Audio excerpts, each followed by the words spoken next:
Hey friends, how are you? So welcome, and today we are gonna see what if Naruto was trust only movie. But before we start, if you want more amazing stuff like this, then be sure to subscribe to our channel and like this video.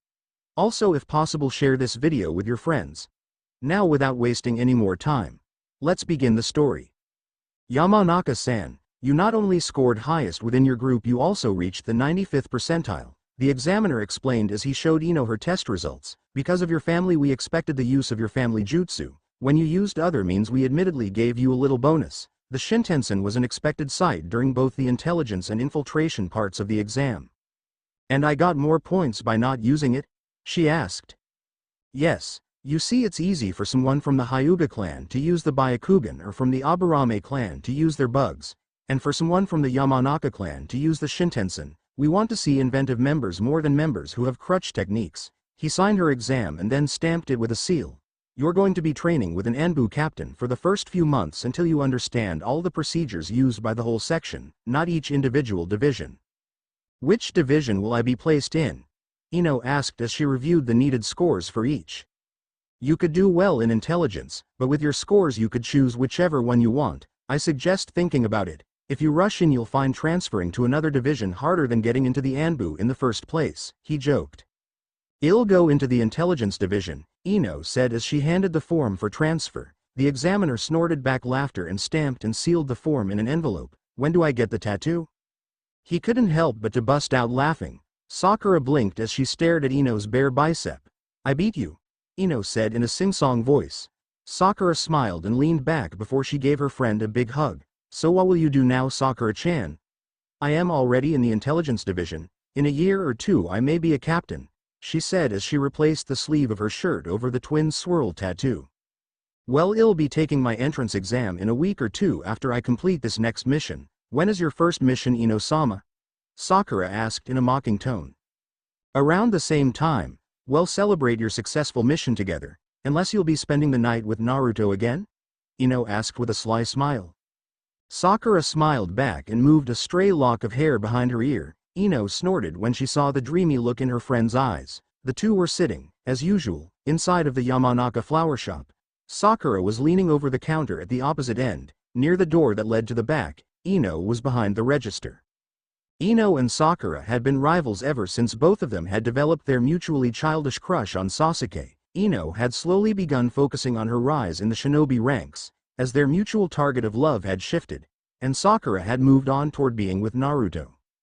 Although she was happy for Sakura, Ino was a little jealous. The two were happy and spent a lot of time together. Ino had Choji and Shikamaru to pal around with, but neither of them gave her what Naruto gave to Sakura, a feeling of peace and home. Both women now lived on their own, even with Sakura planning to move into Naruto's much bigger apartment, and Ino kept feeling lonely whenever she walked in.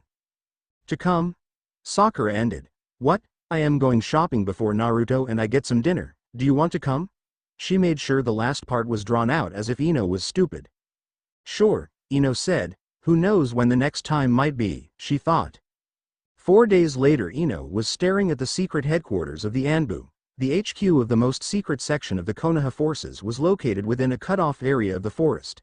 To enter it, one must be led by a high-ranking and trusted Anbu captain. Only registered Anbu who have their mask and armor are allowed to go there without being blindfolded or blocked from finding their way back. Well, this it, from here on out, until your 6 years of basic service are up, this is where you will receive your orders. Come on, I'll show you to the equipping station. Her captain led her inside and pointed out that each division had 2 different floors. The building itself was 2 or 3 square acres in size. Ino only imagined how much space was on each of the floors. There were 17 floors, 9 were located underground to keep the building under the tree line. The 6 topside were for the heads of each division and the Hokage. The topmost underground was the locker rooms, under that was command division, which was over hunting division, then intelligence under that, testing and talent, and finally torture and interrogations on the bottom 2 floors. When you receive your official papers, you'll be given a sign code to be used at each elevator to go to your level. You'll also be given a password for each room. It's a lot to memorize, but the intelligence division holds as much about Konoha as it does its enemies. I'd like to warn you ahead of time, most of your files and things will be in your own space until you rise in rank. Anyone under second lieutenant doesn't get even a desk or file drawer. He led her into the equipping station and showed her to armor first. This is the standard Anbu armor. It offers minimum resistance to all jutsus and chakra-based weaponry. It'll give you a heads up and tell you to buy something higher up the line. This stuff won't cut it on the harder missions, he explained as he showed her the other armor available. We have to buy our own armor? She asked. Only because you're a rookie. You get a marginal discount of 50 to 60% because of your score and speed in choosing divisions. Each division has a different preference. For intelligence they focus on defense most because of the fact most intelligence members aren't that strong. Here, this is cheap with the discount and perfect for a newbie, he said as he showed off a set of armor.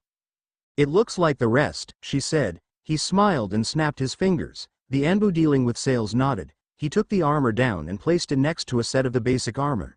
The captain fired a blast of fire at the basic armor. It held up for a few seconds before melting into mush. He then aimed at the better armor. It was only singed. I guess I made a mistake. Ino blushed and paid for the armor. Next, clothing, which is really just getting your size, he said as she picked up a package of her size. Each package contained 2 weeks worth of the garment, eliminating the need for cleaning. It's water resistant, stain resistant, and is machine washable. You sound like a commercial, Ino snorted as she placed the heavy bundles into a cart the Anbu on duty had provided for her. Finally they entered the weapons room. She saw 100 of scrolls and kodachis. There were a few wakizashis and katanas, but mostly the short swords used by many ninja. You don't have to pay for shuriken or kunai, but scrolls and swords all cost a little. He put an arm around her and leaned in. Just between you and me. Grab a cheap sword and hold on to it until you have a chance to steal a good one from a pesky target. The one on my back, he pointed to his own, which had a very ornate hilt and sheath. I got from a samurai bodyguard when I was in the hunting division. Ino nodded. She chose a moderately priced blade not because she didn't believe her captain, but because she never put much emphasis on swords and the art. Shuriken and kunai were important for any ninja, but only a few she knew used swords. After she had been issued all of her basic gear, she headed for the mask room. She saw one lone Anbu woman standing in front of a few crates of masks. They were labeled with each of the 12 animals an Anbu could choose from. Ino saw that the unit, which approved the use of that mask, was marked on each crate. Her captain pointed out the ones for the intelligence division. Ino looked at them. Dog, cat, rabbit, dragon, snake. Ino picked a rabbit mask and looked at it. Only the eyes were marked. She looked at the Anbu, then her captain. You have to paint it. The kits are free. You get a new mask with each ascension of rank. When she had received everything she needed, she put them in a locker and took a scroll in a pouch next to it. Her captain told her to write the number of the locker on the scroll and use it to transport her things back to her whenever she needed it. Ino thanked him and she was led home by another Anbu. He gave her a scroll detailing where she was to meet her new team the following day. Ino took the scroll and went inside. She summoned her mask and gear and began to decorate it. She drew a daylily on the part of the mask just under the right ear. As she painted she lost herself and soon she had an entire vine on her mask. I hope that isn't too much, she scoffed. Looking at it she smiled and then started to laugh. Ino stood in her full uniform with her 2 new comrades and their captain. When he had shown Ino around he had been personable. Now as most Anbu he was stoic and only spoke to order them. They were brought into the level of HQ where the intelligence commander, Manju Oyama, located her vast collection of data. Ino waited patiently with a magazine in her lap as they saw members higher up the chain of command enter and leave. After what seemed like hours, Oyama's assistant motioned for them to come in. When they entered, Ino saw the entire room was filled with filing cabinets. Her assistant had only a rolling chair so she could move from one to the other. Oyama herself was sitting behind a small desk with 3 files open. She appeared to be reading all of them at the same time. Ino saw one of the files was her own. She concluded the other 2 were Hugh new teammates. Oyama looked up and nodded before she closed the files, arranged them in some order, and placed them to the left side of her desk. Hello. I am Manju Oyama, commander of the intelligence division of Konoha Anbu Special Operations. You 3 have been chosen for a special training mission, because you have the highest scores on record from the last 5 years of applicants to our division. You have been given this assignment. She took a file from the right side of her desk and opened it. There is a small castle containing a very important scroll. You will be part of a 2-team squad that shall go for this mission. Your part will be case the castle and its perimeter. Afterward you are to scout inside. Once all information has been taken you will report to the 2nd squad that will then infiltrate the castle and retrieve the scroll. I must warn there will be shinobi guarding the scroll. Because we intercepted the information early, they won't be high level or on high alert, but do not be reckless. Information can be retrieved at any time if stolen. Your lives cannot be returned to you after they have been taken. Do you understand your mission? In unison, all three new recruits stood at attention. Yes, Oyama-san. Ino's teammates were two Anbu who had transferred to the division early on in their careers. The formal introductions would wait until after the mission. For now they would follow the commands of their captain. Nyose, her captain, met with the captain of the other team and led both groups to the outer boundaries of a small country framed by the lands of wind and earth. The castle itself was massive, a testament of daimyos of old. It was 15 levels, 3 hidden underground. Ino saw right away the normal soldiers, or trained guards, used dogs. On their first run by, she also took note of the many native birds. She made note of when and where they flew. When they regrouped, one of the teammates, who wore a cat mask, informed them there was a chance it would rain that night. The captains looked at each other and Nyose went off to check. "Alright Yamanaka-san, what did you see?" the remaining captain asked. Ino nodded and recounted the descriptions of local wildlife, flora, the water source of the castle, the guards and their dogs. She laid out a suspected change in shifts on a grid using a spare scroll. Sometime during the discussion, Nyose returned. He reviewed what Ino had told the others before the final member revealed several hidden storage rooms with access tunnels to the lower levels of the castle. Ino wondered if he was a Hyuga. Good, here's the plan. As soon as darkness falls, there will be 2 teams. I will go with Yamanaka-san. We will infiltrate the kennel just before the change in the guard. Yamanaka-san will possess one of the dogs and I will create a shadow doppelganger of it. I will escape with her in her body and wait until the guards pass one of the storage rooms with a tunnel leading to the main tower of the castle. She will locate a safe entryway, devoid of observational systems and guards, to allow entry for the other members of our team. After we are in, we will then do a quick trip to the security office where the main guards and security system control is. Once we have located the most direct route to the scroll, Yamanaka-san, whose body along with one other member of my team will be with your team, will release herself from control of the dog and report back to your team, Hokai-kun. The other captain nodded. Our team will then take that route and quietly dispatch any guards. No fatalities unless I give the order. After we have reached the holding room for the scroll, we will take it and leave via the entry route. Yes? One of Nyose's team raised his hand. What if other guards find the unconscious guards, sir? Shouldn't we find another route? Nyose and Hokai smiled behind their masks. Correct, Nyose said. After Yamanaka-san reports to you and you enter the building, she and Hisuki-san will keep watch near the exit location. We will transmit over our radios, he said, revealing 8. Once the members of both teams had been given their radios and assignments, they waited until nightfall. During that time, Hisuki crouched near Ino and said, "Hello, are you nervous?" he asked. She looked at him behind her mask. "A little. The mission sort of relies on me." "A little," she laughed. Some people fault clans for having family jutsus, the Uchiha and Hyuga being 2 of the few who aren't, because of how they base their entire styles on them. I know a few people who call them crutch techniques, he scoffed. "You're a Hyuga, right?" Ino asked. He looked at her and then made a quick glance around. He lifted his mask and moved it so she could see his silver right eye. She also saw a line on his forehead. She guessed it was part of the birdcage seal of the branch family. Yes, I am. I heard a member of the Yamanaka clan had gotten into the intelligence division after her first test. That is very impressive. I also heard you used your hair to trap an enemy in your first Chunin exam, he said. Ino blushed under her mask. He was obviously impressed with things she thought weren't very impressive at all. He regarded her for a second and then leaned against the tree. "Do you know Uzumaki Naruto?" he asked after a few minutes. Ino was silent, then she said, "Yes, he's my best friends." She thought of the word. After an internal argument, she said the word on her mind, lover. Hisuki nodded. "He's a friend of my second cousin. I see him around a lot. I always thought he was an idiot, but then he made things better." "What do you mean?" Ino asked. Of course she knew. Everyone within the Rookie 9, teams Kakashi, Kurenai, and Asuma, knew that Naruto made Neji see how he was wrong and also had helped Hinata out of her shell. He made Neji-sama see things differently, enough so there is now a greater sense of harmony in the family.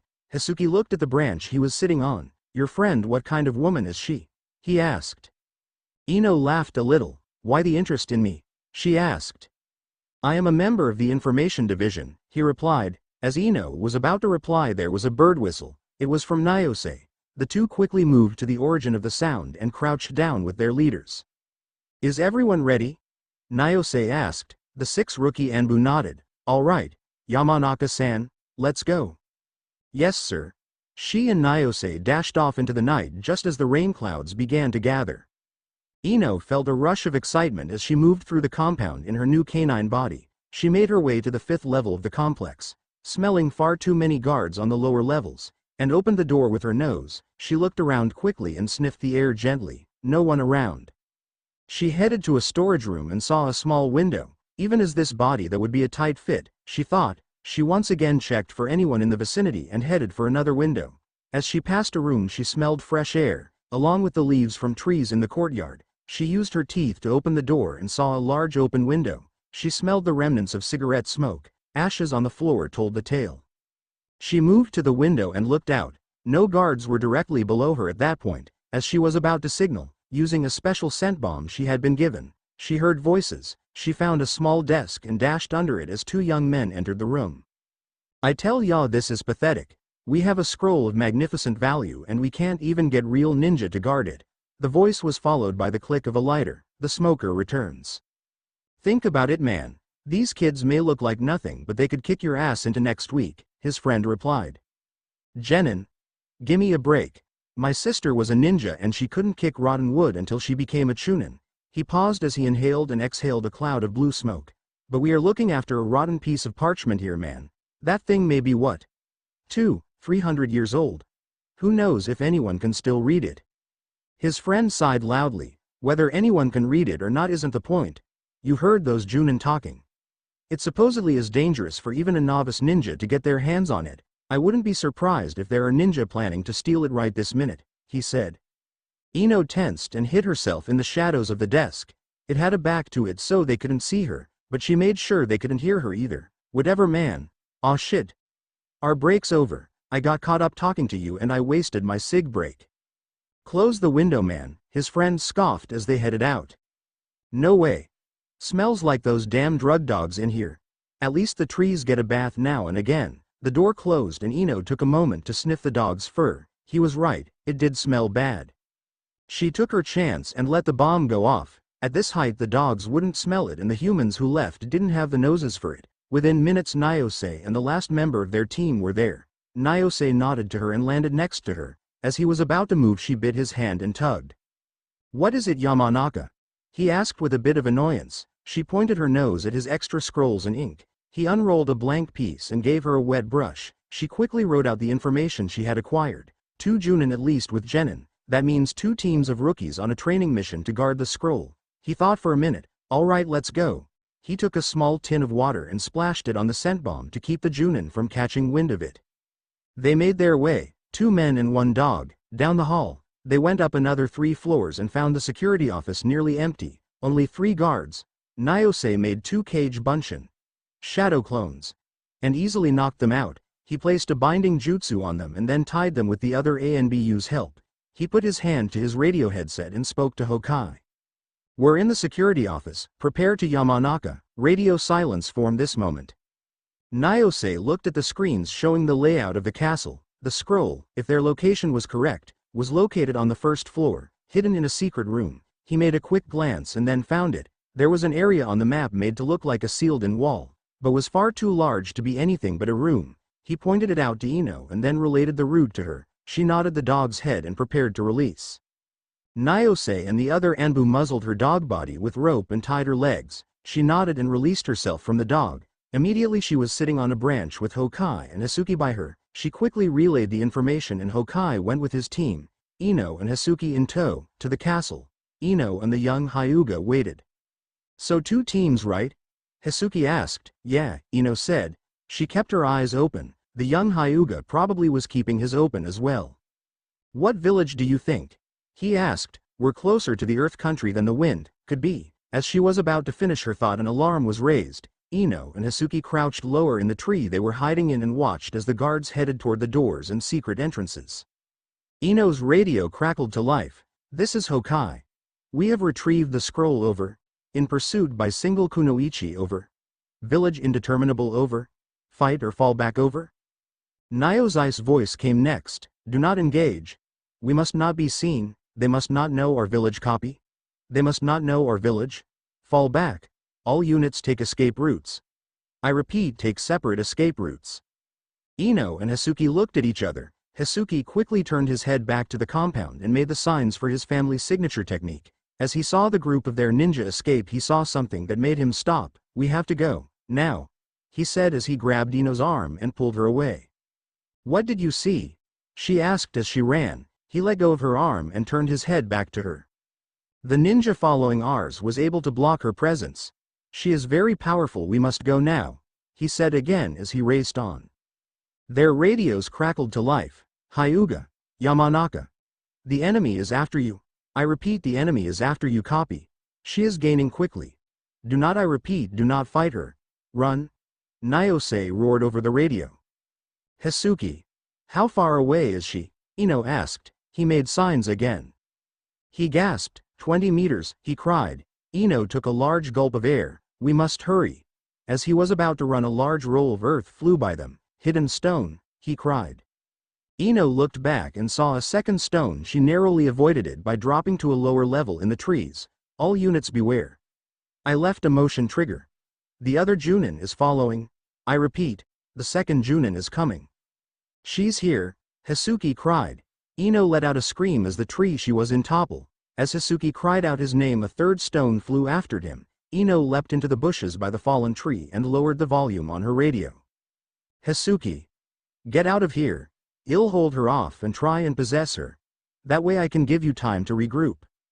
The radio reply was too low for her to hear. She waited a few seconds before deciding he had left. She quickly rolled away from the tree and slid her body up another one. She tried to see her enemy, but she was hidden well.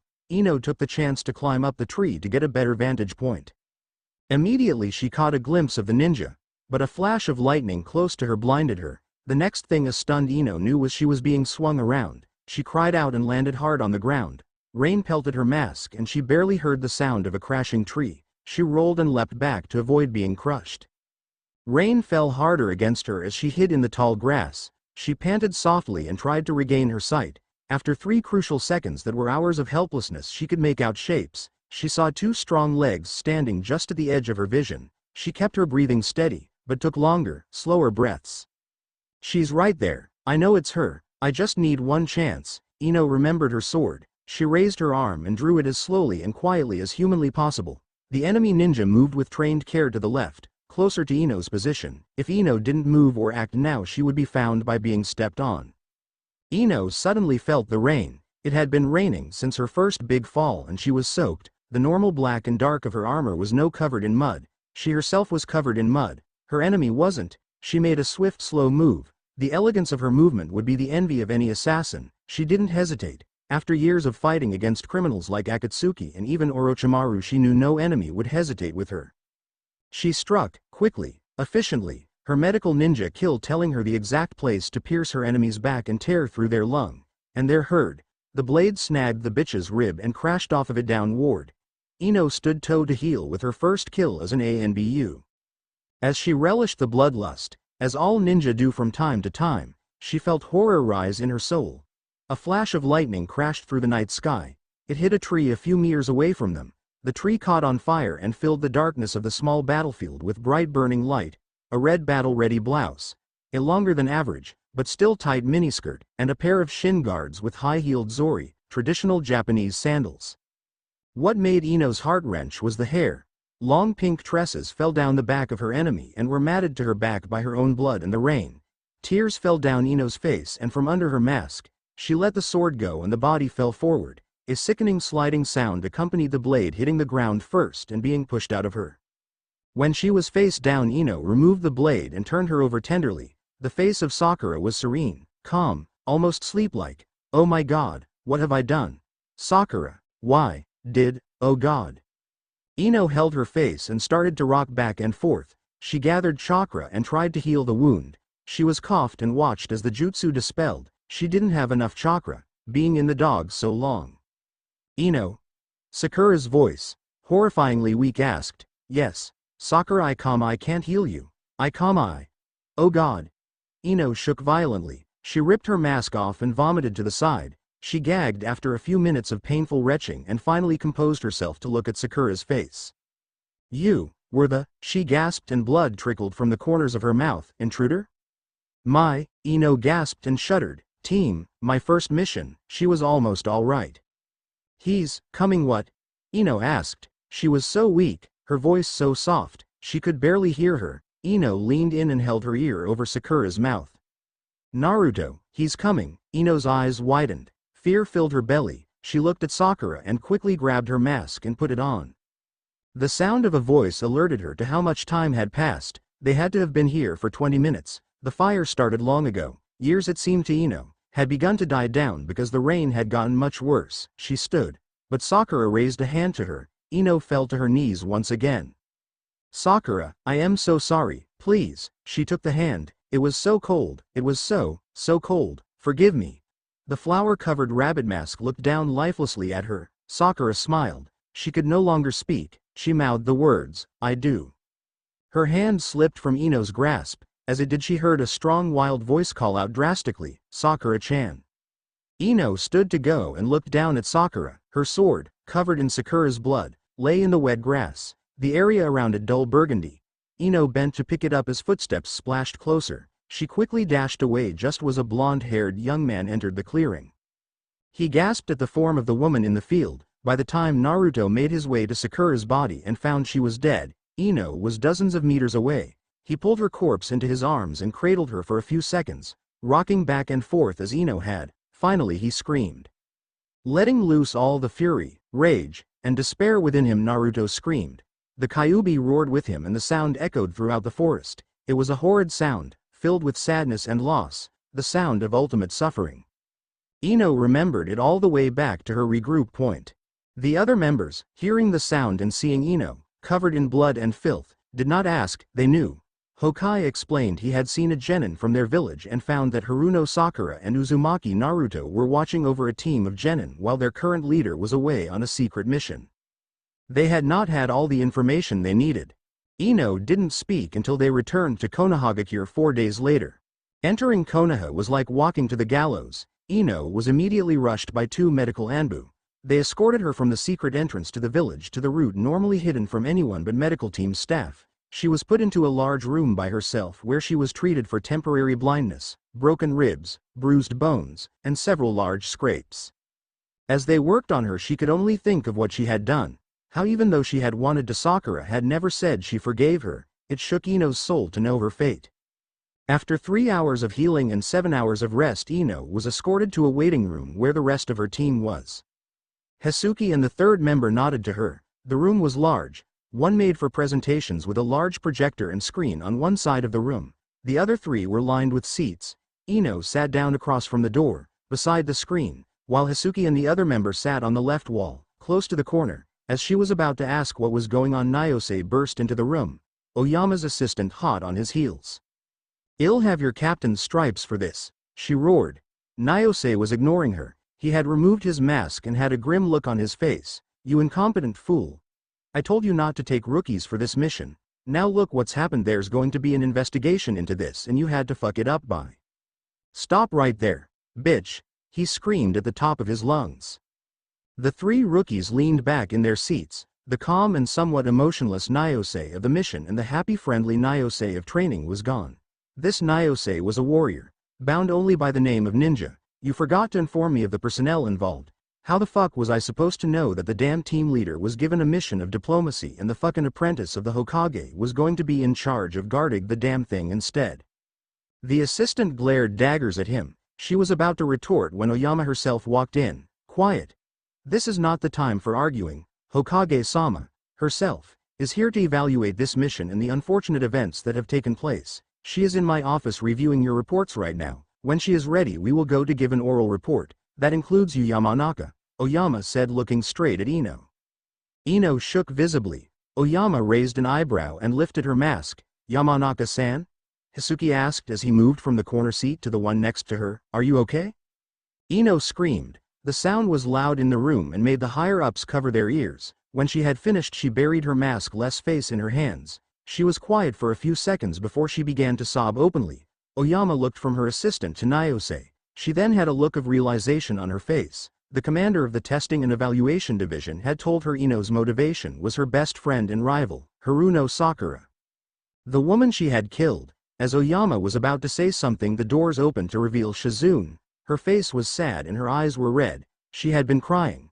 Hokage-sama will see Oyama-san, Nyose-san, and Shizune's eyes moved to Ino. The young woman felt a great sadness from her, but Shizune felt no pity. Yamanaka-san now. Oyama told her assistant to get the reports from the other two members and then went to follow Shizune. Nyose walked over to Ino and helped her stand. He led her out the door, and after the two women, Hisuki watched her go sadly. Tsunade was in a large replica of her office in Konoha. It had been made shortly after the creation of the Anbu to make sure the Hokage would have a familiar environment at the hub of her special forces. She was now reading the report from Nyose. Things had gone smoothly up until one genin had to piss. He saw the group of Anbu just in time to alert the two Junin watching the other rookies. Sakura had gone to protect the scroll while Naruto had gone to get the kid. She had arrived in time to see the theft and follow after them. Upon leaving the compound grounds, she was alerted to two ninja fleeing from the western edge of the castle. She changed her target from recapturing the scroll to acquiring a hostage and possible informant. She had been killed by her best friend in an exchange.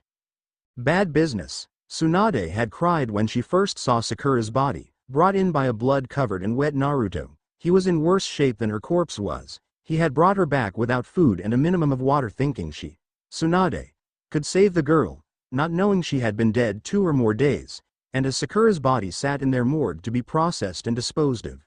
God, what a horrible way of saying it. The Anbu team who screwed it all up waltz in. Tsunade let herself get angry, furious even. Sakura had been like a daughter to her. She had kept Naruto alive through all of the shit that had happened around him, and now because someone forgot to tell the damn captain. Her anger faded, sadness filled it, then that too faded and was replaced by the calm needed to look at this situation and make the best of it. She only wished there was another choice than the one before her. Tsunade-sama, they're here, her secretary said over the small intercom. Only Tsunade came of. Tsunade allowed them in. Shizune quickly opened the doors and made her way to her mistress. Ino was led in by Nyose. You may sit, Tsunade said. Ino didn't sit. She fell into a large sofa-like chair in front of the desk. Nyose and Oyama saw that the invitation was not meant for them. Tsunade took a deep calming breath and looked at the pathetic girl. Would you like something to drink? Tea, she whispered. Shizune responded at once. She moved to a small machine and pressed a button to start it. Within minutes Ino was sipping the warm tea. It had barely any taste, but she wanted the heat. She felt cold. Like Sakura's hand, Ino shook so bad she had to hold her tea with both hands and abandon the saucer on the table between two of the chairs. If you can tell me what happened, Tsunade offered after several minutes. Ino took a large drink of tea. We were given the mission to acquire a scroll of great importance. No, Ino, Tsunade interrupted. Tell me what happened with Sakura. Why did you attack her? Ino drank the last of her tea. I thought she was an enemy. I guessed you a stone ninja. She threw boulders and big rocks so. Tsunade glared up at Oyama. The younger of the two kunoichi was looking at her feet, moving her toes in her zori. She returned her glance to Ino. Why did you stay to fight when Nyose, your captain, ordered a retreat? I knew she would catch up, plus we heard the other was after us. I decided to use the Shintensen to possess the enemy ninja. Her voice cracked. I would then kill or capture her comrade under the guise of her. She sniffed. But, after 2 or 3 exchanges she pinned me. Lightning had struck close and I could barely see. I cut her with my sword, and I. What did you do, Ino? Tsunade asked gently. Ino had been looking into her cup. She now looked at Shizune, and saw that pity had wormed its way into her eyes. She saw Oyama, a look of fear on her face for some reason. She saw Nyose, his face full of some unreadable emotion. And finally she saw Tsunade, accepting she made a mistake. All she had to do was admit to it. I killed her. She screamed. Spittle flew from her lips. I killed Sakura, my best friend. I killed her. She cried. Tsunade stood at once and moved to the young woman. She embraced her and held her head. Calm down, Ino, it's all right. After several long moments of Ino's loud crying subsiding into sobs and finally muffled hiccups, Tsunade let go of her and returned to her chair. She took out a folder and looked it over. Yamanaka Ino. Yes, go dem Hokage-sama. Ino looked at her directly. She was ready to hear when her trial would be, when she would be killed. She didn't care if she had a trial or not. She had done the unthinkable. She had killed Sakura. After you have one last checkup, you may return home. You will receive new orders within the next week or so. Will you be ready to carry out your next mission? Tsunade asked. Ino gaped at her, her face wide and gaunt. You are serious? This isn't a joke or game? Ino asked. Tsunade looked at the folder and sighed. She interlocked her fingers and let them rest on the open papers. No, it is not a game, Ino. The scroll Hokai's team stole was one from the days before the 5 villages. It was made by my grandfather's shinobi master. Inside were many powerful and forbidden techniques. It was given to that castle's lord long ago for safekeeping. The old fool's great-grandson inherited the castle and with that all its contents 10 years ago. He has been making bids to sell the scroll to us for years. Thankfully, when he attempted to send an offer to the hidden mist, we intercepted the message and sent one of our own back. But why aren't you arresting me for murdering Sakura? Ino cried. Tsunade looked at the desk and then back at Ino. All 5 ninja villages know of the scroll. There has been tension about it for a long time, Ino. Several attempts were made in the past to steal it, but only during war when such acts were considered normal. Now, since there is a type of truce, taking the scroll would be considered an action of building an arm, or a declaration against those that didn't steal the scroll. With that fool trying to sell the damn thing, we could lose it to other villages, the best case scenario being Hidden Sand, who we are good terms with. Can you imagine what would happen if the scroll fell into the hands of the Hidden Mist? Or worse yet, a criminal like Orochimaru or Akatsuki. Ino couldn't believe her ears. They had done this whole thing as a setup. So, to make it look like we didn't steal the scroll, we agreed to guard it against common thieves when he believed Mist representatives were coming to buy it outright? She asked. Correct, Tsunade answered. This mission, your involvement, and the actions of both teams must be a complete and utter secret. If we were to put you on trial, we would have to have a cause. Even if we made an in-depth hoax, those who looked long enough and hard enough would see through it.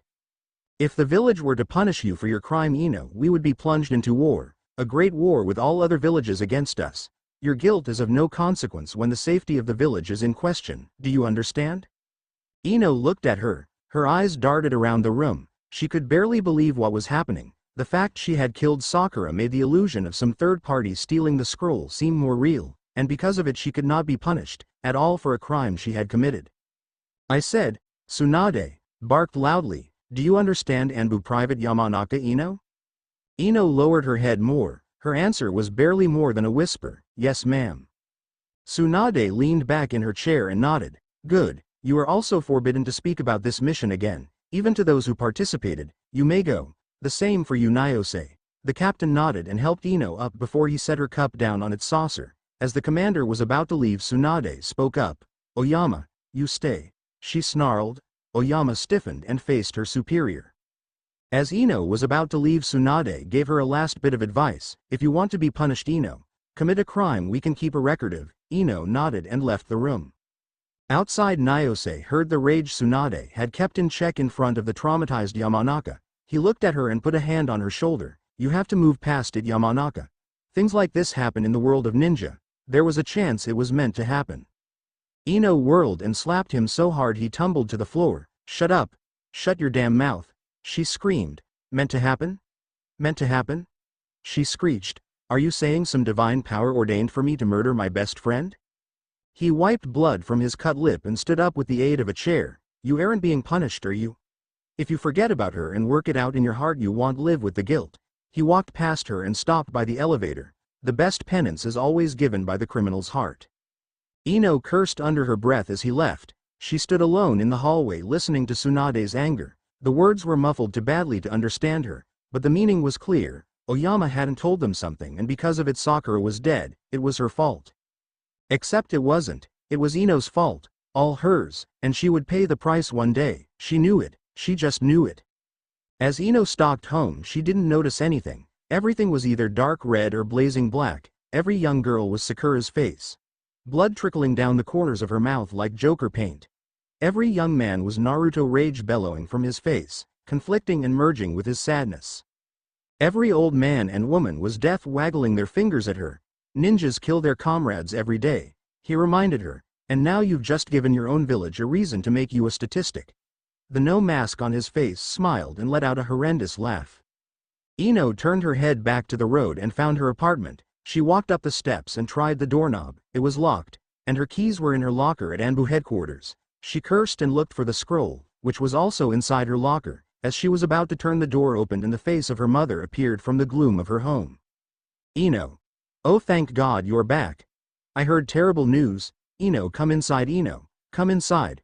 Her mother pulled her arm and dragged her to Ino's small living room. Ino, sit down, dear. Her father was in the kitchen making a pot of tea. Ino, it's about Sakura. Sakura? Ino asked, looking at her mother, her face blank. The older woman, born to be a florist and never a ninja, looked away and ran to her husband's arms. Ino watched her until she had to turn her body to follow. She slumped over and held her face in her hands.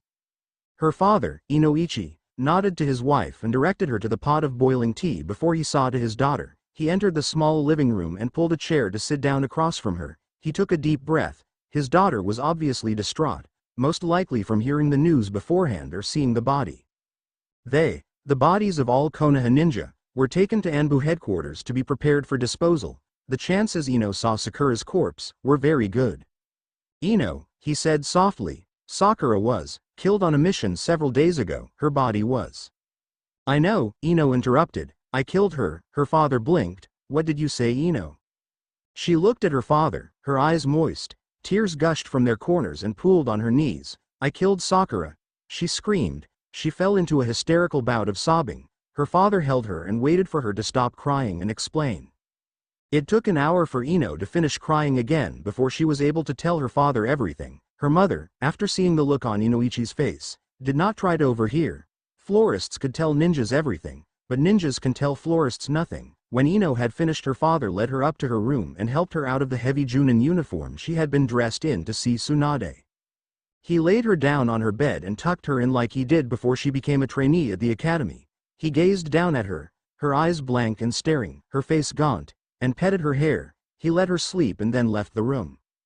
Ino did not sleep. She had merely closed her eyes so her father would leave.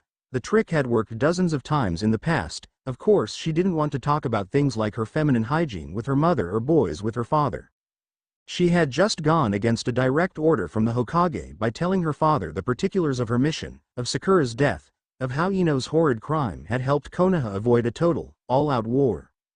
And it was all bullshit. Ino had killed her comrade. Shinobi law, never mind her pride, dictated immediate suicide. Death of a comrade was common in the world of ninja. Death by your own hand was reserved to hunters and missing nins. It could have been avoided, if Ino had waited for her vision to clear, if she had not been so eager. If,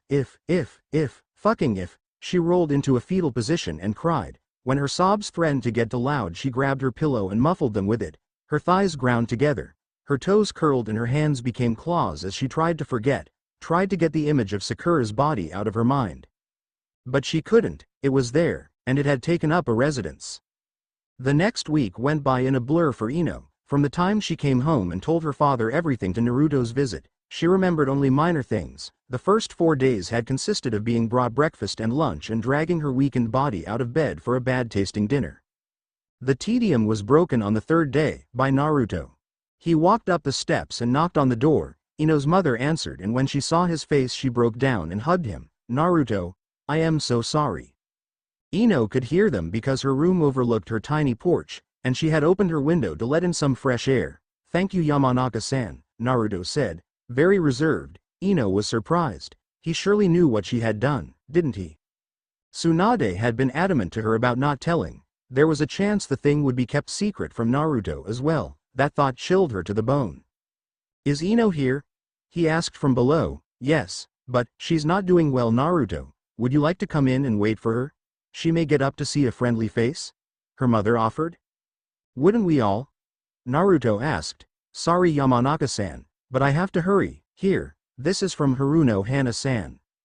Sakura's mother. Oh, yes, thank you, Naruto. Please take care. The door closed and Naruto leapt by the window. Ino had stayed in her bed through the entire exchange. Her adept ninja hearing alerted her to her mother's immediate movement to the stairs and to her room. Ino-chan? Her mother asked, knocking lightly on the door. Come in, Ino said. Her mother opened the door and held up a small black envelope. What is it?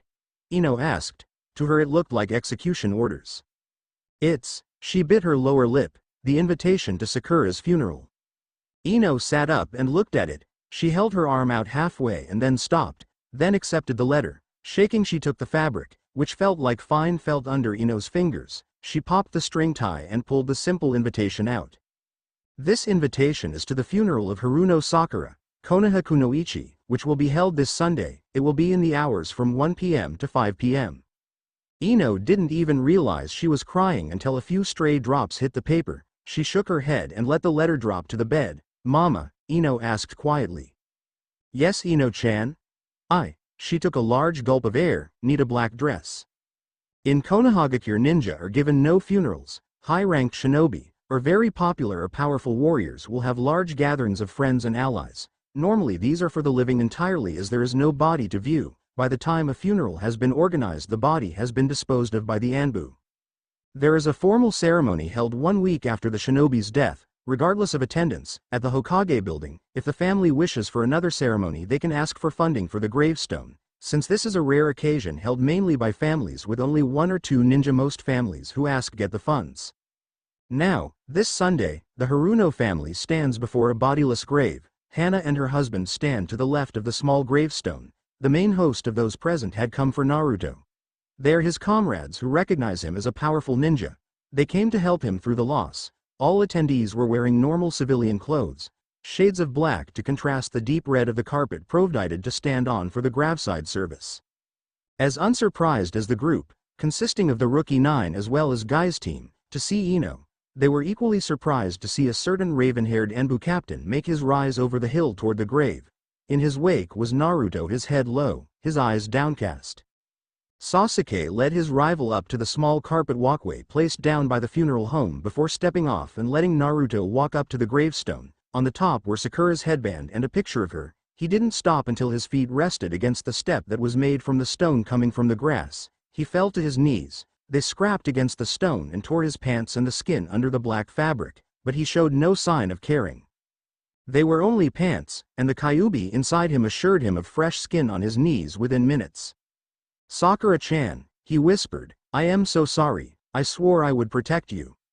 Every time, from everything, even if it was me, and then someone killed you.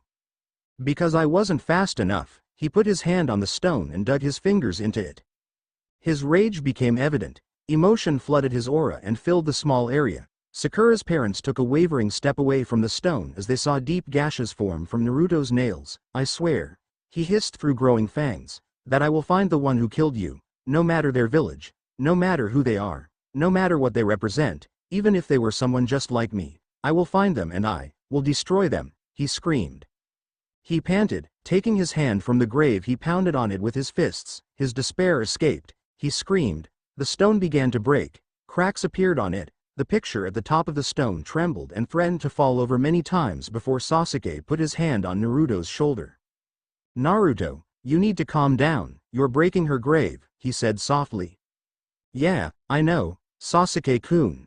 The honorific was spat out like poison. Naruto grabbed Sasuke's hand and stood up, twisting his body as he did so, pulling Sasuke close. "When the fuck did you ever care about her, Sasuke?" Naruto pushed him. The young Uchiha was caught off guard so badly he fell back to the ground. "This isn't the time, Naruto. Sakura wouldn't want us fighting over her." He held himself up with his hands and tried to stand. Naruto's foot connected with Sasuke's jaw at such a speed it made a sickening crack. "Never say her name again," he bellowed. "If you do, Sasuke, I'll rip your snaky tongue out." He roared. Sasuke glared at him. The spark was there. Even if it meant disgracing himself, Sasuke would fight Naruto on her grave. No chance to fight Naruto when he was impassioned escaped Sasuke. He activated his Sharingan. Seeing this, Neji and Lee leapt into action. Lee grabbed Sasuke and pulled him to his feet before pushing him into Kiba, who swung their bodies around and began to inform Sasuke of the health ramifications of being near Naruto at this moment in time. Neji went to his friend and put a hand on the front of his shoulder and spoke to Naruto softly. "Damn, I thought would get some exercise," Sasuke thought. He moved past Ino and the smirk, to keep the air of arrogance around himself dropped. "What's going on?" The commanding voice of Tsunade called as she and Jiraiya appeared on the carpet. She saw Naruto, several steps shy of becoming a tailed fox form, and the blood running out of Sasuke's mouth. "Uchiha." Uzumaki, are you causing trouble here? She screeched. No ma'am, Sasuke said, just helping Naruto vent some steam. He walked past her. Call me if you need a shoulder to cry on, Naruto. I'll always be there. He made a chilling tribute to Orochimaru's laugh and left the cemetery in a flash of smoke. Bastard, Naruto said, his eyes following Sasuke's untraceable movements flawlessly. He strained against Neji's hands. Naruto-kun, stop, it was a taunt, he's trying to aggravate you. Guess what, Neji? Naruto asked, glaring into Neji's silver eyes. He fucking succeeded. As he looked at Neji, he saw Rock Lee and Tenten behind him. Then he saw the others, including Konohamaru and his friends. Naruto blinked and let his body relax. Naruto's anger faded when he remembered where he was. He looked around and felt complete shame. He turned back to Sakura's parents and lowered his eyes. Hana-san, I am so sorry, please forgive me, She shook her head. You don't have to apologize, Naruto. They, like most of the parents of his friends, had accepted he was not a reincarnation of the demon fox. But the look in her eyes was one of slight fear. Naruto turned to the stone monument. It was in ruins. He cursed under his breath and pulled out of Neji's grasp. I'll pay for a new one, he said at last. He turned toward the stone again and laid his palms on the now uneven top, one on either side of Sakura's headband and picture. It showed her in a light red kimono. She was smiling and holding something. Naruto knew what it was. It was his arm. He had a copy of the same picture beside his bedside table. When the picture was taken, he dared those in the village who had a bone to pick with him to break in. Normally he left those thieves and vandals with sprains or mere scratches. If they hurt her picture when she was alive, he would have taken an arm. Now, there would be no mercy. His home, which held many of Sakura's things, was forbidden territory. A cold calm floated over Naruto. He clenched his fingers and balled them into fists. He did this in such a way his knuckles cracked one by one. I am going home. I have barriers to put up, he added within his mind. Hana-san, do you want me to give Sakura's things to you? He asked.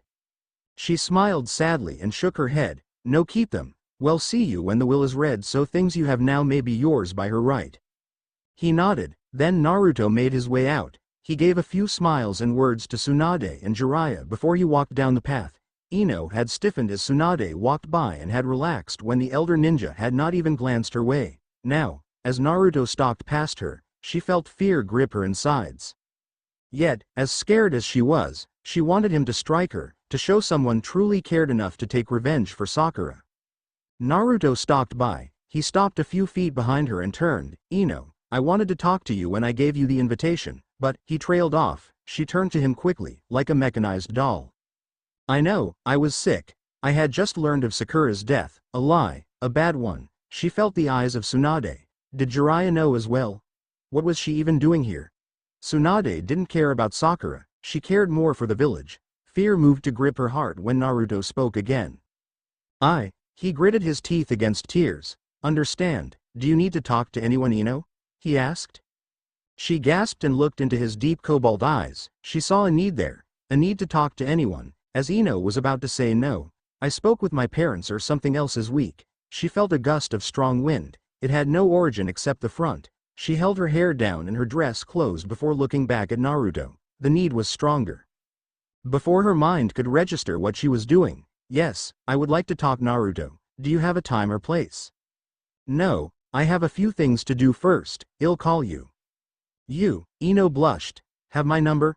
Sakura kept a list of numbers by my phone because I kept forgetting. He rubbed the back of his head. I'll see you in a few days, Ino. Try and take care. I will, Naruto. The wind subsided as Naruto left. Ino could swear she heard whispers on the wind. They came from behind. She suspected everyone knew now. Naruto's lack of knowledge was no sure way to know if anyone else knew. The world could be dead and Naruto would be the last one to figure it out. The prospect of being alone with Naruto was a frightening one. Not even he would be able to keep doubt from entering his mind in such a setting. His rage and anger would be 1,000 times greater than anything even Tsunade could bring on her. Naruto in his purest form was nature's fury. The prospect was like standing before a malevolent typhoon or hurricane. But still, a calm voice and happy face to help her ease her pain. That she didn't have. Her pain wasn't of a mourner. Her pain was of a guilty murderer. When her mother wanted to take care of her, nothing could get her to move. But Ino always tried to be rid of her, especially since she desperately needed to be alone again. Are you sure it's all right for us to go, Ino-chan? Her mother asked. The older woman started fretting over the clothes Ino had thrown on after the funeral. 2 days ago, Ino sighed and put on a fake smile. Yes mother, it's fine. I just feel bad taking advantage of you. I need to do some work. You know Godem will have me on missions soon enough. Her mother smiled back and nodded. Eventually she did leave. Inoichi told his wife he would be right after her. Ino, our family still has standing. I could try and find out how this happened. And how would that make me feel any better, father? Ino asked. She turned from him and headed for her stairs. Especially if it was all one huge mistake. As she disappeared from his view, he let out a soft sigh and left. Ino watched her parents go, fussing and fretting as they do, from her window, as Naruto had felt it. A cold calm washed over her. She turned to look out at the eastern view from her apartment. The visage of the Godem was there staring out emotionlessly. Sakura had been her best pupil, truly her successor. And because of the damned village, she put her murderer back on the streets. Ino suddenly felt disgust toward her fellow Konoha. She looked at the civilians with an anger she didn't know she had. After a few moments she pulled away from the window. She could stand to see her no longer, even if it was only a fake. Even if we made an in-depth hoax, those who looked long enough and hard enough would see through it. Bullshit. By the time that happened, Tsunade, Oyama, and even Ino would be bones in the ground. No one alive at the time would give a damn. The cages, shadows, could easily work it out. Except they wouldn't. Even if the scroll mystery wasn't solved for another 1,000 years, ninja villages had long memories. These memories lasted longer when an enemy had made fools of them. Ino could read the human soul as easily as any Hyuga, mainly because she used her power to circumvent other souls. She knew no matter what pathetic excuse Konoha came up with to execute her, they would be found out in time. The only question was how long would it take to change the story? Decades, maybe even centuries, maybe even a few months after she finally does pass away. Her death would be made into a martyr's. Sakura's murder and her trial, if they ever did give her one, would all be linked to two young women who gave their lives for a successful mission in prosperous village. The thought made Ino sick. Her anger had made her feel odd, her throat was dry and her hands were cold. Like Sakura's, she turned from her window fully and went down to get a glass of water. She entered her kitchen and saw a small parcel. She picked it up and read the return address. It had an address that didn't belong in Konoha. Her mind looked at it and immediately the translation for the code form in her mind, the answer, Anbu headquarters. She thought absently. She hadn't been there since she had left after her report.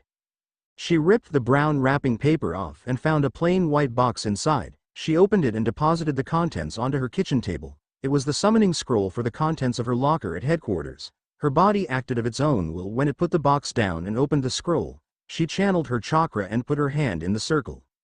In a neat little pile, her clothing, armor, mask, and sword appeared on top of the scroll. She moved them and rolled it before depositing it in her pocket. She was about to take them when she remembered she hadn't cleaned her sword. It would still have her blood on it. Ino slowly took the sword from the seemingly organized pile. She took the sheath in her left hand and the hilt in her right and pulled it out. When the blade was completely free, Ino gasped. Red, from the perfect curved tip to the guard. It was blood red. Splashes and splotches had once sparsely coated it. After it had been sheathed, the blood was still wet and had spread along the entire length of the blade. Ino's cool shattered like the stone at Sakura's grave. She began to breathe heavily. She felt rain pelt her bare arms and face. Suddenly she couldn't see. Her arms shook violently and she fell to her knees, realizing her entire body was shaking. She still held the sword up. She heard the crash of thunder and the crackle of an infant forest fire. It filled her with dread and excitement at once. She saw her enemy. It's Sakura. She rose quietly from the floor, the grass and mud covered ground. She raised her blade. Its silver, red sheen flashed in the blast of another lightning bolt. Her enemy didn't even turn as the clean, dirty blade ripped into her, through her heart and out her chest. Ino fainted. The phone rang loud in the kitchen. When Ino had fainted, she had hit her head on the floor and she was disoriented. She grunted loudly. Sitting up, she realized she was not well. Her fainting spell had been brought on not only by her flashback, but by her lack of sleeping and eating the last 2 days as well. She coughed into her fist and stood. When she went to pick up her phone, she couldn't, because her sword was still tight in her hand. She put it down, through a massive force of will, and reached for the phone again. As she picked it up, she heard a click and a sigh of relief. "Hey, is Ino there?" a slightly less merry than usual voice asked. Why yes, her throat was so dry. Well, She had come throw a glass of water in the first place. I am here. Hey Ino, it's Naruto. I wanted to know if you still are up for that talk? He said. She heard the need in his voice, or maybe it was her own need reflected back through him. Her head still hurt, but she did need to eat. Yes, I'd love to. When and where, Naruto? I was thinking this lil sushi place near the main gate, he said. Her stomach rumbled. I'd love some. Where do you want to meet? There's a small walkway in the park surrounded by cherry blossom trees, you know it? Naruto took me to this wonderful place, Ino-chan. It was right when the cherry blossom bloomed. He made them fly around us with a wind technique. Yeah, I know it. I'll see you in an hour then? He asked. Yes, an hour. Good. Bye Ino. See ya then. He hung up without waiting for her reply. Ino looked in her closet. She saw nothing she wanted to wear. Every time she found something she would toss it to the ground in a fit of anger and despair. Every piece of clothing she had was tainted by Sakura's touch. Every single dress, blouse, skirt, pair of shoes, even her damn underwear, had been picked out with Sakura at her side or in her mind. It didn't matter some things were bought to stay ahead of fashion or outdo her. It didn't matter some things were gifts from her. It didn't matter, because she was on everything. To Ino it was like taking the blood on her sword and splashing it across everything.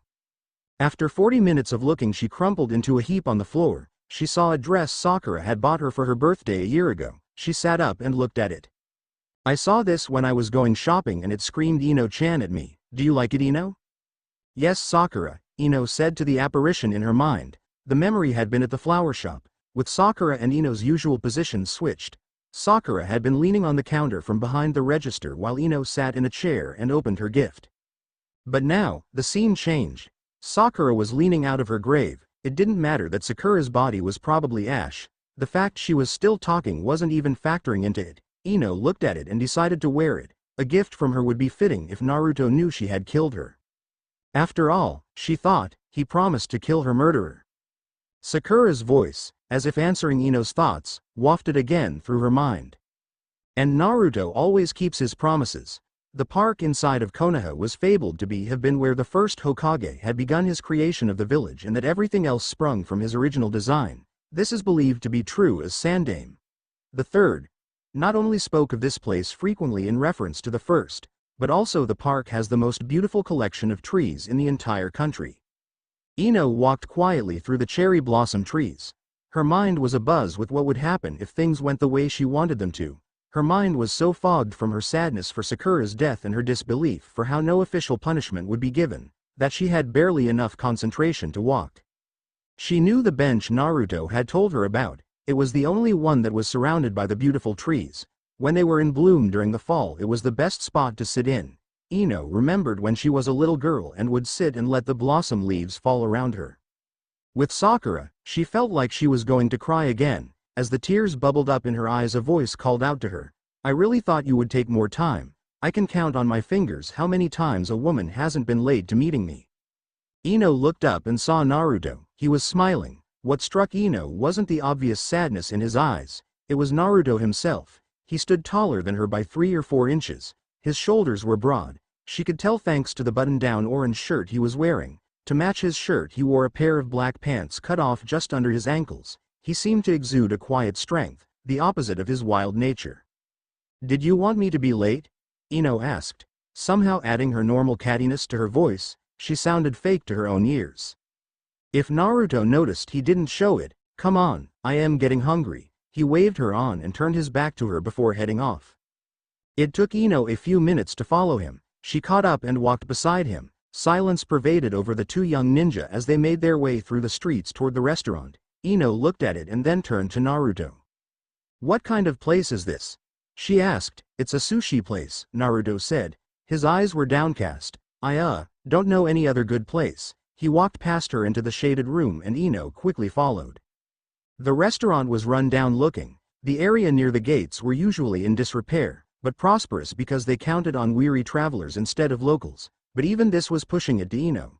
The sign's paint was almost worn off. It hung at an odd angle, looking bent. The overhang to guard those who came and went from the rain was on the verge of collapse. She noticed the pipes and drains were tied on with bandages in some places. She shaking her head, she went in.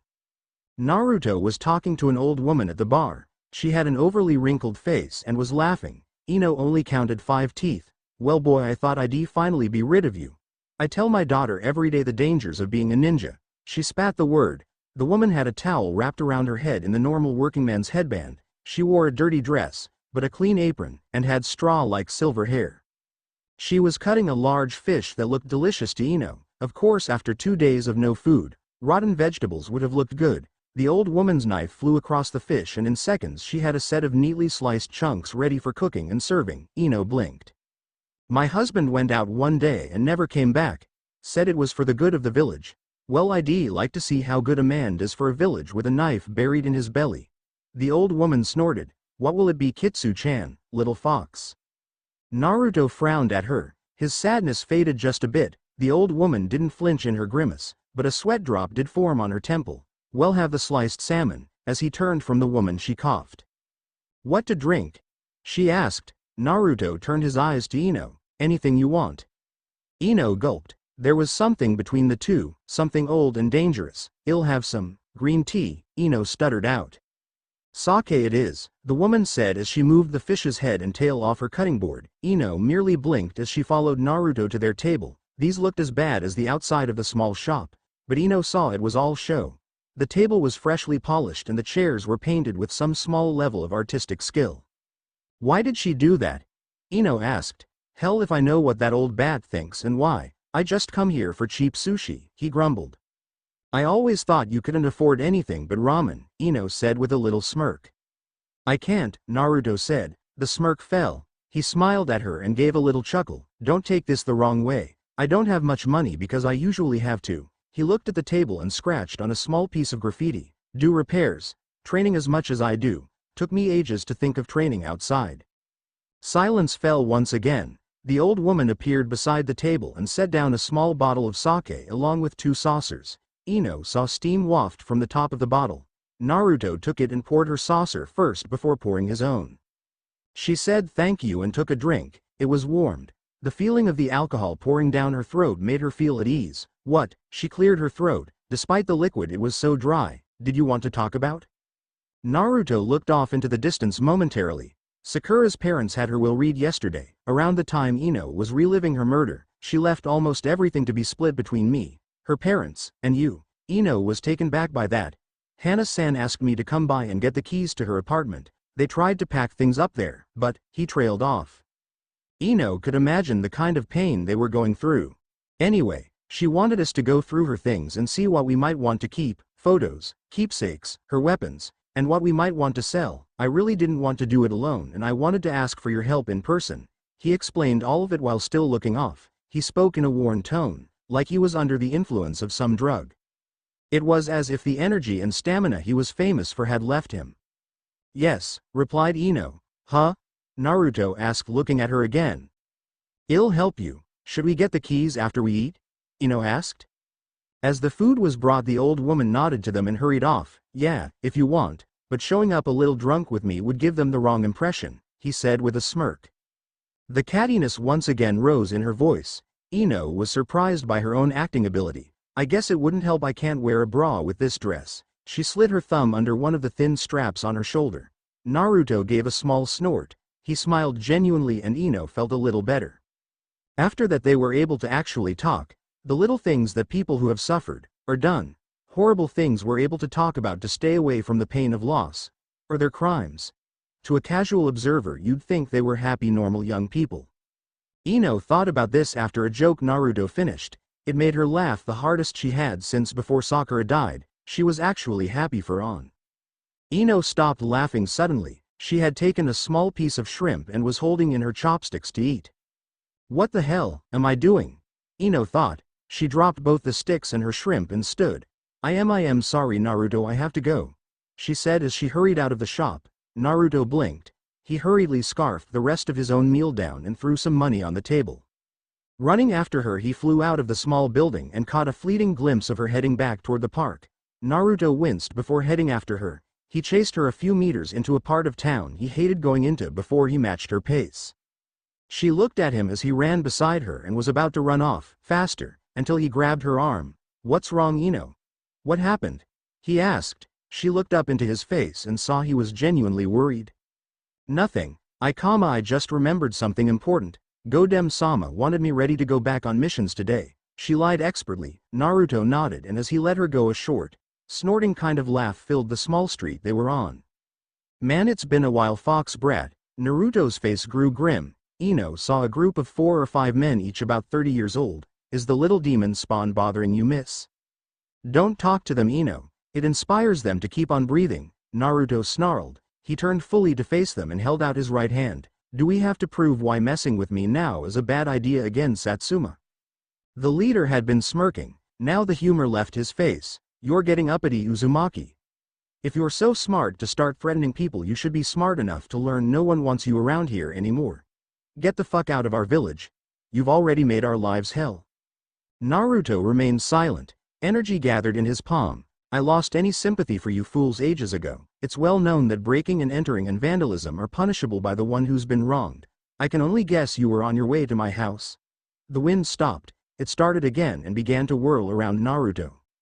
Satsuma coughed. Hey Satsuma, let's go. He doesn't look right, man, one of the older looking men said.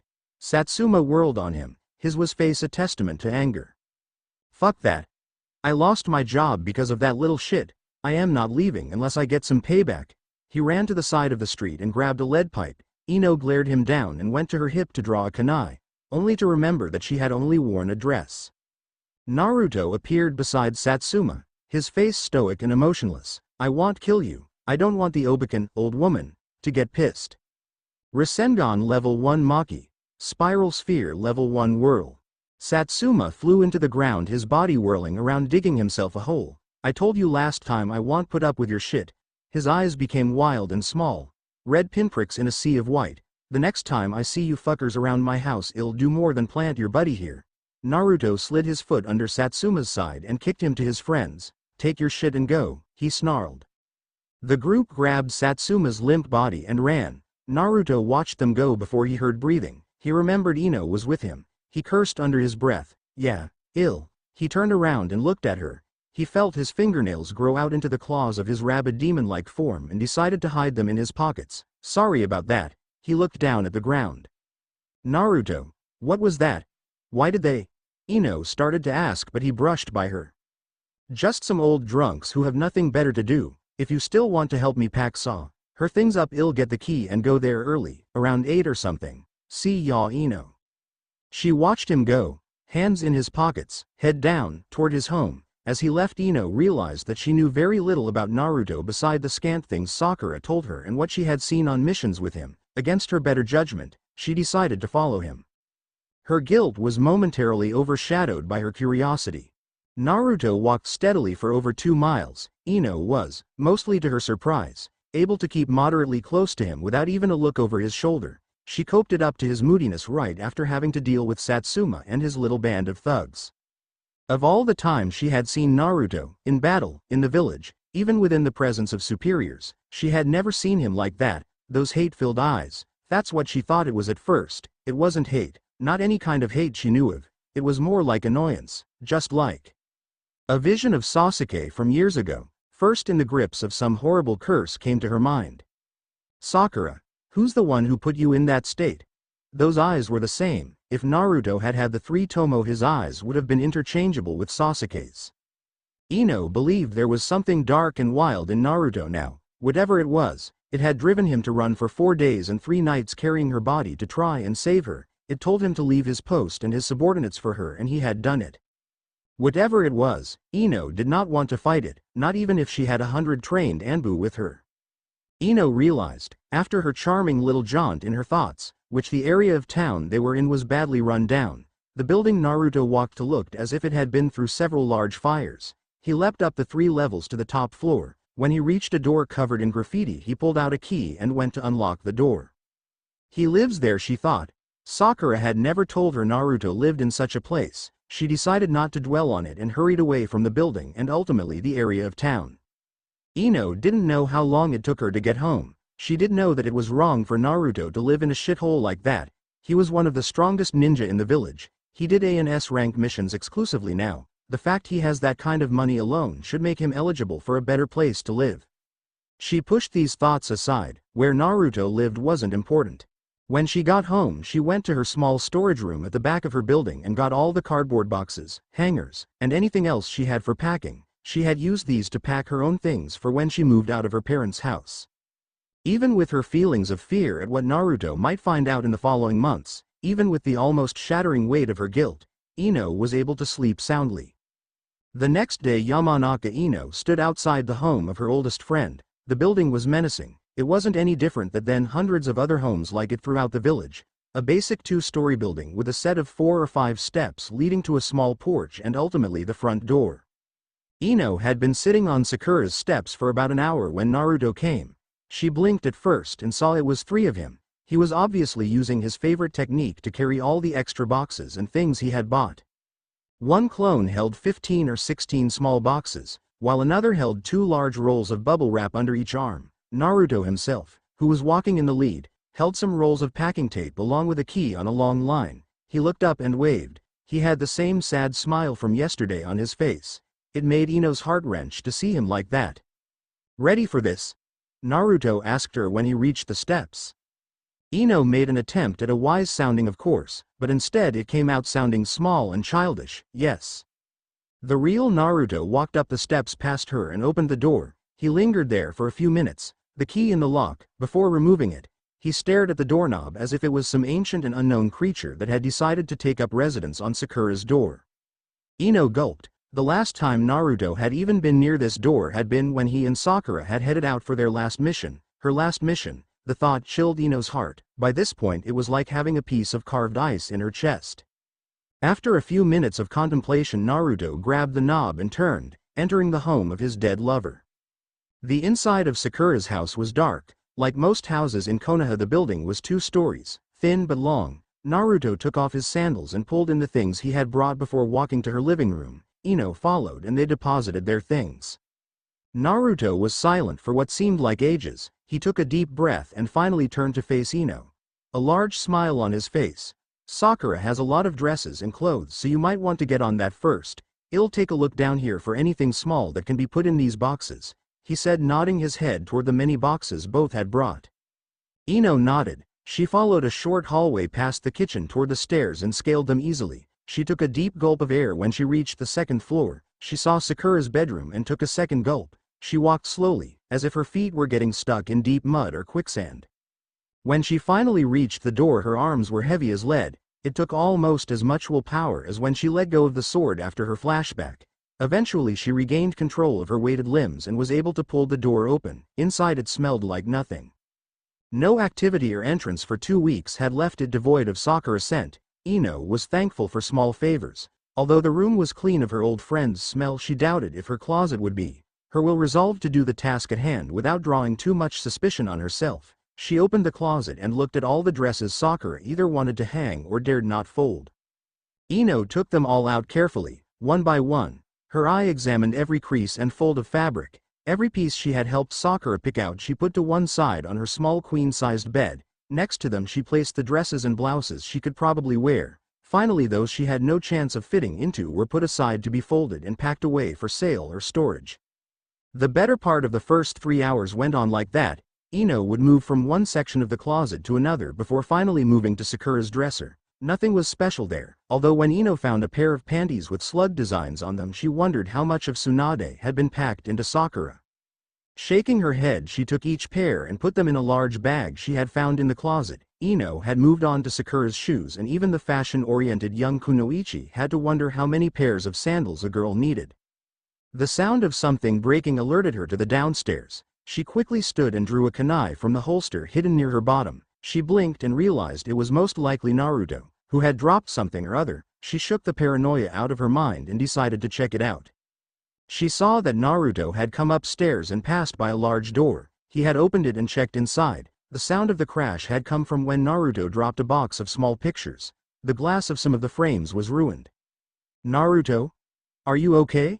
Ino asked, peeking inside. He saw standing over a small table. Ino looked around and saw huge cabinets made for weapon display and containment of their cleaning supplies. She blinked and entered. Naruto's head was down. "What is it?" His shoulders hitched. "She got it for me. It had to have cost her a fortune. I don't believe she got it. What? Ino asked, entering the dark room. Naruto turned and drew something. Ino instinctively raised her drawn kunai. The short sword, dosu if you prefer, was magnificent. It had a slightly curved tip with a wider than average double-edged blade. The hilt of such swords was usually straight so it could be hidden. This one had a guard that was more like a thin ring around the top of the hilt itself. Carved into the blade was the visage of a toad. I saw one like it in the window of the blacksmith's one day a year ago. I guess she saw that I wanted it, he whispered. This one is different though, it can. Suddenly a gust of sharp wind shot from Naruto. The blade began to glow, a thin aura coated the blade and went to curve around his knuckles. A chakra harnessing blade with redirectional guard. Ino gasped. Where was it? Ino asked. She could think of nothing else to say. Naruto let his chakra fade from the sword and sheathed it in its simple scabbard. He turned from where he was standing and showed her the stand it had been put in. A card had been propped up next to it that read, "Don't forget to wrap it," with a little heart next to the words. Sakura's handwriting. This sword, I'll use it to kill her murderer, he said very softly. He held it up once again, half his face obscured by the blade. A look of awe and amazement was there in the eyes she could see. Ino's own face looked back at her. She realized that her own expression was the same. This will be the sword to kill me. A final gift to her lover. Its killing touch will be Sakura's last gift to me as well. How poetic. When she went to say something, she realized that Naruto had started to shake. His calm face and stoic emotion seemed to shatter before her very eyes. Naruto fell to his knees, never letting go of the sword or its scabbard. Tears ran down his face openly. Ino was taken aback. She was actually shocked. She had known Naruto for nearly 13 years by now, and she had never seen him cry or be sad. This was too much for her. Ino, I miss her so much. He wiped his running nose with his left arm. He let the scabbard fall and covered his face in his hands. I want her back. I want my Sakura-chan back, he screamed.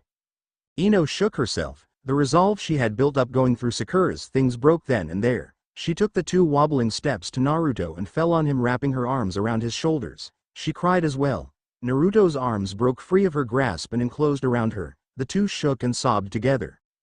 For now, their pain was the same. After an hour of crying, both finally quieted, yet they did not let go. Naruto needed to hold her. She had helped him and he felt a deep sadness within her. The tears Ino had shed were so great she had been unable to speak at all. Ino held on to Naruto to try and see if he had discerned how she really felt. Yes, she had cried harder than Naruto, but if she had not, she would have revealed everything to him then and there. And while he was holding that sword, she knew anything he did would be swift and full of vengeance. After an eternity, Ino saw Naruto didn't know. She let go of him and stood. He followed suit, but not before grabbing the scabbard and sheathing his new sword. He slid it into his belt around his back and smiled at her. Thanks, Ino. She blushed and looked at the ground. We should get back to work. She cleared her throat. There's still a lot to do. Yeah, heh. He rubbed the back of his head and went to work getting her weapons out and organized. Ino took the opportunity to leave and returned to Sakura's room. After that there were no more tears or words. Both young ninja went to work and packed all of their dead comrades' things easily and quickly. Soon all but Sakura's furniture had been put away. Naruto had made a run to the store and bought more than 30 small and medium-sized boxes. By the time everything was packed, the sun had set and it was well past 8. I'll take this stuff, he said, referring to Sakura's weapons, the pictures of her and him, her dishes and the small flowers she kept around her house. So I can get the dishes and things to Hana-san. Ino nodded, and as she was about to get her own boxes, a group of Kage Bunshin shadow clones did it for her. Ino huffed and made her own. Since there were only 7 big boxes, Ino was able to make enough without straining herself. As the two groups made their way outside, Naruto turned to Ino. He put a hand on her shoulder to stop her from going. She blushed. Ino, I wanted to ask, he blushed himself, would it be okay if I called you Ino-chan? Asked the young warrior. Ino flared. She had to think hard about this. If she said no, Naruto would probably be that much angrier at her when he did find out what she had done. On the other hand, there was nothing wrong with it. So what if he called her that? So what if it showed a level of closer intimacy? Hadn't they shared something few people in their position ever did just that morning? Alright. But don't think it means anything, Ino lied. Her skills at deception were even fooling herself, although making a convincing ruse to trick Naruto wasn't that hard. He smirked. Of course not. I'll see ya around, Ino-chan, he said, testing it out. Tsunade Bon. Granny Tsunade has a big mission for me. He smiled and nodded before turning and heading toward his home. The moon came out and a soft wind tickled Ino's face. The blush had made her face warm and she appreciated the cooling feeling of the air. Ino turned herself and went home. With the spoils of her kill, as Ino found herself at her front step, it was well past 9 at night. The combination of fatigue from carrying the heavy loads, packing them, and making several kage bunshin was putting a great strain on her. She didn't even notice the pair of sandals that were waiting for her. She set all the boxes down and dispelled her clones after putting their loads down. She rubbed her sore shoulders and made her way toward her kitchen. The fact the light was on didn't bother her, neither did the figure sitting at her kitchen table eating cup ramen, but when he spoke. That was touching Yamanaka, letting him call you Chan and everything. She whirled to face Nyose. He ticked his index and middle fingers off his temple in a faux salute to her. He slurped some noodles and stood. I just used your water if you don't mind. No I don't sir. What are you doing here? Nyose wasn't wearing his Anbu uniform, but he was wearing his Junin sweats. He blinked and finished off the soup from his cup and threw it and his wooden chopsticks in her flip-top garbage can. I came to give you this personally, he said, showing her a black scroll. Normal scrolls had basic swirl designs. The color told the difficulty, but for Anbu mission scrolls all were black to signify the secrecy needed. Here, your first mission. Ino took it and looked from it to her. She understood why he said that, but tea was something else that got to her. You were following me? She snapped. Not by my own choice. Oyama ordered me to do it to make sure we didn't have an explosion in the middle of the village. I mean, if Naruto found out, of all people to have as an enemy. He shook his head. What's so bad about Naruto? Asked Ino as she looked at the scroll, spinning eye in the fingers of one hand. Nyose regarded her out of the corner of his eye. He squinted at her, not unlike the Naruto of Ino's childhood. Sorry, can't tell you, he said honestly. Ino growled. All right, enough NYOSAI, Ino roared. Naruto is one of if not the strongest ninja currently in the village. Why does he live in a shithole in the broken down section of the village? Why does everyone blame their troubles on him? How come he can't walk down the street without getting a death glare? Nyose leaned against her counter and crossed his arms. I'd tell you, but the Anbu following me to make sure I didn't blab would take me in immediately. Take you in? Ino asked. To tell the information you want would result in immediate restriction of movement within the village. Anbu level imprisonment. My ninja status and all my accomplishments would be striped from record. I would be placed in Konoha medium security prison for a term no less than 25 years, where on the anniversary of my imprisonment, my birthday, Christmas, and the date of my initiation as a ninja I would be tortured by the acting Hokage personally. Ino shuddered, all for telling me why people hate Naruto. Yes, if you want you could ask him, I know he knows by now. You could also ask Godem-sama, for breaking the supreme order of Sandaime Hokage. That is the punishment all suffer, especially ninja like ourselves. The mission is tomorrow. Tsunade-sama herself will fill us in on the specifics. You can ask her then. Have a good night Ino. Don't think too hard on things that don't have to do with the mission.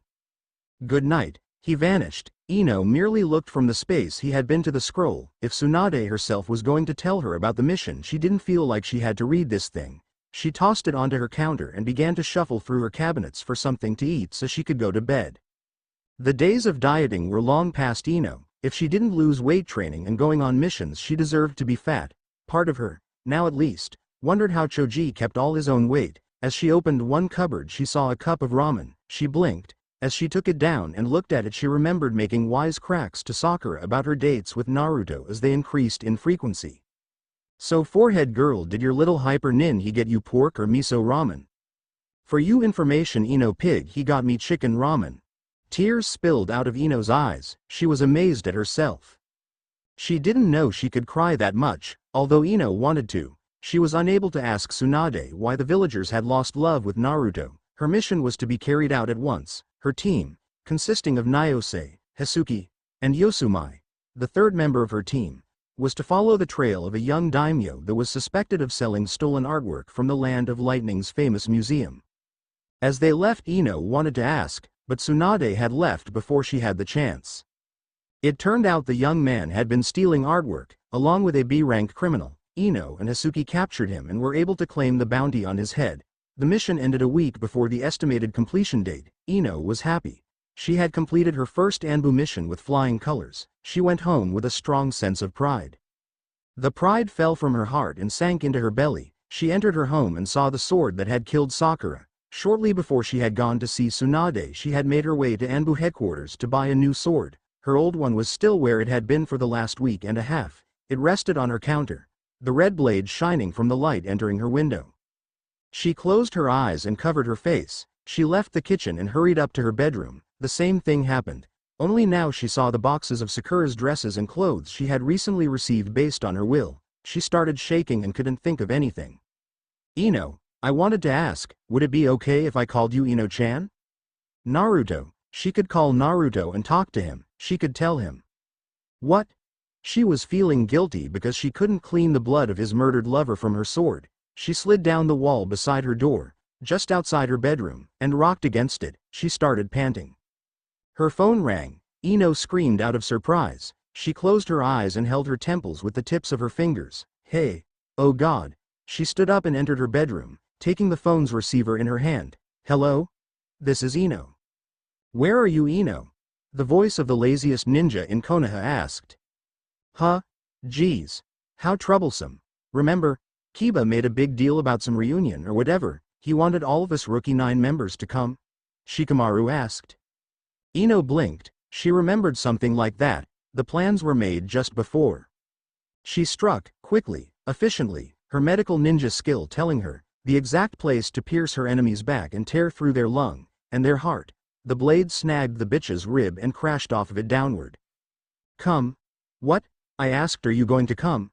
He asked. She could hear the concern in his voice. Listen, Ino, I know it's going to be hard for you for a while. You don't have to come. Well, I'll understand, but if you do come, you won't be alone, okay? I'll be there along with Choji and Naruto and Shino and... Naruto? She whispered. Yeah, he said he would come, so, are you gonna come? Ino covered the receiver of the phone with her hand and took a long shuddering breath to regain what little composure and pride she had before she came home. Sure, can't let Naruto show me up, can I? A short laugh came from her friend. No, it would be a real mess if he came and didn't have anyone to mope around with. See you at 6, Ino. The phone clicked. He's got to get all cleaned up for Tamari. Ino chuckled to herself as she hung up her phone. She glanced at the small face alarm clock by her phone and saw it was 4:30, but she got back to the village at 10 that morning and back home at 11, at the latest. Had she lost that much time sitting in the hallway? A fear gripped her heart. She wondered if today was still today, if she hadn't just fallen into a type of sleep and completely missed an entire length of time. Had her mind really been that frazzled? The thought was in its own ways more terrifying than fighting Naruto. Naruto, she spoke his name softly, all for telling me why people hate Naruto. Yes, if you want you could ask him, I know he knows by now. Again Ino's fear was superseded by her curiosity. The party was being held in a small bar just outside the formal area of town where the Uchiha and Hyuga clans called home. Inside, the bartender, an ex-ninja, kept things clean and organized. He made the place up to be like a tiny ninja paradise, full of memorabilia from his many trips out of the country. Headbands stolen from dead enemies hung from the balusters and support beams.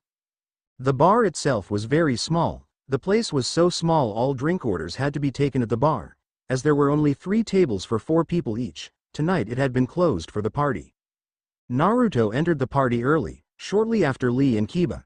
The two welcomed him in. Lee tried to make a big show, but Naruto could tell he was still a little upset. Naruto assured him nothing would get in the way of an enjoyable evening. After that, Lee tried to order a beer, but Neji arrived before he could. I'd rather take a 10-day training course with Hiyashi-sama than have you get any alcohol. It would hurt less. The joke made the 4 men laugh and started things off well. Hinata and her younger sister Hanabi were the first girls to arrive, and they kicked things off by Hanabi getting a lecture from Neji about the dangers of alcohol and the dangers of giving alcohol to Lee. Soon everyone had made it, all members of the Rookie 9, -3, one was expected, one was not, and the last would never make it. The one not expected came first. Sasuke's arrival triggered an immediate reaction with Kiba, Lee and Neji. Neji took point with Lee on his right and Kiba on his left. Sasuke-kun, Lee said, nodding. Neji activated his Byakugan. In response, Sasuke activated his Sharingan. Should you really be here? Now? Lee asked, a look of apology in his eyes. Whatever do you mean, Lee? Sasuke asked, his eyes locked on Neji. He means how do you have the balls to show yourself around here, Uchiha? After that stunt your ass pulled? Kiba snarled. He cracked his knuckles and let his hands drop to his sides. Sasuke could see the rectangle-shaped bulges in his coat pockets. I was invited to this party long before that happened. Are you saying that I can't come in because of something none of us, he looked hard at Neji, could have seen? Neji smirked and closed his eyes. Yes, he opened them and gave his fiercest glare, but you still tried. Let him get a drink, what do I care? The three turned and looked at Naruto. Sasuke's own eyes moved toward him. Naruto had taken a small drink from a saucer of sake before Sasuke came in. He was now drinking straight from the bottle. But you better stay the fuck away from me for a while, Sasuke-chan. Naruto snarled. Sasuke smiled and moved past the trio and went to the bar, right next to Naruto. I'll have some green tea. You deaf as well as blind, Sasuke? Naruto asked. The young Uchiha smiled wider. You must be the blind one. Look at how small this place is. I couldn't stay away from your dumbass if I tried. There was silence as Sasuke's tea was made. Aren't you going to apologize? Naruto finally asked as he finished off his bottle. For what?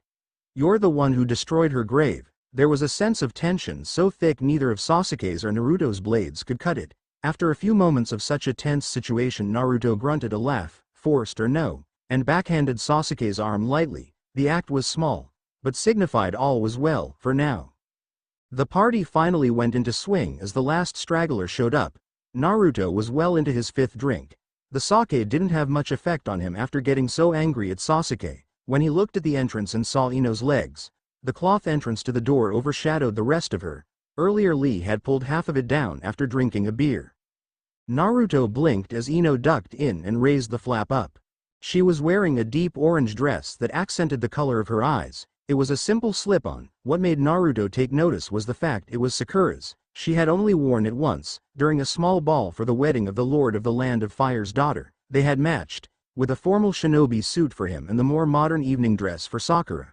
The memory made Naruto's mind buzz. He didn't know if Ino looked beautiful in it because Sakura had worn it, or because Ino was wearing it. She looked around and when she saw him she froze. Calm down, Shikamaru said he would be here. He still doesn't know. She whispered in her mind. He waved. Shikamaru saw Naruto's motion and nodded to her. Ino decided she would head over to Shikamaru first. Glad you came, he said. Beside him was Temari. She gave her normal confident smirk and nodded to her. Ino gave an equally prideful nod and smiled back. You missed quite a little show earlier, he said as he pulled a cigarette from a pocket in his flak jacket and lit it. Temari snatched it from his lips and put it out on the table. He grunted in surprise. Damn troublesome woman, he thought. You two look comfortable, said the young ninja. If I live through all of this I should become an actress, she thought, her mind worn from the stress of losing hours of time to grief.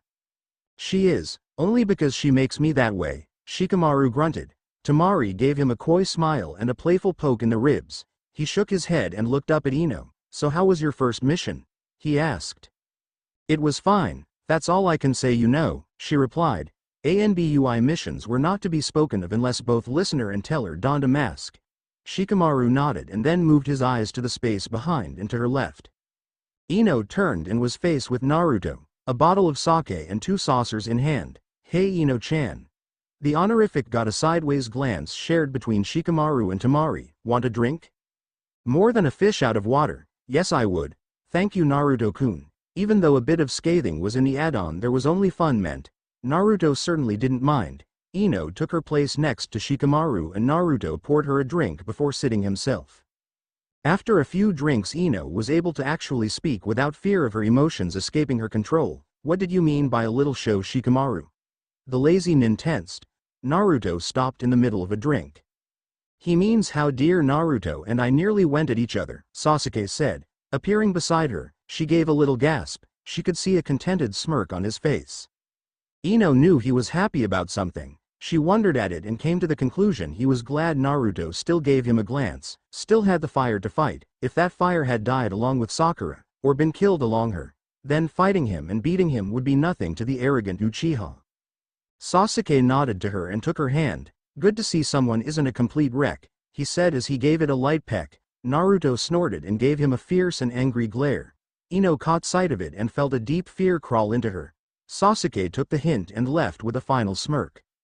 Naruto shook his head and filled his saucer so much there was a threat of overflowing. After he drank he smacked his cheeks and went back to smiling, albeit the smile was sad and obviously influenced by Sasuke's cruel choice of words.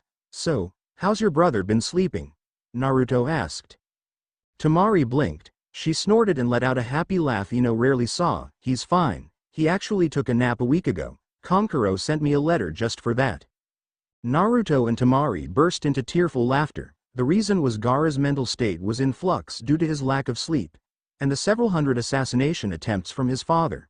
Because the Ichibi, One Tail, would devour and break away parts of his personality as he slept, Gaara was too scared to so much as snooze. After he was stripped of the demon and resurrected, Gaara was still deathly afraid of sleep. So much so that Naruto has no choice but to make fun of him for it.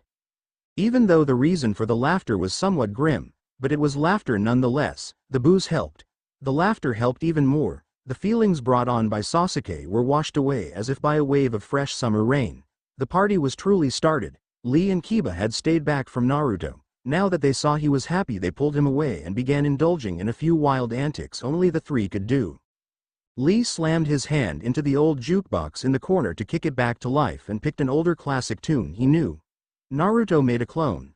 Akamaru changed in Kiba. And Naruto changed in an elegantly dressed version of his sexy no jutsu. Kiba and Akamaru, as their partners, changed their normal black attire into a full tuxedo. The four went into a high-paced and fluid tango. When they finished, Naruto changed back and took a quick drink from the sake bottle he brought to share with Ino and held his hand out to her. "Let's see if I can dance was well with a woman," he said with a smirk. Ino looked at him, then at Shikamaru. He gave her a discreet thumbs up with his shadow. She drank from the bottle as well and jumped up. Soon the whole bar, all of the Rookie 9 and Team Guy -1, was dancing and having a truly good time. Things wound down naturally as the hours grew late. By midnight only the rowdiest and the most silent of all the teams were left. Kiba and Hinata called it a night and headed off toward the Hyuga mansion. Tenten dragged Lee away from the bar. Lee was singing about youth and Tenten had the most evil look on her face. Naruto watched her go with a long face and red cheeks. "He's going to get a surprise tomorrow, and I don't mean a hangover," Ino snorted. Down the bar a few seats was Sasuke. He was drinking iced alcohol and kept checking the clock. At 10 till 1 he got up and walked by Naruto, setting his elbow lightly on Naruto's back. Naruto gave him a half-hearted wave and flipped him the bird as he left. Sasuke returned the favor. Soon Naruto and Ino were all alone at the bar. Ino gave a slight shudder from the breeze outside and Naruto threw his overshirt on her shoulders. He smiled wanly and stood. "The Jisan, old man, wants to close up. Let's go. I'll walk you home." Ino nodded. She was far too drunk to see why that was not a good idea. He took her hand and helped her up. After they had left the bar she slipped her arms into the long sleeves of the shirt and buttoned it. She saw that if she wanted she could just pull it off. Naruto's shoulders were so broad. "Where's your house again?" he asked, a small drunken snigger following the question. She told him. She wondered how. She could barely understand where she was. Before she knew it she was lying on her bed. It was much harder than she thought. She coughed. It was so dusty too. She reached out for her pillow and she couldn't find it. The lights on the street hurt her eyes so she closed them. Her head was pounding. "He knows now, Sakura." "Yes, Naruto will find out. Once you get home. He'll see the sword. He knows it's my blood, Ino. He'll see it." "Sword. I keep forgetting to clean it. You'll never have the chance, Ino-chan. Naruto will kill you before you have another chance." "With the sword you got him." "Yes." She shifted her body a little and then her bed softened. Her head was on her pillow. She felt something cold against her chest. At first she thought it was the sword, beginning its journey to her heart. But then she realized that it was flat and round. She blinked. A light was above her head. She thought it was the sun, but it was really her fan's lamp in her bedroom. In her house. She sat up at once. The person at her beside gasped. "God!" she cried. Ino looked around and realized several things at once. 1. She smelled coffee, which she didn't have any of in her pantry, at least she thought not. 2. She was naked from the waist up. And 3. Tsunade was sitting beside her. "Lay back down, Ino." Tsunade's voice called. Ino panted and looked at her with wide eyes. Tsunade, whose own face was calm and collected, began to explain. "You passed out on your way home. Naruto brought you to my house. It's morning. I am making sure you don't have a cold. How do you feel, Yamanaka?" she asked. Ino tried to talk, but her throat was again dry. Tsunade stood up and pushed on her shoulder, with a little more force than necessary, for her to lie back. Here. Tsunade gave her a glass of water with a straw. When she was finished, Ino said thank you and went to close her eyes, but Tsunade put a hand on her shoulder. Ino, how have you been sleeping? Tsunade asked. I've been fine, Tsunade-sama. The lie did not fool either women. No, you haven't. I can see the bags under your eyes now, Ino. The makeup you used was well done. Naruto was in your face trying to see if you would wake up and he didn't even notice. Also that, she pointed to the air that would be Ino's stomach, is too empty for you to have been drinking all night. You'll be getting a big breakfast here before it'll let you leave. Ino looked at her and her sudden nakedness made her face grow frightened. What? Tsunade asked. Did Naruto? Ino stumbled. Tsunade looked at her before laughing. No. God no. It started to rain when Naruto carried you here. Both of you were soaked. So I made him wait in the bathroom while I washed and dried your clothes. Ino's face grew gaunt. Separate washes. I am not an idiot girl. I also followed the instructions to AT. Tsunade waited for Ino to say something, but she didn't. I'll get cooking. You can get dressed, she said, motioning to the small closet in the room. Thank you, Tsunade-sama. Ino headed downstairs a few minutes later. She was wearing a set of Junin sweats that fit her well. Tsunade had hung her dress up near the laundry room. Ino decided she'd leave it for now. Her head ached with the light from both the windows, which Tsunade had opened. Ino was thankful Tsunade had used a limited healing jutsu so her head wasn't pounding with a hangover. As Ino entered the room, Tsunade nodded to a table and she sat down. The situation was awkward. Ino wished she did have a hangover so there would be a reason not to talk. When Tsunade handed her breakfast, she felt her stomach lurch. She was hungry, famished even. She dug in when Tsunade sat down and began to eat herself. Ino finished her meal, which included 3 servings of everything and was delicious. She took her dishes to the sink and as she scrapped the larger portions, of which there were very few, into the trash she saw a cup ramen. She blinked. Her mind screamed at her. Ask now. She slowly put her dishes down into the sink. She washed her hands and wiped them with paper towels. Turning, she saw Tsunade sitting at her small kitchen table and decided now would be the best time she would ever have to ask. Tsunade-sama. Asked the older Kunoichi. I wanted to talk to you. About Naruto? Ino slid into her seat across from the med-nin. Tsunade was reading a medical book. She had taken it out after Ino had shown more interest in excavating her plate from her food than actually talking. What about the brat? Tsunade replied. The insult was not meant to hurt. Ino would have to be blind not to see the affection in her face. Why does everyone hate him? Tsunade stopped reading. Her eyes moved up and locked onto hers. She slowly closed her book and took on her Hokage veil. All emotion left her face. She seemed to be as cold as the stone that depicted her on the cliff face below her house. Why do you ask that, Ino?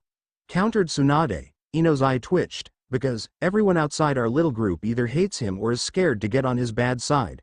I saw a group of men blame him for their troubles when Naruto could not have awe. Tsunade swung her hand out to stop her. What is the real reason, Ino? You and I both know learning more about Naruto would only complicate the situation. Ino didn't need to ask what situation she was talking about. I just want to understand why the person who made Sakura so happy. She clenched her fists around the edge of her chair and lowered her hair so her long bangs covered her eyes. Her shoulders hitched and she began to shake badly. Can be so hated by people who have every reason to love him too.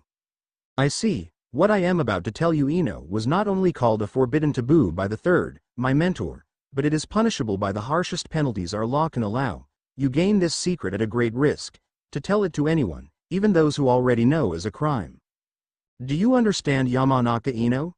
Ino felt a deep part of her smile. Something sinister was happy, and she was scared of it, because it was trying to kill her for Sakura.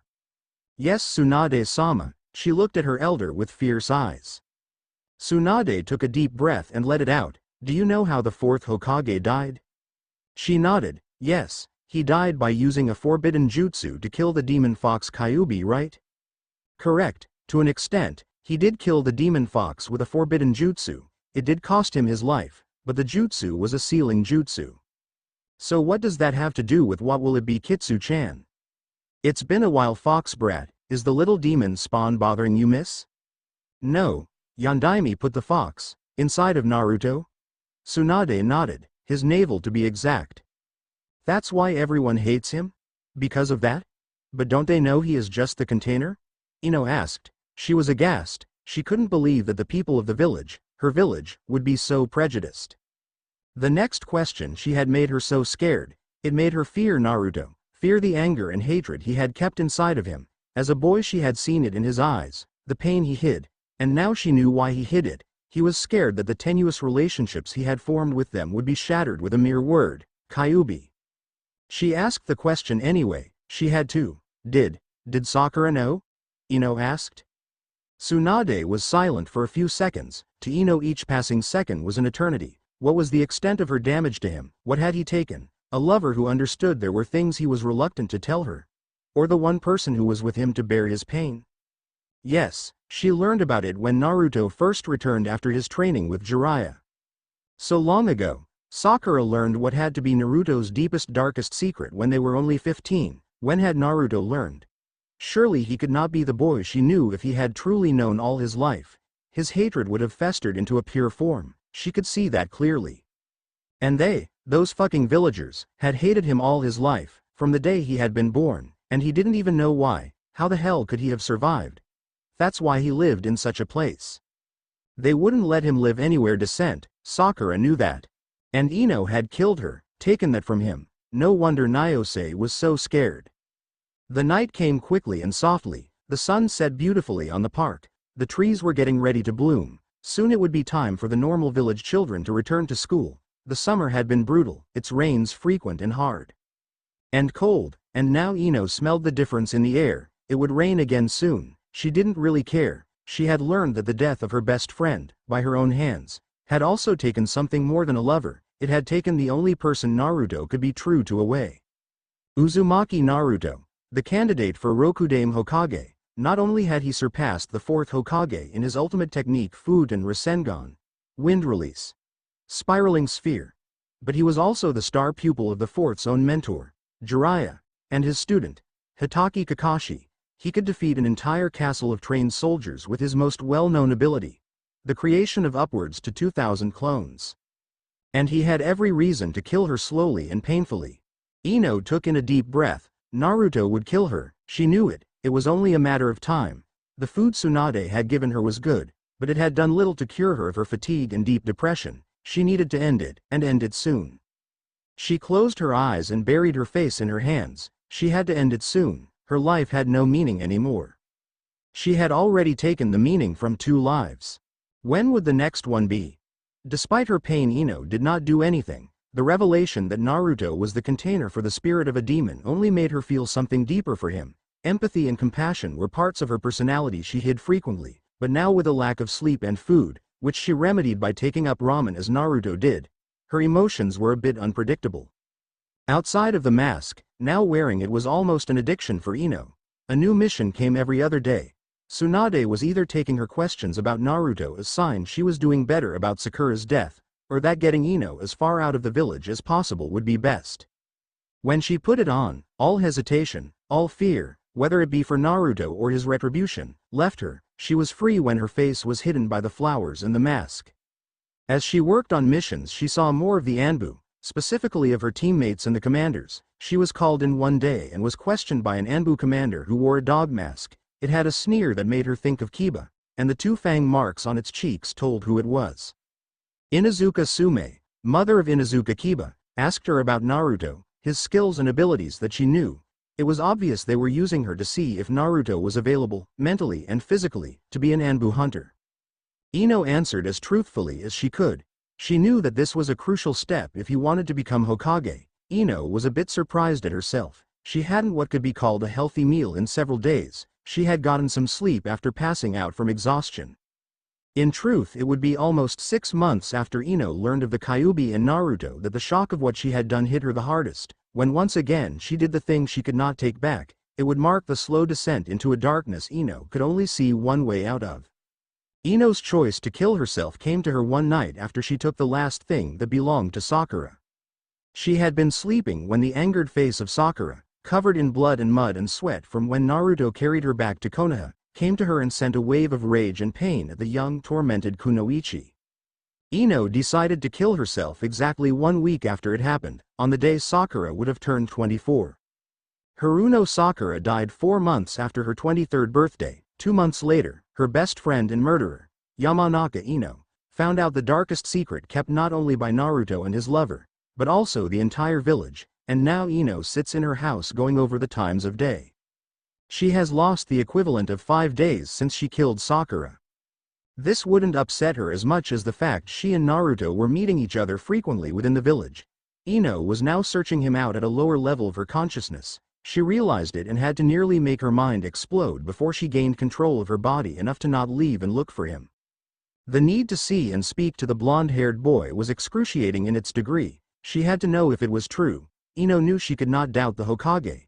Even more so since Tsunade had fought against the demon fox and had been Naruto's mother figure for some time now, but that didn't mean Ino could trust her. She, after all, had let Ino walk free after killing Sakura brutally. Ino was more concerned with trusting her friend's mentor than she was her own mind. The loss of time became a factor when Hinata asked her about the books she had lent her. She only stared at the young heiress. Ino's eyes shifted over to Naruto, who was joking with Kiba and prodding Shino. She returned her gaze to Hinata. "Don't you remember, Ino-san? I let you borrow them before." She bit her lower lip. "Sakura's." Another moment of hesitation. "Death," she said at last. "Oh, yes." Ino now remembered. Her mind had been in a fog all day, mostly because she had spent the previous day cradling her blood-soaked sword and mumbling. She gulped and pulled the vaguest details she could from both the book and her ass, to throw Hinata off. Thankfully it worked. After that incident, and some debate, which cost her exactly 17 hours of time, Ino decided she needed to start sleeping more. As a medical ninja she could easily make a drug that would give her a dreamless sleep. But the ingredients she knew were intensely regulated by the Anbu. The reason was most drugs were found to be highly addictive if even the slightest mistake is made.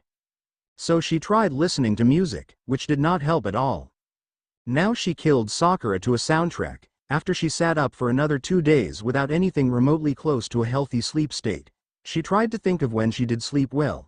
Remembering that on missions she had no dreams, she tried sleeping with her sword in reach. When that did not work, she wore her mask to bed as she did when she was on missions. There were no visions of her dead friend, no horrid playbacks of her deed, nothing. With one half of her crisis solved, she turned to eating. Nothing that she took time to make was able to satisfy her, and most times she wasn't hungry by the time she had finished making it anyway. After some small experimentation she found that the easily and quickly made cup ramen was the answer to her problem. After meeting Naruto at Ichiraku she nearly ate 15 bowls after her first try. Now she eats either there exclusively or she keeps her shelves stocked with instant cup ramen. As her mind began to come back to its senses, and she no longer had the haze of fatigue or hunger around, she saw things in a new light. It gave her the ability to look inward on herself. Sitting in her home, waiting for the inevitable ding of her microwave, she had vast moments of introspection. Many times these came from looking at her first sword. The one that hit her the hardest was that she was lonely, beyond lonely. Normally her days working for her father went by at the speed of light, no matter the amount of customers, mostly because she was either too tired to really understand what she was doing, or because Sakura had been there to take her mind off of the tedium. But Sakura was dead and gone. Ino now sat in her shop alone, looking at a magazine that was nearly a year old, wondering what to do with herself. When it was time for her to leave she went home and sat in her bedroom, going over her mission scrolls. Normally Anbu protocol would be to burn or get rid of them, but she kept them around 2 or even 3 weeks after the mission was done to remember. Her boredom was lifted after the return home from a particularly hard mission. Like many others she had done, it had been a combination of her and Hasuki's skills that had given the mission its successful completion. As they neared the secret Anbu entrance nearer to the faces of the Hokage, Hasuki slowed down to run beside Ino. "Yamanaka-san?" Ino didn't answer right away. She turned her head ever so slightly to acknowledge him. "I wanted to ask how you were doing." She had avoided speaking to him about the event, claiming she was fine. After learning about Naruto she had become introverted, even to the captain, speaking only when needed to. Hasuki didn't really see any difference, mainly because that was how she had always acted around him. "I am fine," she mumbled. He nodded. After a few minutes of silence he spoke again. "I also wanted to ask if you would like to go on a date with me." Ino did not slow, but she felt the twinge of fear grow in her belly. "My cousin Neji wanted me to take someone to help things be easier on his own date. Would you mind, Ino?" She thought about it. Would it be so wrong? She really didn't want to spend time with Hisuki outside of missions because not only did she not like him, but also he had an arrogance about him that rubbed Ino the wrong way. Ino didn't know when she said yes, but by the time she had gotten back to her house she knew what time, where to go, and what color to wear. I am an idiot, Ino said to herself as she washed her hair. Yes, Sakura's voice agreed. You are. Neji bowed to Ino and gave her what had to be his version of a warm smile. Ino-san, it is good to see you again, in a happier setting, he said. Ino knew Neji didn't like going to bars, especially with Lee around, considering the last time they had been near each other before that Neji had to keep a battle between two of the strongest ninja in the village from destroying the graveyard. His date was a blue-haired Junin who he had met when he first transferred to the hunting division of Anbu. Same to you, Neji. Where are we going again? Hisuki was quick to speak up. Just a small place near the mansion, he explained. Ino nodded. She was suddenly glad that Hisuki and Neji were taking her. They may have been members of the branch family, but they were Hyuga. It was widely known that if not for the taboo of the two families, Neji would have become the heir apparent to the headship of his clan. It also meant that she wouldn't have to pay a cent. The restaurant was not small. It was a large and fancy place filled with food from all over the world. The prices were, on the other hand, out of this world. She blinked when she saw a salmon dish. The same one she and Naruto had had at the rundown joint he took her to, was nearly 50 times more expensive. What would you like, Oju-sama, my lady? The waiter asked. Ino picked something she could barely pronounce and hoped she would be able to eat it. Nezuji, the girl Neji was with, was very talkative. Ino could barely stand her voice, given she was one to talk when it came to talk and gossip, but she had more than stopped it when she was around strangers who knew nothing of her inane babble. Neji and Ino were sitting opposite each other. The reserved Hyuga was sipping his tea gently, nodding when he was supposed to. All in all, he didn't seem to want to kill her. Ino suddenly realized she and Neji were at odds. The feeling that Nezuji and Hisuki had convened so they could convince Neji to date her and Ino-san, he said once Hisuki and Nezuji had gotten into a long discussion that Ino didn't give two shits about. Huh? She asked, looking into his silver eyes, not unsettled by the lack of pupils. The image of your dead and rotting friend made such things seem normal. How have you been? He asked gently. She laughed a little bitterly and rubbed her forehead. I am okay. It's been hard these past few weeks, of course, but I've found a few ways to get through it. That's good. He was silent then. After Nezuji said something about dogs, he looked at her with an unreadable emotion. I wanted to say thank you. For what? Ino asked. The last time she had even spoken this much to Neji was on a mission, and he had only been giving orders. He frowned slightly and took a longer drink of his tea. To be honest, I, as well as Hinata-sama, care about Naruto. He is a great friend to us. If it wasn't for him, I would still hate the main house. Not even my late father's will would have changed my mind. What I am thankful for is that you have been helping him. After my father died, my mother did the same for me. We used each other's pain to ease the weight of the others.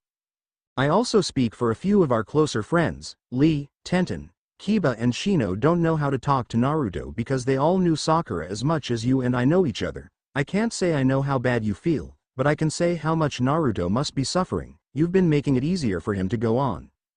That's what we are thankful for, Ino-san. Ino felt tears welling in her eyes. She could see he meant it. The most stoic of all the ninja she knew was now admitting he was grateful for her actions.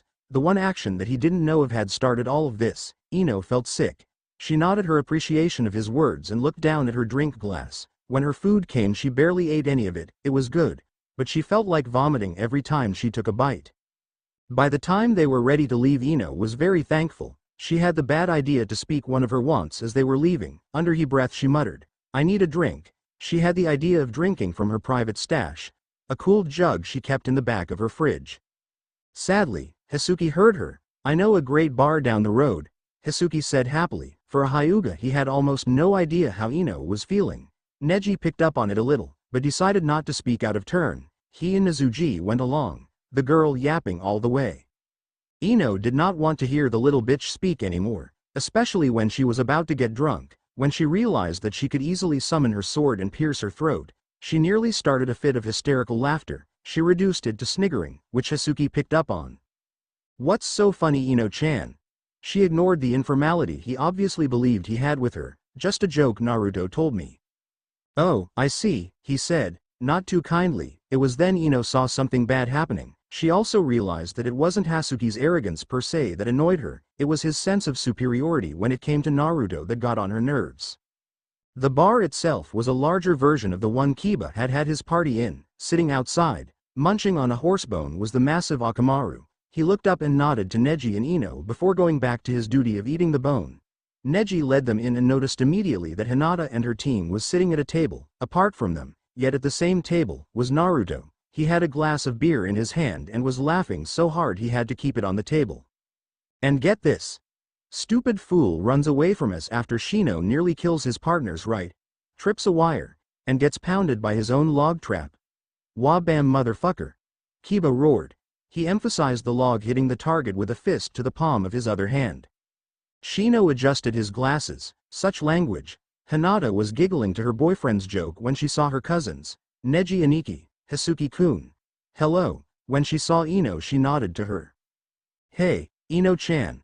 Come on and sit guys, Naruto said as he scooted over. The table they were at was small and round but it fit all of them easily enough when Naruto pulled another over. A pitcher of beer was brought and poured for everyone, even Neji who preferred more refined alcohols. We were just talking about the worst marks for hunting ever, Kiba said as he took a swig from his draft. Also sort of kinda almost on that subject but not really. I would like to make a toast celebrating the entrance of the man who will be the worst Anbu ever in the history of Konoha. And maybe even the entire recognized ninja world. Naruto glared him down. The two wild nins laughed it off and hit their glasses together. You've joined the Anbu? Ino asked him. Naruto smiled. That's right, hunting division. Ino felt a chill run down her spine. Hunting division was devoted mainly to apprehending criminals. They were experts in decimating enemy forces and taking down SB-rank criminals. Naruto, who could potentially take down an entire castle, was perfect for the job. I wonder how true that would be. Hasuki asked. Kiba chuckled and drank from his glass. Ino, who was between Hasuki and Naruto, saw easily the deadly glare in Kiba's eye. Because of his dog-like nature, Kiba had taken on the habit of growling when angry, his speech coming from it. The look in his somewhat bestial eye was a look of practiced calm. Whatever Hasuki had meant, it better not be an insult. He slammed his glass down and looked straight at Hasuki, leaning in on his elbow. What's that mean? Well, I mean you meant that right? I remember hearing stories about him from Neji when he was a student. Neji frowned at that. It was true he spoke when Hasuki was around but that didn't mean her told him anything. Naruto looked at the Hyuga prodigy. If Neji could look embarrassed and pissed off at the same time, Naruto picked up on it and tried to look like he was interested in a piece of falling wallpaper. Sadly, Hasuki continued, you don't go from being an idiot like that to a ninja ready for the Anbu. Even after all these years, the mood at the table changed dramatically. Ino saw the shadows grow over Hinata's eyes. Shino adjusted his glasses and put his hands on the table instead of his pockets. She heard a soft buzz and remembered his attack stance. Arms spread out before him to release his bugs. Hasuki once again showed how stupid he was by continuing. Think about it, he's an idiot. It took him nearly 7 years to become Chunin. He says he wants to become Hokage but his best technique is turning into a naked girl. What kind of pathetic, low-brow, stupid idiot does da? The attack was so fast Ino didn't notice Kiba's body flying over the table until he was standing over Hasuki's body. A hand went to his shoulder and he whirled to see Shino. Not the time or place, Kiba. Stop, he ordered. Kiba snorted and stepped back. Ino went to Hasuki's side and looked his face over. Kiba's foot had made an imprint, but there was no permanent damage. No one says shit like that in front of me, Kiba snarled at him. Show respect to your betters, punk. Hey, mutt. If I wanted you to defend me I'd put a leash on you, Naruto snarled back, grabbing Kiba's collar. Don't get on people for talking about me. I was an idiot at the academy, remember? He asked. Kiba calmed down slowly and nodded. The anger faded as he realized he was only pissing Naruto off. That was something Kiba was wary of ever since the Chunin exams. Yeah, let go man, he grunted. He turned to Hinata and apologized and did the same for Neji. When Hasuki got up he gave him a passing word. I'll walk you home, Hinata. She nodded, said goodbye to those assembled and left with him and Akamaru. Shino nodded to Naruto and gave Hasuki what had to be the creepiest goodbye Ino ever saw. While the skilled Junin said take care, it sounded more like I'll strangle you in your sleep with a pair of dirty gym socks. Now that they're out of the way, Naruto said as he turned to the wobbling Hasuki. He grabbed him around his shoulders and threw him into the street. Naruto. Stop it now, Ino screamed. Neji and Nezuji went after him and Ino took a minute to follow. She watched as Naruto pulled off the button-down shirt he was wearing and threw it to Neji. Under it he was wearing the standard chest-padded armor over a mesh undershirt. He took the padding off and tossed it down. Ino saw the short sword sticking vertically from his belt. He pulled it out slowly and placed it down with his armor. What drew her eyes was his toned body. There were light scars on him. She could see a strange tattoo on his midsection as he gathered chakra.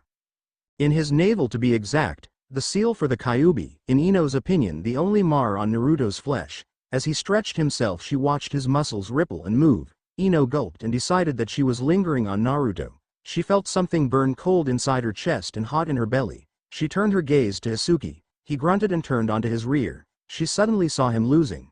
The image of Naruto winning was so strong in her mind, she could see almost nothing else. "Stand up," Naruto ordered. Hisuki wiped blood from his lip and did as he was told. The moon decided to show itself. The light reflected off of their forehead protectors, causing a momentary shadow to fall on their faces. "Normally I'd forgive assholes like you for spitting on me like that, but today it seems like a good idea to put you in your place." He cracked his knuckles as Hisuki slid into the Juken stance. "That won't work on him," Neji called. Hisuki turned to him and narrowed his eyes. "At least not your level." "Cousin, I believe behind you," Nezumi screamed. Naruto moved in that instant. He crashed his knee into the back of Hasuki's head, sending him flying toward the small pile of Naruto's gear. The young Hyuga screamed as his face connected with the dirt and rolled head over heels for a few meters. It feels like my head is coming off," he gasped as he tried to right himself. "You were gonna say I am an idiot, right?" Naruto zinged as he landed. Hisuki scrambled to his feet, his eyes and face a testament to rage. He slid into a different stance. Naruto knew. He had seen Neji fight with it. The only difference was, Neji actually looked like he had practiced it. Naruto quickly leapt back 5 meters and cracked his knuckles together. The Hyuga grunted and adjusted his stance slightly. When he did, Naruto barreled forward. The sudden movement threw Hisuki enough for him to act 1 second too slow. If he had been faster, Naruto's right hook would have missed and he would have gotten a high-powered hit to his spleen. Instead, Hisuki was sent spinning to the ground once more. "Naruto, that's enough, he's learned his lesson," Neji said. Naruto nodded, and as he turned he felt Hisuki get up. He turned and saw something. Hisuki was holding Naruto's short sword. His face changed from one of mild interest to one of hatred. The marks on his face grew into gashes and Ino saw his teeth sharpen. "Put that down," Naruto ordered. His face was in shadow, as well as the rest of him, due to the clouds that now covered the moon. But his eyes were bright blue and glowing in the dark. "Why? This means something to you?" Hisuki asked. "Then it would be excellent to kill you with." The idiot took 1 step forward. 16 Narutos were around him, each one with a fist charged. They struck Hisuki at the same time at different areas of his body. The first 4 hit his head and face. The 4 behind them got his neck and shoulders, followed by his stomach and sides, and finally Naruto broke his legs. Hisuki would have screamed if his mouth had not been muffled by 2 powerful fists. He twitched when the Narutos dispelled and fell back rolling in the dirt, crying out as he went from holding one leg to the other. Naruto cracked his neck and grabbed his sword. Hisuki had dropped it after Naruto's attack. Naruto reached down and Hisuki cringed away from him.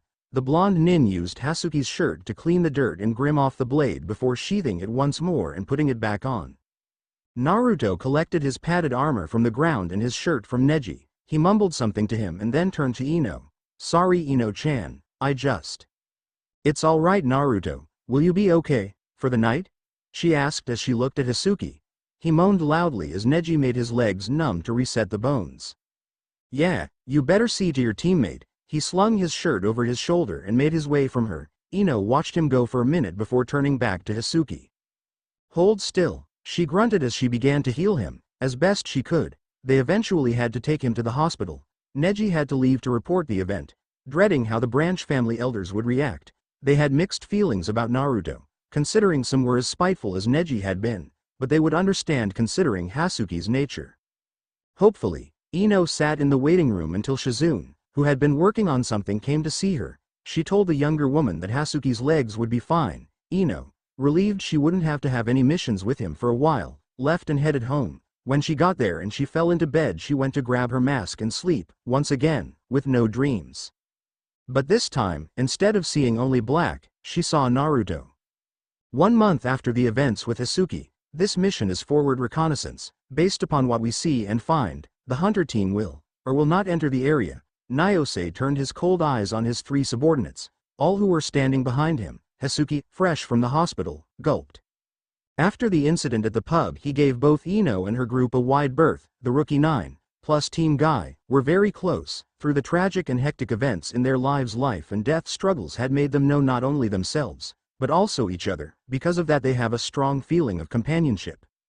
In very few cases are those disliked by one, not disliked by all. Hisuki not only managed to piss Kiba off, but he pissed of the unofficial leader of their clique, Naruto. And now he knew why everyone was keeping their eye on the young ninja. His speed and strength was on par with his mentors. Either one you chose. Ino herself was doing better. She was able to talk to Naruto openly. As the Anbu no longer followed her, she suspected after the visit from Nyose they saw no need to monitor her outside her home. If they had, they would have pulled her from active duty long ago. Ino felt cheated. She wasn't given competent guards who could see how insane she was becoming. Well, she's not really insane, unless your description for insane was having hallucinations about dead people killing you with rusty bloody swords. Besides her new openness with Naruto, she realized there was something very wrong with her. She had not only murdered her best friend, done nothing to either prove her guilt nor make amends, and now, she was lusting after her lover. The very thought made her feelings for Naruto both that much more desired and feared. Ino saw Naruto in a new light after the scuffle with Hisuki, one that left her wanting him. He had felled a member of the elite Hyuga clan in less than a few minutes, the final blow delivering injuries that were millimeters from being fatal. She had known he was strong, but she saw that he could also be furious. His skill had grown such the creation of clones was quick and quiet, not the big display of his earlier years. He had become the most powerful ninja she knew. Ino hoped it was something deeper than the superficial crush she had on Sasuke. She also hoped it was deeper than the hunger for some physical activity such as a one-night stand, while the thoughts of Naruto displaying the cool cunning in the bed as well as the battlefield were enjoyable, but not something the mentally fragile Kunoichi should be focusing on. The current mission she was on had to do with tailing an ex-Konoha ninja. He was considered an A-rank threat to Ino, who had faced off against immortal devils like Kakuzu and Hidan of Akatsuki, and though she did not participate, she saw the final confrontation with Orochimaru before Naruto finally finished him. This mission seemed dull, if not that then pointless. Is that clear? Nyose finished. All 3 recruits nodded. Good, now, let's go. They leapt into action, dashing from Konoha to the land of rice. The criminal, a powerful taijutsu user, was dwelling in a small village known for its massive varieties of spice used on rice. Ino and Hisuki, although strained, were ordered to follow around any allies he has and monitor their movements within the village. Nyose would be watching the criminal, Kofu Shishimaru. Ino and Hisuki watched his men for 4 days. They had an extremely strict schedule and sent in their report. They met again with Nyose and their teammate 100 kilometers outside of the village. Hunkering down in the trees, they prepare for the arrival of the hunter ninja. So, are we going to stay, sir? Hisuki asked. Nyose rubbed the chin of his mask and looked at his subordinates. We're going to stay. They're sending a crack team to apprehend him, but they still will need help. You have me pegged, sir. All 4 ninjas suddenly looked down. Sitting under the tree was Shishimaru. He looked up and smiled. He showed off a set of sharpened teeth under his mane of hair. A wide-brimmed straw hat was tied to his head. He wore a traditional set of shinobi armor and was leaning against the tree they were in. He stood and backhanded the tree. Ino had a split second to see a huge manifestation of air surround his hand. It took the form of a wolf's paw and crashed through the trunk. The 4 ninja leapt from the tree and landed in a clearing opposite from where he was standing. He walked slowly into the clearing with them and whistled. The 3 men who Ino and Hisuki had followed appeared and changed back into their normal dog forms. So, I guess I've finally become a big enough fish to be sought by the fisherman he asked. Kofu Shishimaru, you are under arrest for violating the treaties of Konoha and Suna. By doing so, we have been given the order to capture you. If you surrender, you will live. He smiled. Yeah, about that. Kofu disappeared. Ino turned just in time to be backhanded into Hisuki and then out of the clearing. You all are too weak to fight me. Let alone me and the combined might of the Azure Trio. Sorry, no Japanese for this. The 3 dogs, all with a deep blue-colored fur, seemed to snigger. Nyose gulped. He looked into the brush quickly, to see if Ino and Hisuki were okay. Then back to Kofu. You were always so arrogant. He raised his hand to his radio and threw it into the air. It exploded and created a large cloud of black smoke. If any Anbu are in the area, they will respond in 10 minutes. Then I have 5 to kill all 4 of you, Kofu roared. Inuzuka family technique. Shikyaku nitrogen monoxide jutsu, down on all fours technique. Ino's eyes widened as she saw that. He's a member of the Inuzuka clan? Nyose laughed. He was, but then he tried to usurp the clan and kill Inuzuka Sume. He knew that only one with her great-grandfather's blood could rule the clan, so he devised to drain her blood. The now feral Kofu smiled. Heh, those fools in the head part of the clan can only do so much. I learned the Shikyaku no Jutsu at the age of 6. It took Kiba nearly 8 years to master it. My skill is the true mark of leadership. He turned to Ino and Hasuki. And I'll show it now. He barreled at the 2 young Junin, who were frozen in their tracks. Ino realized something with a smile. I can die. Hasuki screamed at her and tried to pull her away, but she merely pushed him off and waited for the final blow that would equalize her and Sakura's fates. Yosumai. Nyose screamed. Dutun. Tentate no Jutsu, Earth Element, Steel Wall Technique. The third member of Ino's team slammed his hands into the ground and from it a huge slab of metal appeared in front of Ino, protecting her from the attack. Pathetic. Wind suddenly began to gather around him. Ino's eyes widened. No, I must die. I've committed the crime of killing my best friend. I took away the only one who ever truly loved Naruto. I should die, I must die. Azure Trio. Come to me. The 3 dogs leapt to their master's aid. Nyose watched in horror as Ino refused to move. He knew what she was going to do. She's going to sacrifice her life. I didn't know her depression was that bad. Damn, I should have seen it before. If she dies too, Naruto may unleash the Kyuubi. Ino, don't you realize what you've become? Futun. Yanrogagan, Wind Release, 4 Wolf Fang Bullet. The spiraling quartet ripped through the steel like it was mere wood. Kofu laughed as he made his tornado path towards Ino. Ino herself was crying for joy. She was finally going to get Sakura revenge by sacrificing her life. Ino-chan. The voice ripped through the air. Before Ino knew it, a lone Anbu man was standing in the way of the massive burst of cutting power. She recognized the coffee brown hair. The hands wrapped in bandages. She saw the lines from the wrappings of his head. His face and silver eyes were obscured by his turtle mask. Hyuugazukajyuken Ultimate Technique. Kaden, Hyuga House Gentle Fist Style. The Heavenly Spin. The deflection of Neji's chakra sent Kofu so far off course he made a huge crater over 20 meters away from his intended target, Ino. Neji whirled to a stop and looked at Nyose. Report. Nyose gulped. Even though he was 6 years Neji's senior, he was lower ranked and far less powerful. Yes, Kofu realized at some point we were following him. He decided to attack us. We have not been able to capture him.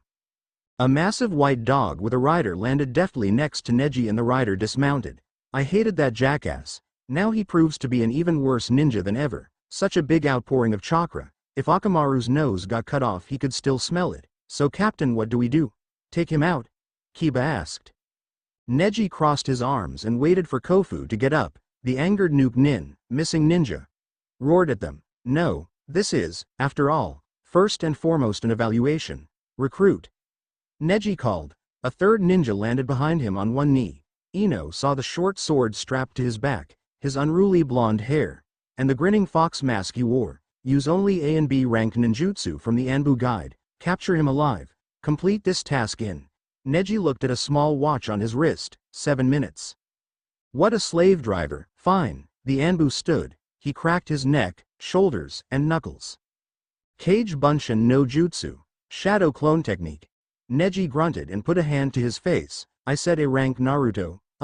He groaned. Kiba smirked behind his mask. Akamaru yipped happily, which sounded more like a lion's bellowing roar, and wagged his tail. A mass of 10 clones appeared around Naruto. They suddenly began to run around each other before charging toward Kofu in a moving crowd. He growled and clapped his hands together, making dozens of signs before drawing 2 short swords. Die! He roared, throwing them. Naruto saw the wind chakra swirling around them and quickly made a barrier of clones. He made his own signs and the clones he had made suddenly merged into one big mud barrier. Kofu grunted as he watched his swords bury themselves to the hilt. yet not pierce the mud barrier. Naruto, behind you, Neji said softly. The blonde-haired nin had only seconds to react before the three dogs exploded from underground and latched onto him. He coughed up blood as one tried to rip his throat out. Naruto smiled, as the dog smelled a massive amount of chakra. Bunshin Daibakuha. Clone-grade explosion. The force of the blast was so large it shattered Naruto's barrier and fried Kofu's swords. When the smoke and light from the blast cleared, he saw that his dogs were dog meat. You bastard! How dare you kill the Azure Trio? Shut up, you son of a bitch! Naruto coughed from behind. Kofu spun like a top and struck at Naruto with his odd wind attack. Naruto drew his dosu with lightning-quick speed and lobbed the hand off. Kofu screamed, falling to his rear, clutching his forearm. Naruto quieted him by kicking his chin as hard as he could. Kofu, thankfully, had a glass jaw. As he fell back, Naruto wiped the blood from his blade and sheathed it. He teleported, as even Ino could not follow him, to Ino, who had fallen to her knees, and put a hand on her shoulder. Ino-chan? Are you okay? He asked, kneeling down by her. Yes, Naruto, I am fine. She watched as Kiba strolled quietly over to Kofu and discreetly let Akamaru piss on his unconscious form. How did you get here so quickly? Neji saw the smoke, so he used Kiba's soldier pills. Are you sure you're okay? He asked. She nodded once more. He helped her up and made sure she was stable on her feet before taking a step back from her. Ino and Naruto watched as Kiba used a weird jutsu to bind Kofu in bandages. Yosumai and Hasuki gathered bits and pieces of his dogs into a carrier Neji had summoned.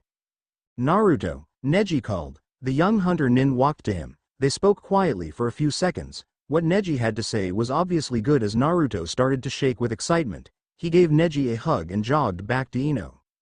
I am an official hunter Anbu as soon as we return to the village and we give Tsunade Ban our report, he said, smiling under his fox mask. Ino returned his smile, as she knew he had one plastered all over his face, and nodded to him. But deep inside her mind she was cursing Neji and Kiba for their soldier pills and eyes. If they had been a second, maybe even a millisecond later, Sakura's vengeance would have finally been had. Ino felt deep sadness, shielded by an even greater and deeper anger, rise. Now, he'll have the chance to kill them, Naruto whispered. Ino was pulled out of her silent angst by that. She suddenly knew why Naruto wanted to be a hunter Anbu. They hunted down all criminals, even ones from other countries and villages, but they also reclaimed lost items of ninja history or wartime importance. If Naruto didn't know about the scroll, which he undoubtedly would not, considering how adamant Tsunade had been, he would believe it was just a rare artifact that would be hunted for retrieval, and the one who had it. Naruto and Ino now could not get away from each other. Fate, or some equally powerful force, had pushed their lives together in such a way it felt like a printing press. Ino grew so conscientious around him she wondered at times whether "murderer or killed your lover" had been stamped on her forehead. Even if it had, Naruto would not have seen it. Ino, in her own self-disgust, didn't notice how much Naruto was becoming endeared to her. The fact she believed he would act like he had as a child around girls he liked was the main cause. She never began to imagine he had matured as a romantic as well as ninja. If she had, she would have made it her point to avoid him. Seeing that he would enjoy being with her as she would with him was dangerous. Even though at this point Naruto only wanted companionship and not sex. Naruto, who now got his missions exclusively from Anbu headquarters, was always around the place. His team usually consisted of fellow rookie 12, 11 members. Kiba was frequently with him as Naruto had good relations with both Kiba's mother, Sume, and his sister, Hana. Hana, being only a few years above the blonde, was able to talk to him. Ino, despite no claim to him whatsoever, grew increasingly jealous. Especially when Naruto and Hana were given a mission alone together that lasted 2 weeks. When they returned, Hana and Naruto spent a small time training together before Hana had to return to her veterinarian duties. Ino's jealousy only grew when she heard from Hinata that Naruto and Kiba were getting close and the former was frequently over at the latter's house. Ino's image of Hana went from one of a respect-worthy superior kunoichi, to a hussy who didn't know her place. She saw the younger girls, new recruits who were supposed to be emotionless, falling for Naruto. She didn't understand at first. It took a visit to the bathhouse, once she no longer looked like a skeleton under her clothes, for her to understand. She was sitting with Tenten and Hinata when she heard Naruto's name, ignoring it for the soothing waters of the spa, baths, and continued in Tenten's discussion of taijutsu users. When she heard his name again, followed by Sakura's once or twice, She turned and looked around and noticed 3 girls. One of them was Nezuji, who was looking very annoyed with her friend's conversation. Eventually she left in a huff and went to be by herself after saying, "He's so stupid thinking he can beat a Hyuga." Ino did not miss her. A question from Tenten drew Ino back into her previous obligation, but it didn't stop her from moving away slightly from her comrades, making enough comments for her to be in the conversation but keep focus on her new target, to press her back against a rock to hear what they were saying. "It's so sad," a very stupid-looking redhead commented. "I know," her equally stupid-looking brunette friend retorted, "but he's gotten better. I hear he joined the hunting division based upon Commander Soom's request. That means he was wanted and evaluated for at least 5 years. It takes less time to get into some colleges." "Is he really as handsome as Nezuji said he is?" the red asked. Ino's eyes narrowed. "Yes, I saw him once without his mask. I agreed to teach my little sister to fish right. So I take her and she gets bored, so we play ball. She loses it of course, and when I go into those really pesky bushes to find it, a huge frog comes out of nowhere. Gross. I know. Then he shows up and says sorry for scaring me. He then whacks the frog on the head and tells it to get lost. He was only wearing his pants." Both girls made a horrendous squealing noise that made Ino want to kill them. She wondered if it was just girls like Nezuji that made her feel that way, or she was in the beginning stages of some twisted misogyny. Normally she didn't feel this way, really. "What was he like?" "He's sexy," the girl said, suddenly quiet and serious. "His muscles were so big and toned and he had a sexy tan." After giving details of Naruto's body that Ino did not mind remembering at all, the girl then leaned back and put her hand to her chin. But it was weird, he had this really creepy tattoo on his stomach. "What was it?" her friend asked. "It looked like a seal." "Maybe he uses it to turn into a Bishonen?" That squeal again.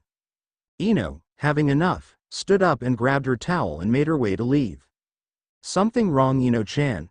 Tenten asked. She referred to all the younger women this way. "I am just not feeling well. I am going home to get ready for a new mission." Hinata and Tenten said their goodbyes and Ino walked out of the bath. She couldn't help using her family technique to make the girls attack each other before leaving. After that little incident, Ino began to focus less on Sakura and more on Naruto. Their visits went from random chance to non-binding agreements, like if Ino was going to be around the shopping district Saturday they could get groceries together, or if Naruto was close to the river on Wednesday they could train together.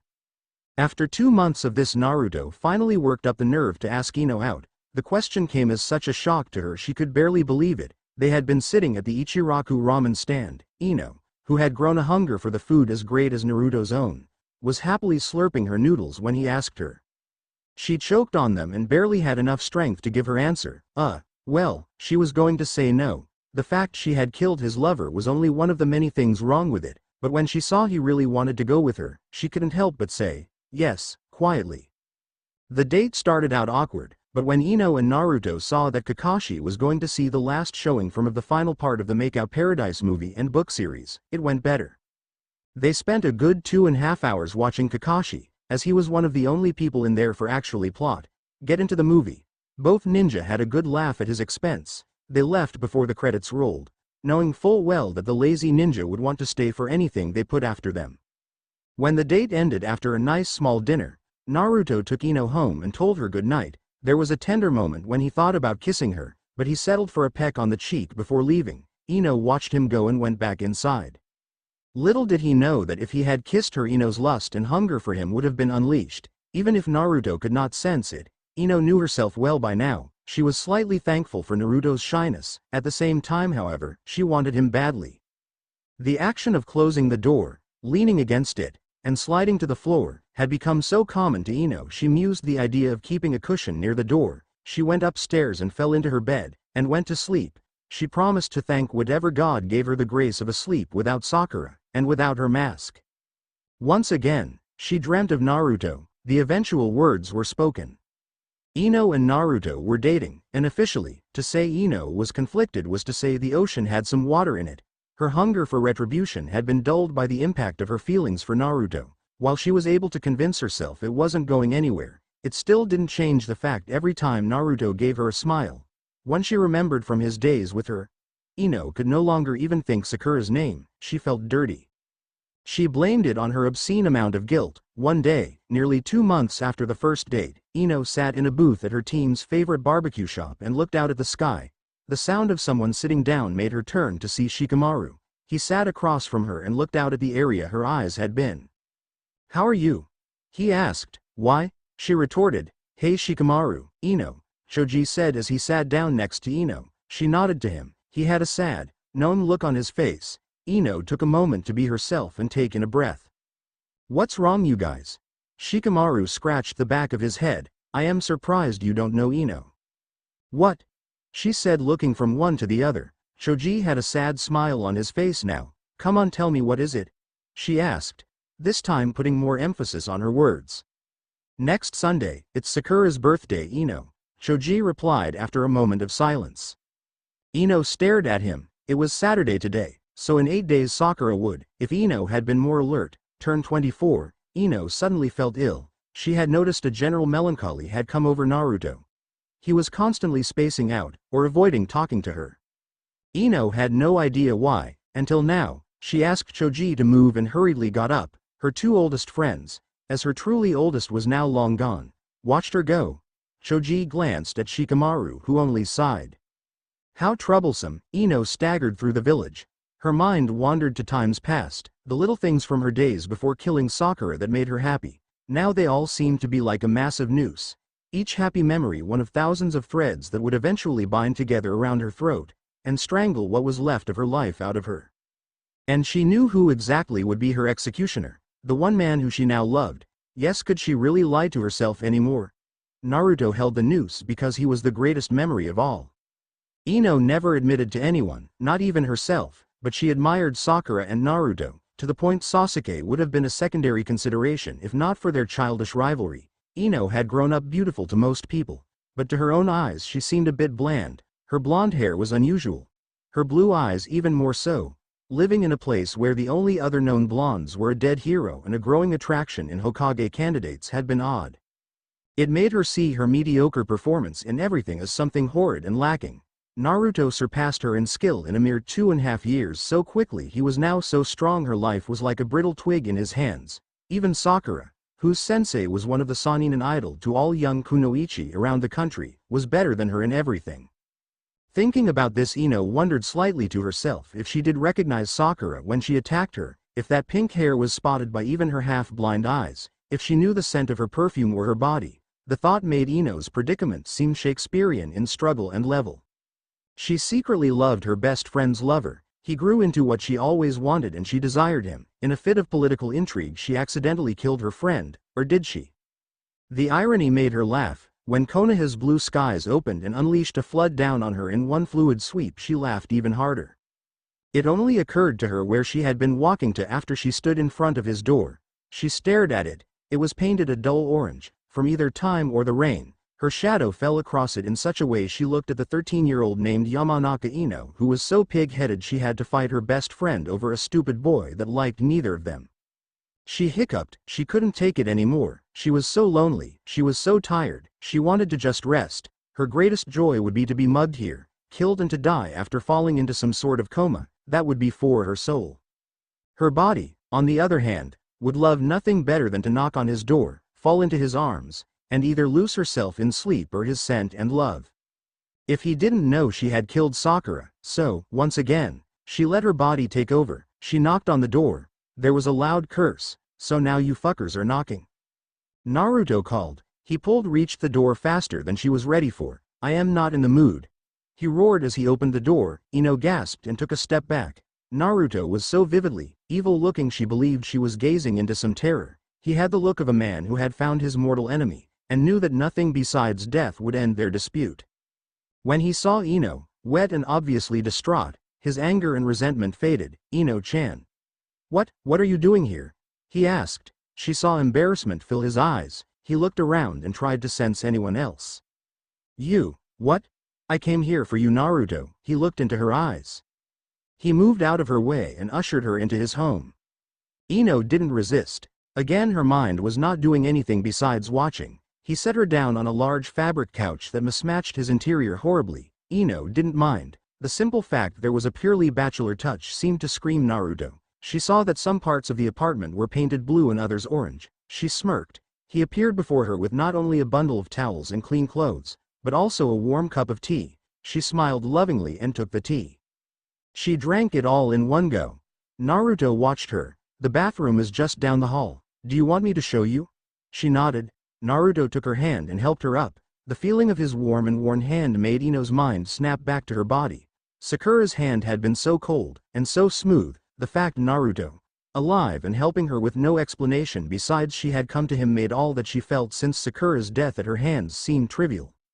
She could get over it, with his help. Naruto, she whispered when he realized she wasn't moving and looked back at her. Yes, Ino-chan? Asked the man she loved gently. Could you ever love me? She asked. Her eyes had already begun to water. Her tears would come no matter what he said. If he said yes, she would be able to live again, live for him. If he said no, well, she was already dead. Her body only needed to catch up. He regarded her and stood to face her fully. The immature, loud, and hurt young boy she had seen during her youth was gone. Now a man stood before her. He held her hand and slowly put down the extra clothes, a Junin uniform that was no doubt too big for her, and towels. With his free hand he brushed some stray, wet hairs from her face. Ino, she was about to cry. She felt the tears come fully. He ignored them. When Sakura died I thought. No, I knew something died with her. She was the one girl I loved all my life. Even now I can't tell you what made me love her for so long. So when she was gone, I thought I would be alone for the rest of my life, after finding someone to be with. Ino's free hand rose, much like Hinata's would in their younger days. Again her actions and movements were ignored by the blue eyes of Naruto. He smiled as he pulled her closer and held her. She cried into his shoulder. She mumbled something incoherent about how she was getting his good orange shirt wet. She fascinated herself. What this man said could determine whether the next time she was in a bathroom was for pleasure or pain, and she was still being a smart ass. Of course I could love you, Ino, and I do.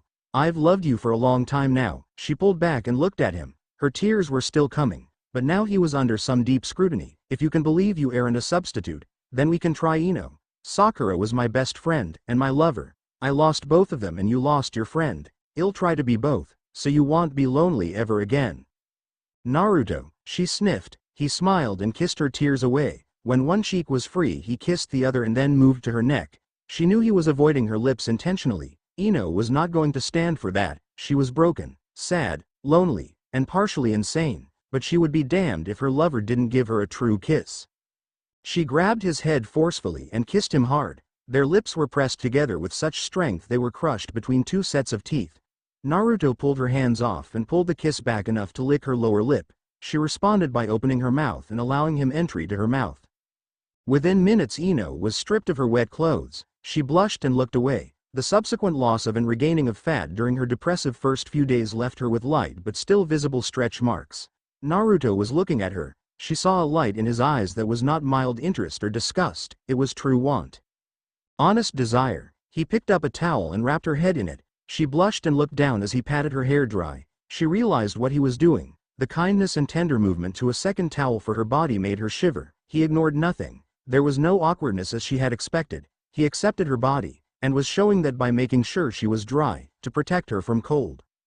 When he was satisfied with his work he pulled her close. A look of simultaneous determination and care was crossed on his features. He guided her away from the direction of the bathroom and to his bedroom. There he discarded his clothes, pausing slightly when he pulled from his waistband the dosu. Ino for a moment felt trapped. She felt wrong. In one swift strike, or one long tortuous experiment, that sword could kill her.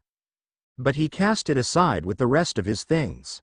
The movement to her was quiet and humbling. Ino would never be able to move like that in her life. It chilled her to know that his abilities continued to grow, aroused her even more. She sighed when he took hold of her and pulled her close. And then, there was no separation of them. They were one. When Naruto noticed Ino wincing he leaned back from her body and looked at her. You were a virgin, he said softly. It was like he was confessing to a crime. One blue eye opened and looked at him. Yes. Then the only words they spoke were each other's names. It had been close to 8 when Ino entered Naruto's home. By midnight they were finished. Ino was wrapped in the blankets of Naruto's bed while he made his way to the laundry room of his building to wash and dry her clothes. As he sat in the warm room he looked outside and smiled. I'll keep my promise, Sakura-chan. He looked at a collection of stars in the sky. Sleep well, Sakura. Ino has helped me let you go piece by piece. Now all I need to do is kill those bastards that killed you. Once I do that, I'll let you go forever, and I'll give Ino the happiness she deserves." In his arms, things just felt right again. It didn't matter that Sakura had been murdered by her. It didn't matter that Naruto had a demon inside of him. It truly didn't matter at all. Nothing did. Except for his scent, and the sound of his breathing, and the beat of his heart. Their first night together had been Ino's first night with any man. And she had not been given any reason to want to stop.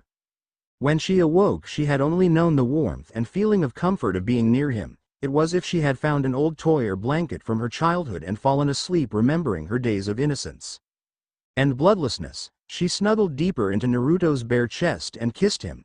A playful side of her nudged her to bite his nipple tenderly. He let out a loud and rude snore followed by the absent scratching of his crotch. A vein bulged out of her forehead. Her eye twitched and she grinned, bearing fangs akin to the Kyuubi's frequent snarling continence.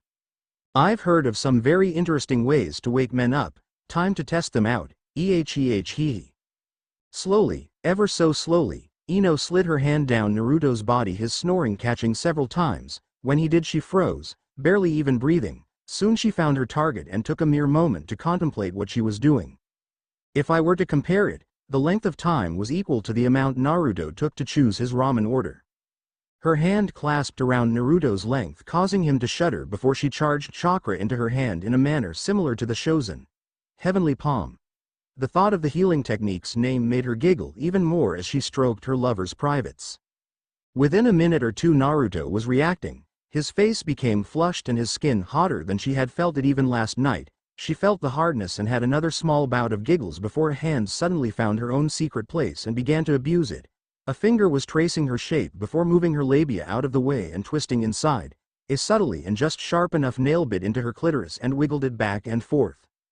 For some reason, this stimulation caused her to shudder violently. She buried her face into Naruto's chest, her tongue lolling out and rolling over his skin. A part of her wanted to find his nipple and nibble on it again while she had this great sensation flowing through her. Soft laughter made her look up. She gasped as she realized Naruto was grinning at her. "Well, I only thought it fair," he said, his smile becoming vulpine. Ino gaped at the demon container before she lowered her face. "Hey. It's fine, Ino-chan." It felt really. Ino leapt up and landed on top of him, a sly smile on her face. "Now I am horny too." Oh shit. Sex-crazed Kunoichi. XXXXX. After their second romp, Naruto was sitting in his kitchen sipping his morning cup of ramen.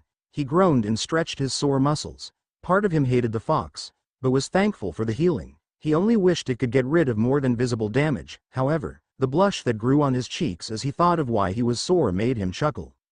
"Maybe I've created a monster," he thought to himself. He tossed the cup into an open bin trash can and had reached into his cupboard for another when Ino stepped into his line of sight. He smiled as he saw she hadn't taken the time to dry her hair. It may have been the fact he only had enough clean towels for her body, causing her still somewhat wet hair to hang limply around her face and chest, but that didn't really matter. She looked beautiful to him anyway. "Ino," he said as the water he had prepared reached a boil, "one could say you've become quite the lewd and dangerous woman, Ino-chan. Seducing me and ravaging me like you did." The other blonde smiled crookedly and leaned on the lintel of the kitchen. "Right," she said, "and you molesting me is better?"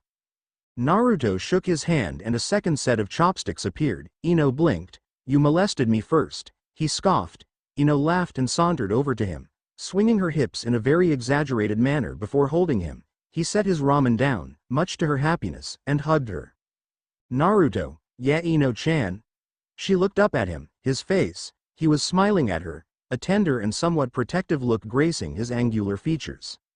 Something in Ino snapped. It had to be those eyes of his, so warm and caring. The fact even in death Sakura had shown her the same eyes. It tore at her, it ripped into her, and she couldn't take it any longer. Tears fell from her eyes. She hitched her should and buried her face further into his chest.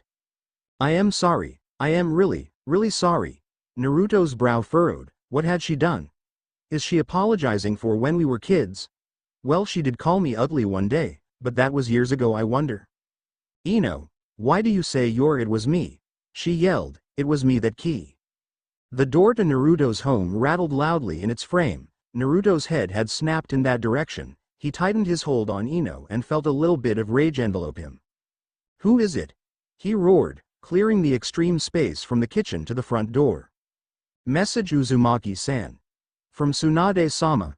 Naruto grumbled verbally and squeezed her. "Sorry." He smiled sadly and moved away from Ino to open the door. "What I want?"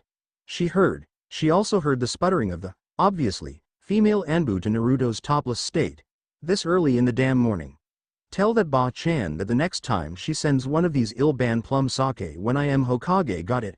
Thanks." There was a loud smack sound accompanied by an eep, before Naruto reappeared. Ino, despite her previous attempted revelation, blinked. What was that about?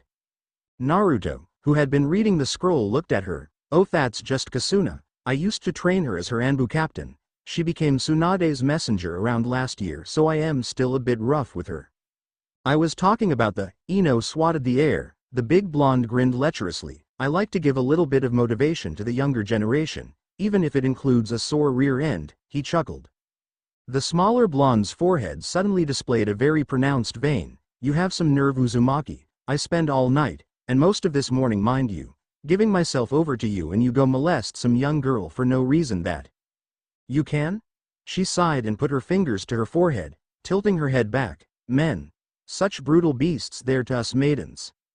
You just admitted to nearly 16 hours of sex, dear. Maiden you ain't." He grunted and rolled the scroll before crushing it in his hand. "Bloody old woman." "What is it?" Ino asked. Her playfulness abated. "She wants me to help her out with a diplomacy negotiation later today. I have to report in early and get debriefed on the dignitaries."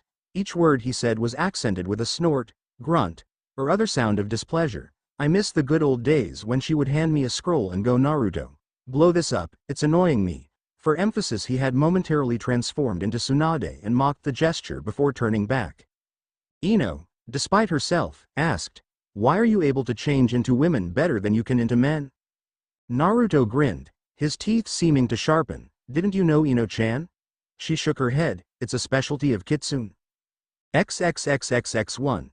Uzumaki Naruto, Jinchuriki of the Kyuubi Yuko and Junin of Konohagakure no Sato. 1. Tsunade of the Sanin, Hokage of Konohagakure no Sato. 1. Humatsu Onfu, village head of Tenyo village. 1. Kane Nuto. Today these four are within a special council room in the Hokage Tower trying to even out a small trade dispute between Tenyo, Suna, and Konoha. Naruto doesn't want to be here because he would rather be Ino. Tsunade doesn't want to be here because she would rather be drinking sake. Humatsu doesn't want to be here because Naruto and Nuto both scare him. Nuto doesn't want to be here because he is the single most paranoid person on the continent. He was currently not only using a rebreather, but also had on most protective gear that was worn during intense and deadly sandstorms. He also had a charming little nickname for Konoha Ninja and for their Hokage, Leafhead and Leafhead on Fire, respectively. "Yeah, so," Naruto began. "Leafhead, please be quiet," Nuto snorted. He, unlike most Suna ninja, did not instantly love Naruto for making Gaara not crazy. Personally, Nuto was more apt to trust a crazy Kazekage than a not crazy one, but Nuto was not one to talk on being crazy and the like. "What did you call me, you mechanized piece of Naruto? Enough." Tsunade roared. "Nuto, what is Suna's position?" Nuto took a sip of tea through a special liquid filter on his mask. "Suna's position is we will pay to buy their goods." "Good. Now, Humatsu, what is Tenyo's position?" she asked the small, somewhat balding man. "We require guards for our goods. They are valued and we have already lost 2 shipments due to bandits. We request a discount on protection fees for shipments to and from Suna." "Good. Now Nuto, is that beyond your authority?" He sipped more tea, just a little bit. "Great, just, great," Naruto sighed. "I am gonna be here all damn day." Naruto, sadly, was correct. Not only did Nuto not have any authority to make changes, he was also both apathetic and absurdly deterrent to any sort of change. It took 3 hours for him merely to assert he would, quote, remember to kind of maybe ask the Kazekage for help when he returned to Suna, in effect, making the entire day a wasted and useless affair. Tsunade refunded the poor village chief's fees for negotiations, stating that it wasn't needed. She also arranged for an escort back to his home village on the borders of the Fire Country. She flopped down on her lounging couch in her office. "Nay Naruto, Come here and give an old lady a pillow, will you? She asked lovingly. Naruto gave a lopsided grin and sat down next to her. Almost immediately she fell onto his lap, laying over him. Naruto had found out a few years ago that Tsunade enjoyed being doted on, especially after such a tiring day. He messaged her shoulders and back, never straying too far down or around. Tsunade was a beautiful woman, but she was the Hokage and his superior in almost every way. The older woman sighed loudly as the soreness in her body was slowly wiped away.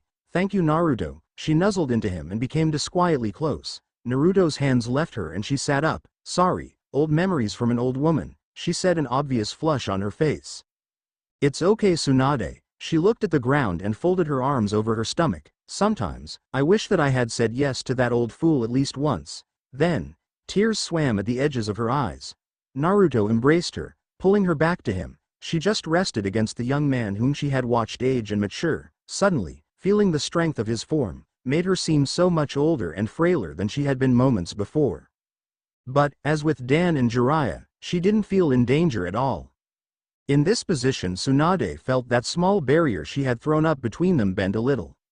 She had always kept Naruto in the back of her mind. Over the years she had come so close many times to breaking that barrier. One of those times, during a very late and very bad night of close calls in the hospital during a failed mission on Akatsuki, had been so close she didn't speak to Naruto for nearly a week. What was worse, even more than the look on his face after she had kissed him, was that he had apologized as if it was his fault.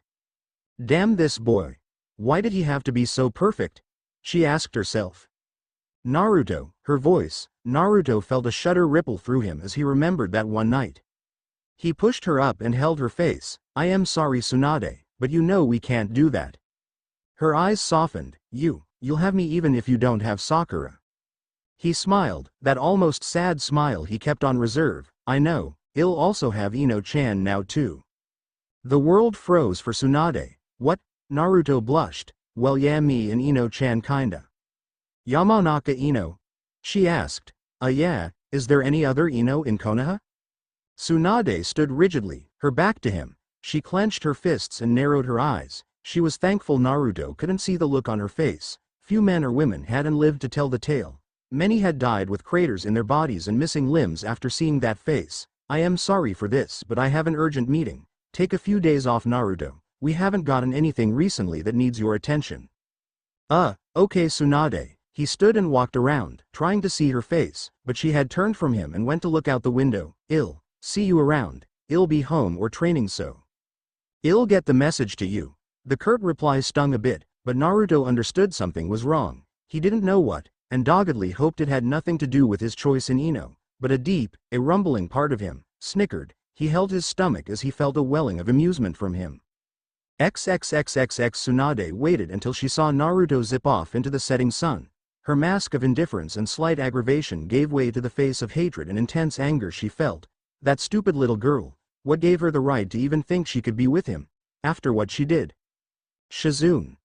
The attendant used her rarely displayed skill to appear at her mistress' side. Yes, Tsunade-sama. Send word to Yamanaka Ino. I want her here, now. Shizune nodded, at once, and she was gone. XXXXX. Ino, who was sitting in a small cafe, looked up at the darkening sky. Naruto had told her meetings like that would be both boring and draining, especially if a certain Suna representative was there. He had warned her it was best if she didn't wait up for him. She was a bit sad that she wouldn't be able to see him until tomorrow. But then again, she could always sneak into his house. A slight smile came to her lips and she gave up a small flurry of giggles. They were halted quickly by the appearance of a small bird in the sky. She narrowed her eyes and made out the signet strapped to its leg. It was a summons to see the Hokage. Normally, Ino's new disposition and the odd time of day would make her flinch and feel a new sense of terror, but now she felt only that good things can happen. She had not only been able to open to Naruto but found that her many nights wishing for the comfort he brought were finally realized made her nearly impervious to any bad disposition.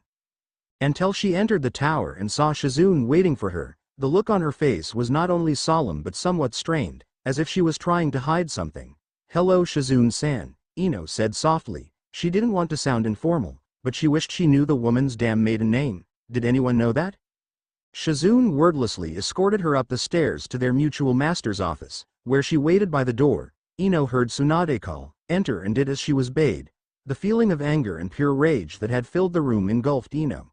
No one outside of her family knew of how powerful emotions could be. Yes, it was true, almost all ninja could sense not only chakra but also bloodlust, but few of them could sense all emotions. And now Ino wished desperately she could not. There was a mere moment of silence. Ino wondered what would happen. Are you playing stupid or is it a gift? Tsunade asked her. The voice did not match the flood of emotions, it was too calm, and it only enhanced the impact of her anger. Stuttering, Ino replied, "Whwh, what do you mean, Tsunade-sama?" What do I mean? The elder woman asked, what do I mean? Sleeping with Naruto when you killed the woman who was in your place slightly more than half a year ago. Tsunade slammed her fist down powerfully on the top of her desk. It was a sturdy wood made especially for her strength. Even so, it cracked. Ino, let me inform you of something. Naruto has had one of, if not the shittiest lives in this village. People hate him without even knowing him. He has no family. He had no money besides a stipend from the third. He came from quite literally nothing. It took him years to stand on his own 2 feet and see he had to do things on his own or die like a dog. And now, you? She roared, pointing an accusing finger at Ino. Dare try and fuck that up by doing the most idiotic thing I have ever heard of. Ino was appalled. She had never seen Tsunade so damn venomous. The noble image of the village elder had taken more than a few hits in Ino's mind, and it was with that forceful jab in the air that made Ino finally want to speak her mind. Why? Ino had lowered her head and clenched her teeth. Her fists shook with rage and bled as her nails pierced the soft flesh. What was that? Tsunade grunted. Why is it wrong to try and be happy with him? Cried the distraught girl. No, now the distraught woman. I want to be with him and he wants to be with me. Why is that wrong, Tsunade-sama? If I remember correctly, it was you that told me to forget that mission happened and to live my life. I wanted to die, but you only could think about the village. Anything he thinks of me is directly linked to what you told me to do. She roared, throwing out her own accusing point. Tsunade had, in true surprise, not expected Ino's outburst and had been humbled by it. However, she had been in situations akin to this more times than she cared to admit, so she was well versed in dealing with surprise. Because, she began finding her words carefully, and slowly. What if he finds out you killed Sakura? Tsunade asked. Her composure held expertly. Can you imagine? The destruction alone would cripple our village. Never mind the deaths that would result. Naruto is already receiving more of the fox's chakra than normal, if he loses control of himself and the fox. What do you mean? Naruto can't be that strong, Ino sighed. She felt like she was in a dream. Tsunade had drifted off and had said that without thinking of Ino, and now that she had. Ino's eyes bulged unsightly. She thought about that. She saw him cleanly and effectively kill those ninja dogs. She saw him slice off Kofu's wrist like it was a piece of bread. She heard his cry of rage, and then she saw him turn the new, clean tombstone to rubble with one hand. Yes, he and the demon fox would become one. She knew it plain as day, and she knew that in the eye of that hurricane would be her and the entire village. Now do you understand why I am so angry? If you let slip what you did, in grief, in passion, in anything, the emotional shock could be enough to allow the fox to supplant Naruto's personality, ensuring both yours and Naruto's deaths. While you may want to die, I don't want Naruto to suffer for it. Ino gaped at her. Yes, I know about it. You think Nyose wouldn't tell you we're standing straight in the line of a fatal attack? Ino cursed Nyose's bones and face, and name, and for good measure, the whore that birthed him. So if you must die, Ino, die on a mission where Naruto can avenge you swiftly. XXXXX. Tsunade's words had hit home on Ino. Had she not done what the old ninja woman had been scared of just that morning? That thought chilled Ino's blood enough for it to freeze in her veins. All of the happiness and warmth that had been given to her by Naruto's embrace now seemed to be a dream, one that was only supplanted over a nightmare. She was desperately grasping onto him. She had run to his home after her talk with Tsunade. She was hungry for the love, for the mere feeling of safety she had in Naruto's arms. Like that morning he gave it to her. It's fine, Ino-chan. I'll watch over you, keep you safe, even if you did kill Sakura. Her head snapped up to look into his eyes. They weren't blue. They were red and feline, deadly little blades that danced as they looked at her. What's wrong? Is there something on my face? He asked as he spread his arms. His fingers ended in evil sickle blades. Each tooth had become a pointed fang. His bare chest and arms were coated with a fine layer of velvet fur.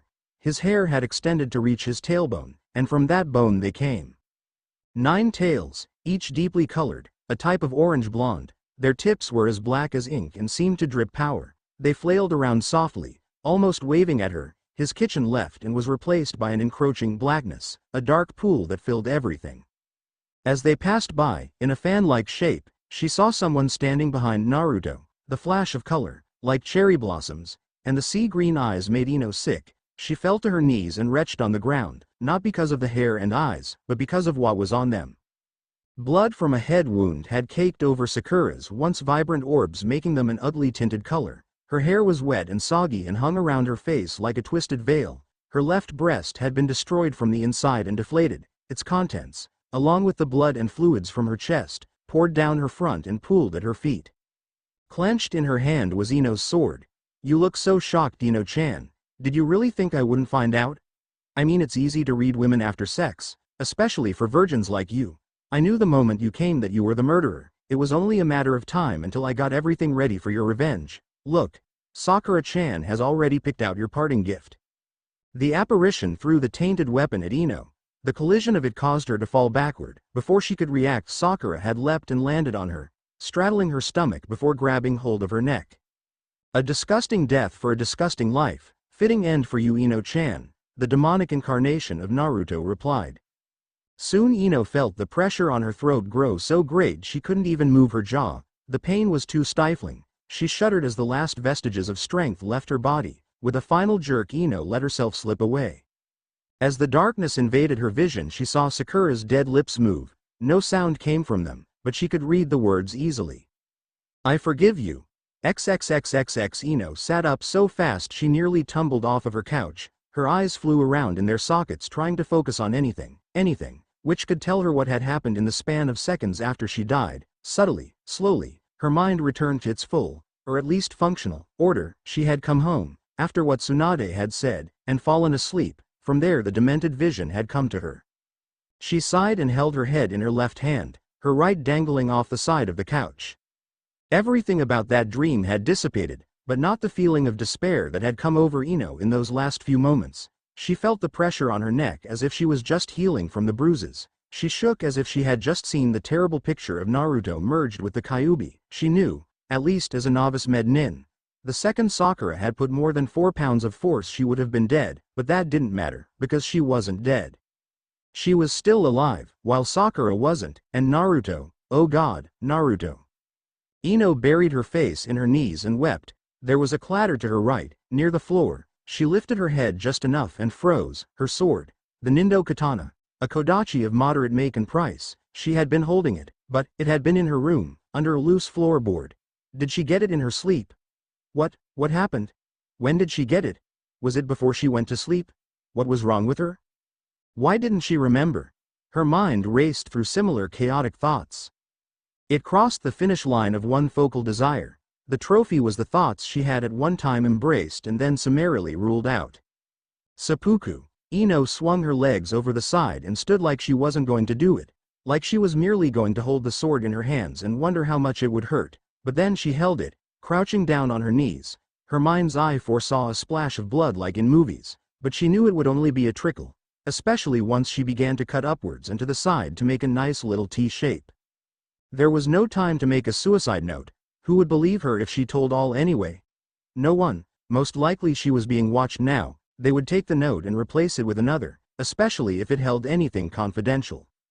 She drew the sword. It was dark in the room because her hallucination had reminded her to get her sword but not to turn on the lights. She didn't care. The moon had come out at that moment. The large window doors that went to her patio slammed open with a crash and let a cool wind into the room.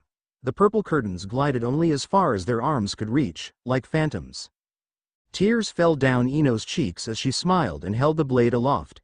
Its red gleam filled the room and cast her blue eyes in the color of violet. Goodbye, father, mother, Shikamaru, Choji, Sasuke-kun. She pictured his smiling face, that blonde idiot who had annoyed both her and Sakura as girls. And then he had been there, more mature than Choji, and calmer than Shikamaru in her last few moments of girlhood. Naruto. The blade flew through the bedroom air. As the tip of the blade begged to touch her flesh, his voice called from the very wind. "I'll keep you warm and safe, Ino-chan. I promise you'll never be lonely, hurt, or scared again. As long as I live, I swear on my ninja path or way.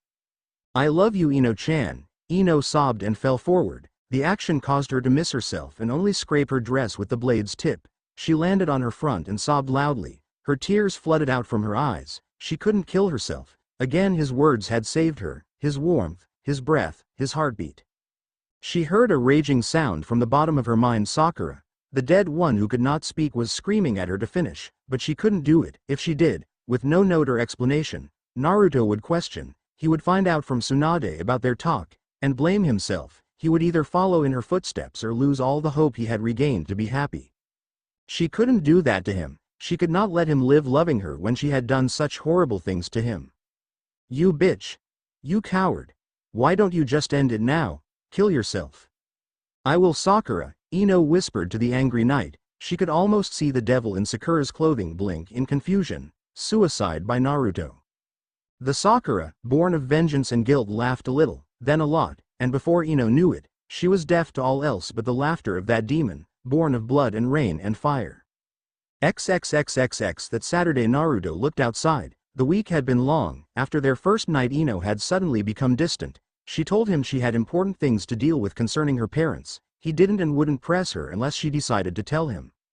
But he was worried. It wasn't in his nature to do so, but could anyone blame him after what happened to Sakura? No, they couldn't. It was why he was now looking outside, to get a little fresh air and clear his head. The night was not cold, but not warm, just in that perfect part of 72 or 74 degrees that made people happy. The moon was full, but ominous. He had come home to get some peace and quiet, but had been drawn out again to get some ramen from Ichiraku. He had left and gotten home in time for a message from someone. He had read it and saw they had to meet him. He sighed. He had gotten a few little love letters over the years. When he had been a boy, he had just shrugged them off, or hidden them to read them and regret. The one time he did go, he had been laughed at by the girls who had written it. The girl who had the idea and laughed the longest was now sitting in the Chunin HQ trying to pretend she had enough skill to be a Junin, while Naruto, who she had repeatedly called idiot and failure, was her superior. He smiled at the thought. He sighed and thought about if it was some new cryptic thing from Moegi. The girl had been trying her best to beat him, much like he did to both Kakashi and Jiraiya. He looked on her like a spirited kitten, so, since if it was her, he would have to deal with her pouting and defiance if he missed it. He left. Walking down the dark, deserted streets of Konoha was calming to him for some reason. Yes, loneliness was a great pain. Yes, the darkness was a horrid thing to some people, but that didn't mean it affected Naruto anymore. As he reached the street his little admirer had requested, he looked at the directions and time. "Uzumaki Naruto, it is deathly important that I speak with you. Please come to the corner of Goshu and Tensai. 1 o'clock a.m. I cannot express in mere words how much I need to speak to you." After several minutes of waiting, he tapped his foot. It was very boring waiting for someone he knew was only there to attack him, but what else did he have to do when he couldn't sleep? And suddenly, the boredom was swept away. He heard someone land lightly in the street behind him. He turned. There was no one but the two of them. The only street light that still worked on Tensai was shining just in front of her, making it all the harder to distinguish her from the darkness. She stood in the darkness, an Anbu, with no painting on her mask, glaringly reflecting the light from the lamp. "I would like another mask, please. It unfortunately was fractured on a mission." "Of course, Yamanaka-san." Her clothing was far darker than normal. The deep navy blue was truly midnight black. It hugged her arms, body and legs, shielding any of her flesh from view. "I can do store orders here, correct?" "Oh yes. What are you looking for, Yamanaka-san?" "Something to cover me. I have a mission near the hidden grass soon." "Ooh. The hidden grass. Well, allow me to suggest a black color. The sun sets early when the sky is blocked by all those trees and things. Also, this special hood will cover your long hair in any style." And she held her sword in her hand, not on her back. Naruto saw there was something wrong with it. No, more like smelled it. Something akin to rotten meat. She struck, quickly, efficiently, her medical ninja skill telling her exactly the place to pierce her enemy's back and tear through their lung, and her heart. The blade snagged the bitch's rib and crashed off of it downward. Ino stood toe to heel with her first kill as an ANBU. Naruto looked at her deeply. Her blank, colorless mask stared back. Uzumaki Naruto. Do you know who I am? He shook his head. Yes you do. You've sworn to kill me. Naruto blinked, his brow furrowed. What was this girl saying? I am the one who killed your lover. Naruto's eyes widened. I killed Haruno Sakura.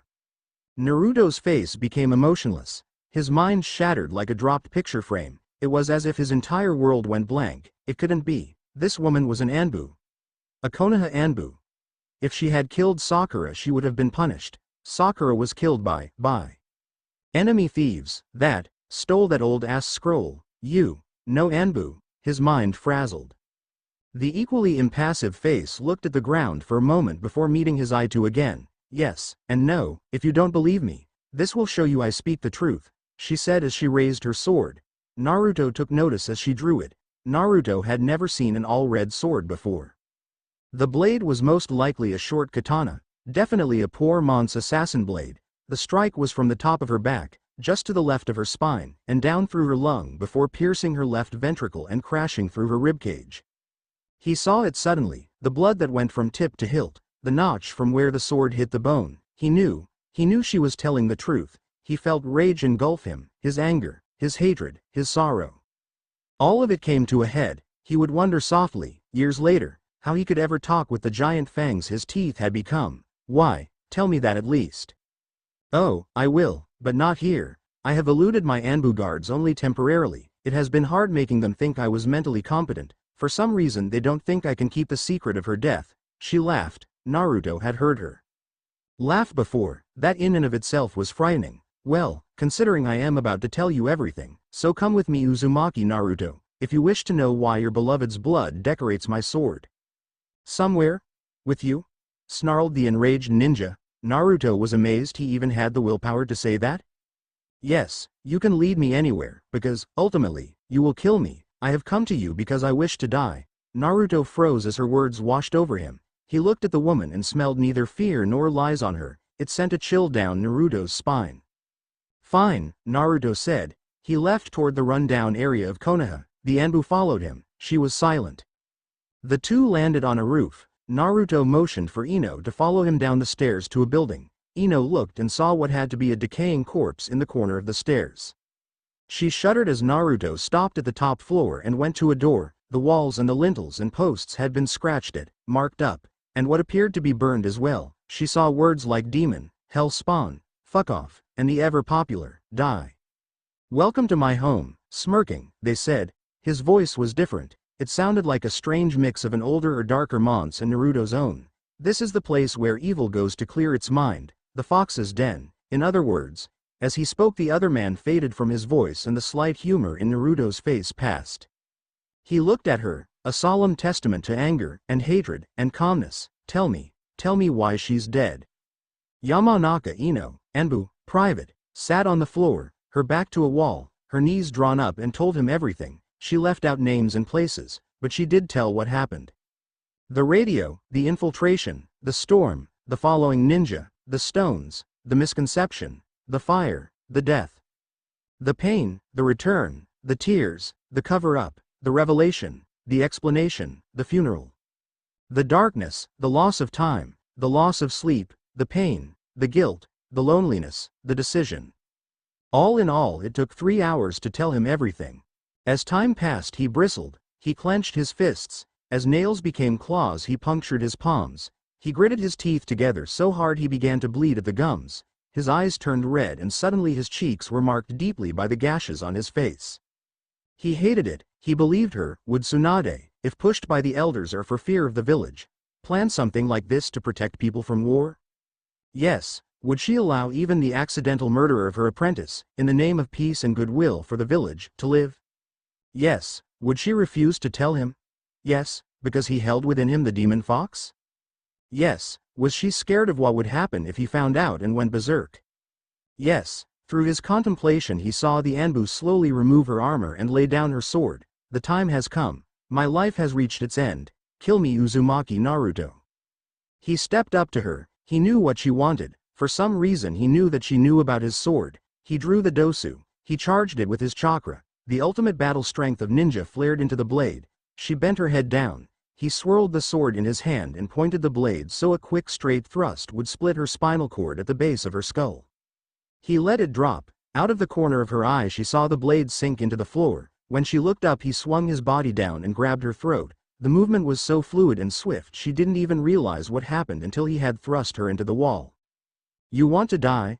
Naruto screamed. She wanted to scream herself. "Well, you will die. Be assured of that. After all the shit this village has put me through, and you." He squeezed her neck to the point she had to take deeper breaths. Her lungs flared with pain. I held her in my arms. She bled to death through her chest. She died slowly, painfully, and so will you. He threw her across the room where she skidded to a halt at a rusted spring bed. It was so old her mere touch made it crumble. The rotten metal dust that covered her was kept from her lungs solely because of her mask. Naruto appeared over her. He lifted one leg up and slammed his foot down hard on her chest. She coughed. She forced the reaction to struggle away as his hands wrapped around her neck again. He squeezed. The pain in her lungs became greater. It felt like a fire had started just behind her breasts and was flaring in her entire chest cavity. She writhed under him, gasping, grunting. She could only think of how disgusting her death would be. When she finally died, her body would release anything left in her bladder and colon. She would probably vomit too. The force lessened. Her eyes were out of focus, but she still saw the calm, almost serene look on his face. Her mind fogged over in relief.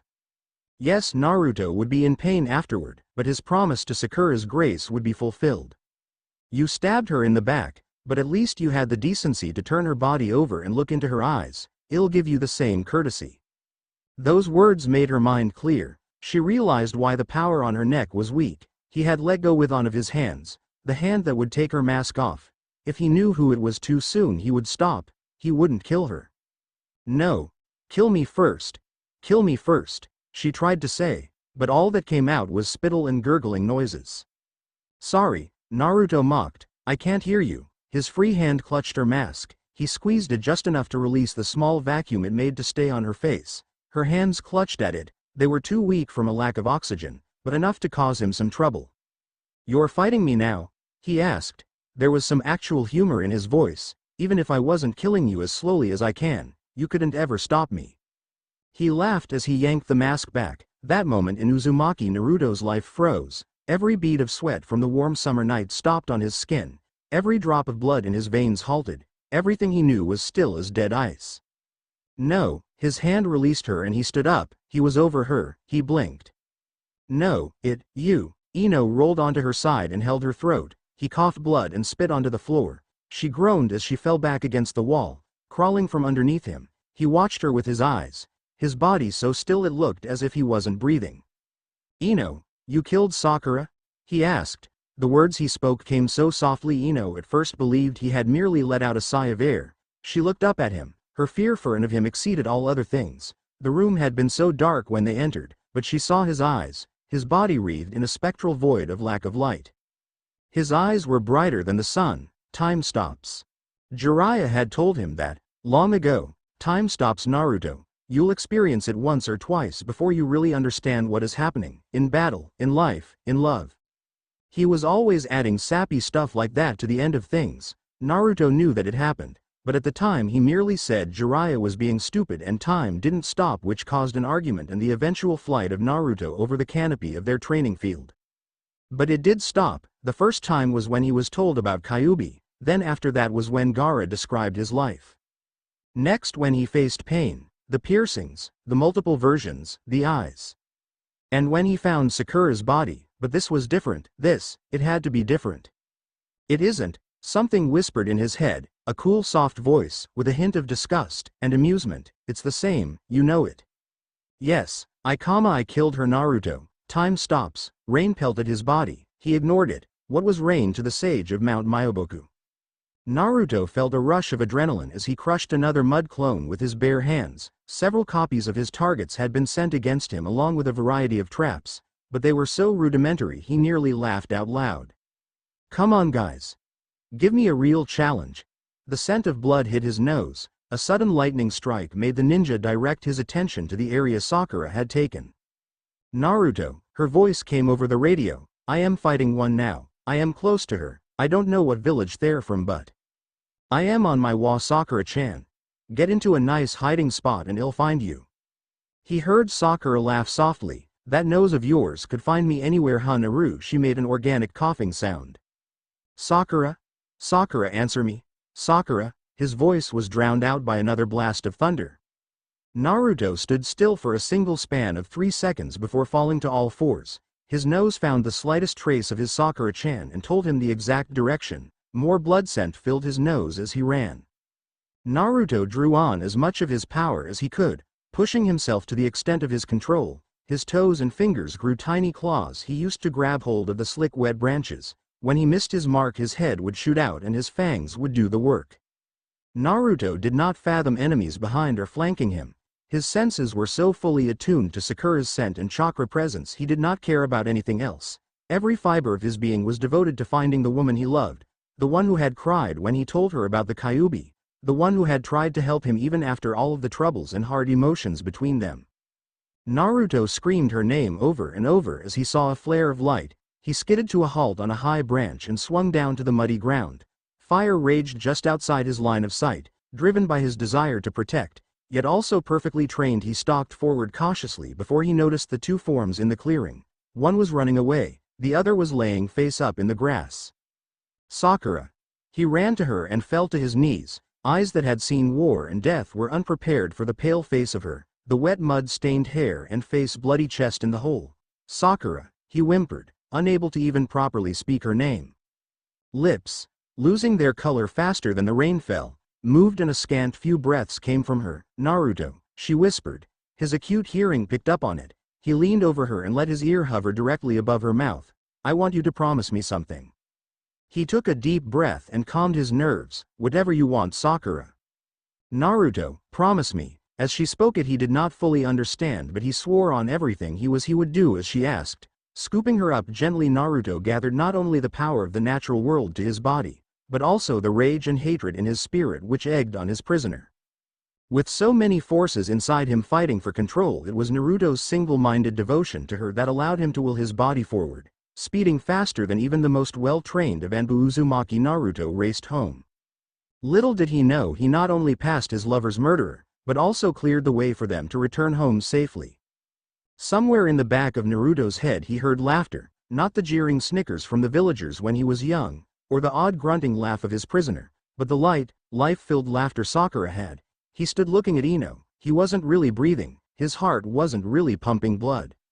He was just there. While he was still and almost statuesque, Ino was coughing and sputtering. She held her throat and supported herself with one arm while trying to decide if crawling or running away would be the better choice. The oppressive aura coming from Naruto made either one seem both impossible and idiotic. Then, just as her survival instincts reached their limit on keeping still, Naruto exploded. He screamed a curse so intense and brutal it seemed to be from another time on another world. Whirling and sputtering like an animal, he spun and crashed his fists against the stone and mortar of the building's walls. One punch was so hard and powerful it blasted out a hole 4 times the width of Naruto's arm. The next moment he was at the far wall, his fists slamming into it as if it was a training dummy. His teeth were clenched so hard blood began to lap from under his lips. He reared back, one arm slashed the now dented wall, leaving 4 large thick marks in the mortar. His nails had ripped back, revealing the skin underneath. After several minutes of rage, Naruto calmed down. His arm was broken, but Ino heard the distinct cracking and creaking of bones resetting on their own, unnaturally fast. An orange aura swelled from his center and engulfed his body. "Son of a bitch, just shut up, will ya?" he hissed, blood flying from his lips. Ino, not understanding what was going on, uttered, "But I didn't say anything." Naruto's back was to her at an angle that allowed one of his cerulean eyes to be seen. The pupil shrank to the size of a pinprick before zipping to her. "I wasn't talking to you," he snarled. He moved his entire body to face her and straightened. "Ino, I don't really know what I am going to do in the next few seconds. All I do know is that I won't kill you, yet." She started and stood. "You have to." Her scream echoed around the room. "After all of this, after living in this hell for a year, you must kill me. Naruto, or you a man or—" "Shut up." The bellow cracked the paint on the walls. "Get away from me, I mean it." Ino, her body moving just as commanded while her brain tried to assert her need to die, did as she was bade. She rose slowly. Naruto didn't press the point as the bruise he had left on her neck was all too visible. What made him so very angry was not that he had hurt Ino. It was that he hadn't hurt her enough. She turned and headed for the door, making sure to control her breathing to lessen the pain on her throat. One last look at the Jinchuriki told her it was a futile attempt to say anything more. Yamanaka Ino closed the door behind her gently. Silence. Not even the rats in the wall moved, afraid Naruto was the fire that would scuttle the building their ship. Shut up. XXXXX Ino found herself simultaneously ecstatic and mortified. Naruto knew, he knew. Okami-sama, Naruto knew. XXXXX The next few days were quiet within Konoha. It was peculiar. Normally the western training grounds would be a froth of entertainment and action if Naruto was in the village. His sparring partners were a bit confused when they didn't see the dedicated blonde stretching with 4 or 5 of his clones before he began his normal exercises. While this little bit of intrigue made some take notice, they chalked it up to the fact it was close to his dead lover's birthday in a few days. However, it was not his living nor his dead lover that drew Uzumaki Naruto from his normal habits. Naruto sat in the deepest part of the dark forests that surrounded his home. He was breathing deeply, his mind was calm and collected, far from the tumult of murderous rage that had gripped him that night. His teeth still hurt, even though his now flat human teeth had healed completely. After only a few minutes they still hurt. He chalked it up to the confusion he was feeling. How could this happen? What made such a delicate and sensitive operation seem like a good idea? In his head he replayed every single instant of the days and nights leading to Sakura's death. As he did, one thing always seemed to stand out. It just seemed off to the Jinchuriki. It was only after going over the events nearly 4,000 times in repeatable succession did he understand. After not moving for 3 days, Uzumaki Naruto stood and looked toward his home village, a place he now hated and loved more than anything on earth. XXXXX The streets of Konoha were rarely so dark. It was due to the near-constant overcast that had brought with it frequent rains. Odd, since such storms normally passed by Konoha after only a few hours, but the current storm has lasted for 5 days. It hung over the village like the shadow of death. Even as the sun reached its apex in the sky, only a few spots in the village were afforded their normal lighting. One of them, not surprisingly, was the Hokage Tower. Tsunade was at work, signing form after form after form after form in a never-ending deluge of paper and ink. The pen she was using snapped in half, her brow furrowed as ink spilled onto the piece of paper and her in blotter underneath. As she reached to call Shizune for a towel and another copy of the form she was working on, her intercom blurted to life. Tsunade-sama, Naruto-kun is here to see you. Naruto has made an appointment. The boy must be sick. Send him in, Shizune, and get me some towels. Yes, ma'am. The doors opened and the 2 younger ninja entered. Shizune helped her mistress clean the mess while Naruto calmly sat in one of the several chairs Tsunade had in her office. When the women had finished and Shizune had left them alone, Tsunade addressed her very calm, which perturbed her a little, brother figure. Hey Ba-chan. Okay, maybe he's fine. Hello Naruto, what can I do for you? Just wanted to see if there were any real big missions on the board. I am getting a bit bored and need to let loose. Tsunade smiled. Any big missions I have are more about assassination and stealth than pure destruction, Naruto. I hate to say it, but you're more of a siege engine than a dagger. Naruto made his normal thinking face, as if to show he was contemplating the meaning of her analogy. Yeah, you're right there, Ba-chan. He rubbed the back of his head and laughed. But speaking of daggers and assassination and stuff, why didn't you tell me Ino-chan killed Sakura? Well, that's because it was Tsunade had been laughing and refilling out the form she had ruined. Her breath came in short bursts and sweat formed at her temples. As his eyes rose to regard Naruto, she noticed he was looking at her with a very calm and dangerous look on his face. Time stops. What did you say, Naruto? Tsunade asked. I am sorry, he replied calmly. I didn't mean to mumble. I asked, why did you not tell me that Yamanaka Ino killed Haruno Sakura? How did you find out about that? Tsunade whispered, her hands shaking minutely. That is not an answer, Naruto. It was not supposed to happen. The younger blonde's blue eyes bored into her. She felt stripped of everything from her authority to her clothes to her youthful appearance. She was old and weak and tired woman before a young and dangerous man. Really? Tell me then, Tsunade. Before you answer my original question, how was it supposed, he emphasized that word, to happen? The Sannin gathered her thoughts and took a deep steadying breath. The sage of 6 paths committed nothing to paper in regards to his skills or techniques, except for one scroll. This scroll was imbued not only with a portion of his power but also an obscene amount of shinobi knowledge. With it even a genin could invade and destroy half of a ninja village. The keepers of the scroll were always allies of ours, until the current keeper tried to sell it to us in the mist.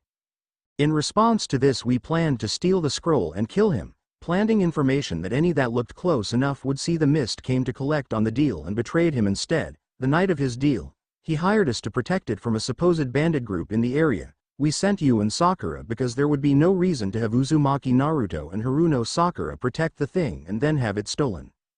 We were the Anbu team's alibi, Naruto supposed. Tsunade nodded the affirmative. But a member of your team saw them as they were moving to assassinate the keeper. You and Sakura went after them realizing they had gotten the scroll, and the events of Sakura's death played out.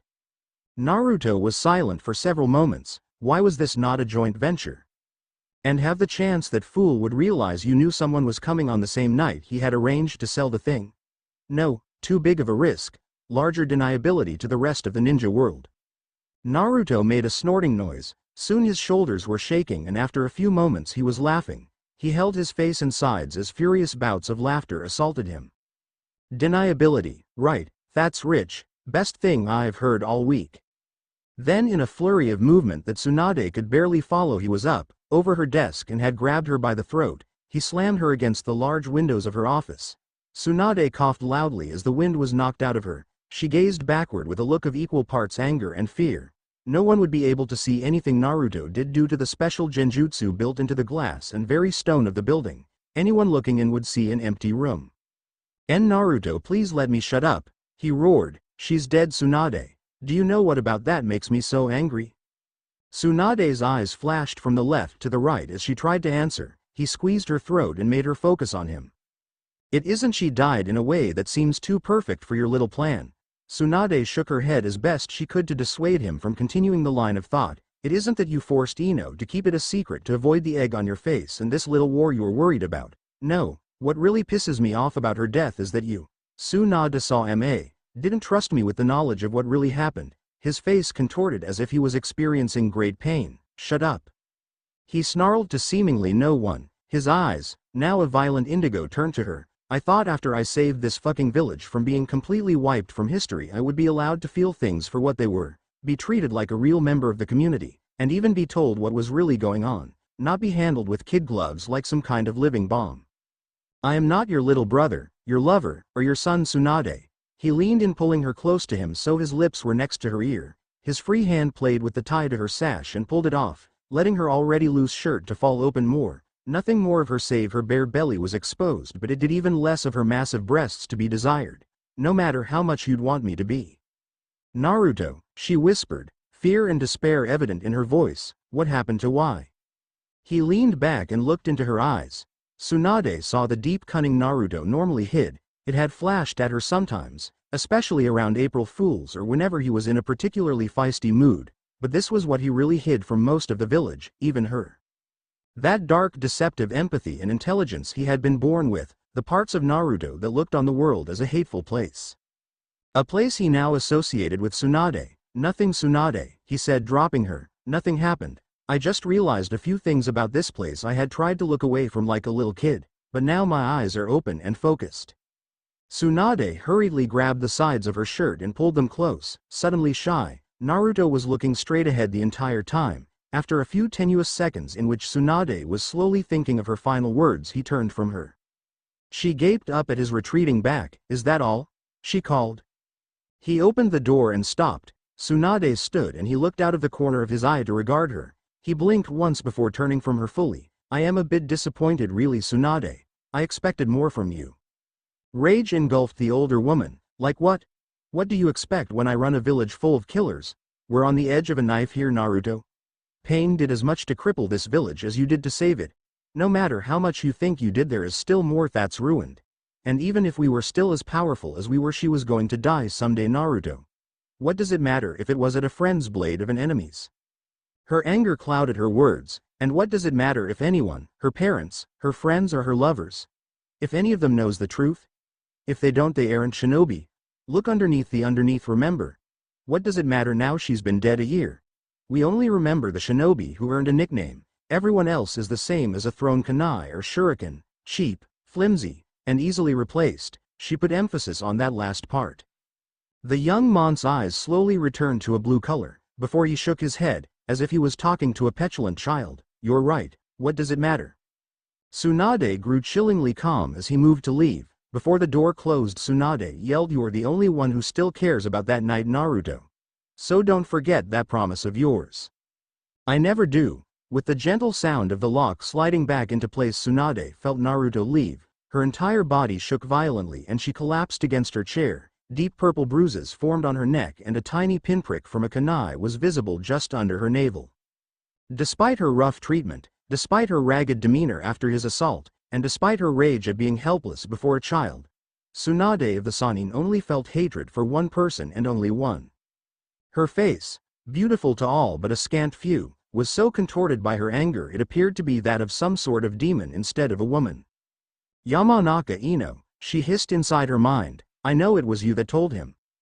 The weather has caused Konoha's mild humidity to skyrocket. Ino stood looking out her balcony's twin window doors with a line of visible sweat on her face and arms. Not even the cool breeze of the night air could relieve her torment. Of course, if she was sweating because of the heat, it would be one thing. "Where is he?" she asked for the 5th time that hour. In truth, she had said it so many times in the last 5 days it almost became her mantra. Even on her last mission, a quick delivery to the border patrols of the country had seemed a good opportunity to attack. Naruto could have easily killed her during the late-night run.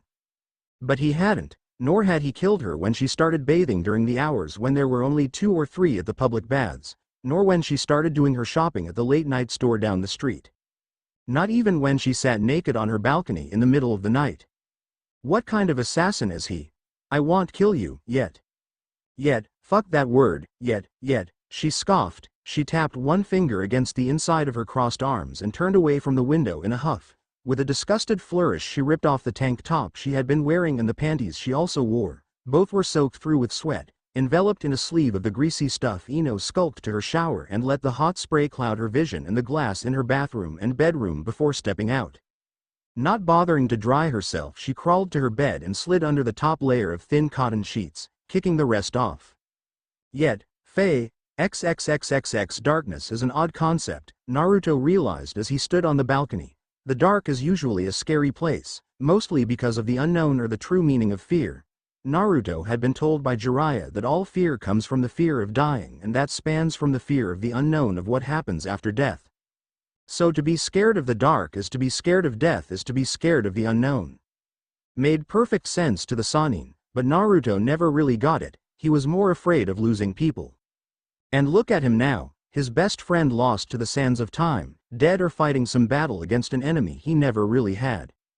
His lover dead, his mentors dead or dying. His Bakken was probably deciding to accuse him of rape or gloss over it for sake of embarrassment.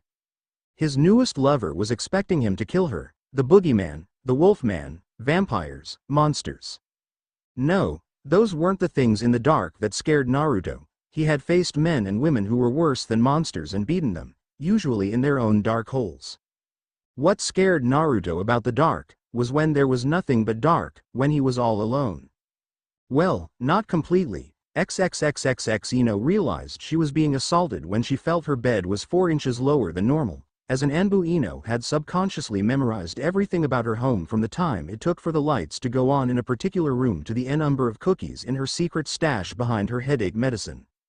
Normally, under her own weight, the bed was 15 inches from the floor. This caused Ino's fingertips to touch the tips of her carpet. Barely, not her knuckles and the back of her hand were almost fully on the ground. Second was the air around her was thicker. Someone had recently bathed to hide their scent but had not dried themselves completely, so the water was evaporating to the extent it increased the already humid room. Her balcony doors rushed open from a burst of wind and rain droplets fell against her face and legs but not her body. She heard them fall, but did not feel them. "Open your eyes already," the voice of her assailant ordered. She did as she was commanded and rolled so she was on her back. She was not surprised by the sword tip dangling just over her throat, or the sleek and nearly skin-tight stealth clothing he was wearing. What surprised Ino was he had given her this last form of conciliation. To allow your target to see you was one of the biggest flaws of being an assassin. As she had been taught, it was brought on either by arrogance, pride, or a general lack of control. Useless things for a ninja to experience. Hello Naruto. Hello Ino. Silence. Why am I still alive? He did not answer. Do you want to have sex first? She asked, in a bored tone. What? I doubt I'd be a good lay under the circumstances, but I could try. What is wrong with you? Lack of sleep, proper food, and the general air of mild insanity, she responded with a hint of the fiery blonde they both remembered before. Her eyes turned to her left, the arm that had been on the bed. Naruto noticed a sword. For some reason he had missed it when he snuck in. It's covered in her blood. I killed her with it. Why keep it? I don't know. Every time I try to get rid of it, I just can't. He notices the slight waver growing in her voice. Was it a trick? Naruto asks, his eyes boring into hers. She looks away. Was what a trick? His free hand strikes her, knocking her face back to meet his. The sex, the love, the emotions. Was some trick to goad me into sparing you. Ino smiled. Her face lit up in a way Naruto had not seen in weeks. Spare me. Spare me. She laughed, arching her back and grabbing her forehead. Yamanaka Ino laughed madly, hysterically. It unnerved Naruto greatly. Oh God, spare me. She laughed and settled back. Sliding from under Naruto, she pushed herself up on her elbows. Naruto didn't even blink as he kept his blade in line for a quick jab into her neck. No, I wanted to be yours, for you to be mine. I knew it was stupid, but I wanted it, almost as I want you to kill me. Blue eyes turned red for a second and narrow. I killed my best friend, your true love, and the one person who knew your greatest pain. I cannot even kill myself because I am so weak and pathetic. So Uzumaki Naruto, will you kill the horrid bitch that took your Sakura-chan from you? At hearing her name, Naruto roared. He whirled, grabbing Ino by the neck and swinging her around so the two of them landed on the floor. Ino's impassive face did not change through the small flight even as Naruto forced his dosu into the carpet next to her head and began to strangle her. As the breath slowly left her body, Ino began to cry. The bite of his nails, the pulse of his muscles, the heat from his body on hers, the sound of a heartbeat loud in their ears. It all just felt right, until a single drop of water fell on her chest. Ino blinked and realized she was laying naked face up on her floor, and Naruto was not killing her. She sat up and looked around wildly before she saw him on his hands and knees slamming his fists into the floor. What are you doing? Second thoughts now. Kill me, damn you, she hollered to the point she hurt her throat. She heard his simpering and one distinct word rang true in the maid young woman's head. My promise. Yes. She croaked, your promise of revenge. On her grave, Naruto. To me, to have vengeance for both. I need to die. I have to atone for her. Not that promise, he wheezed, the one she made me make as she died, he screamed. What? He turned and looked at her, tears running from his eyes as mucus ran from his nose. Sakura made me promise to protect you, to take care of you. So tell me, Ino, which promise do I break? One I made to her as she died, or the one I made to her grave? A year of her life had been devoted to these past few moments, revenge, on herself, for her murdered friend, and now she was not going to get that vengeance because the one she had murdered requested her executioner become her protector.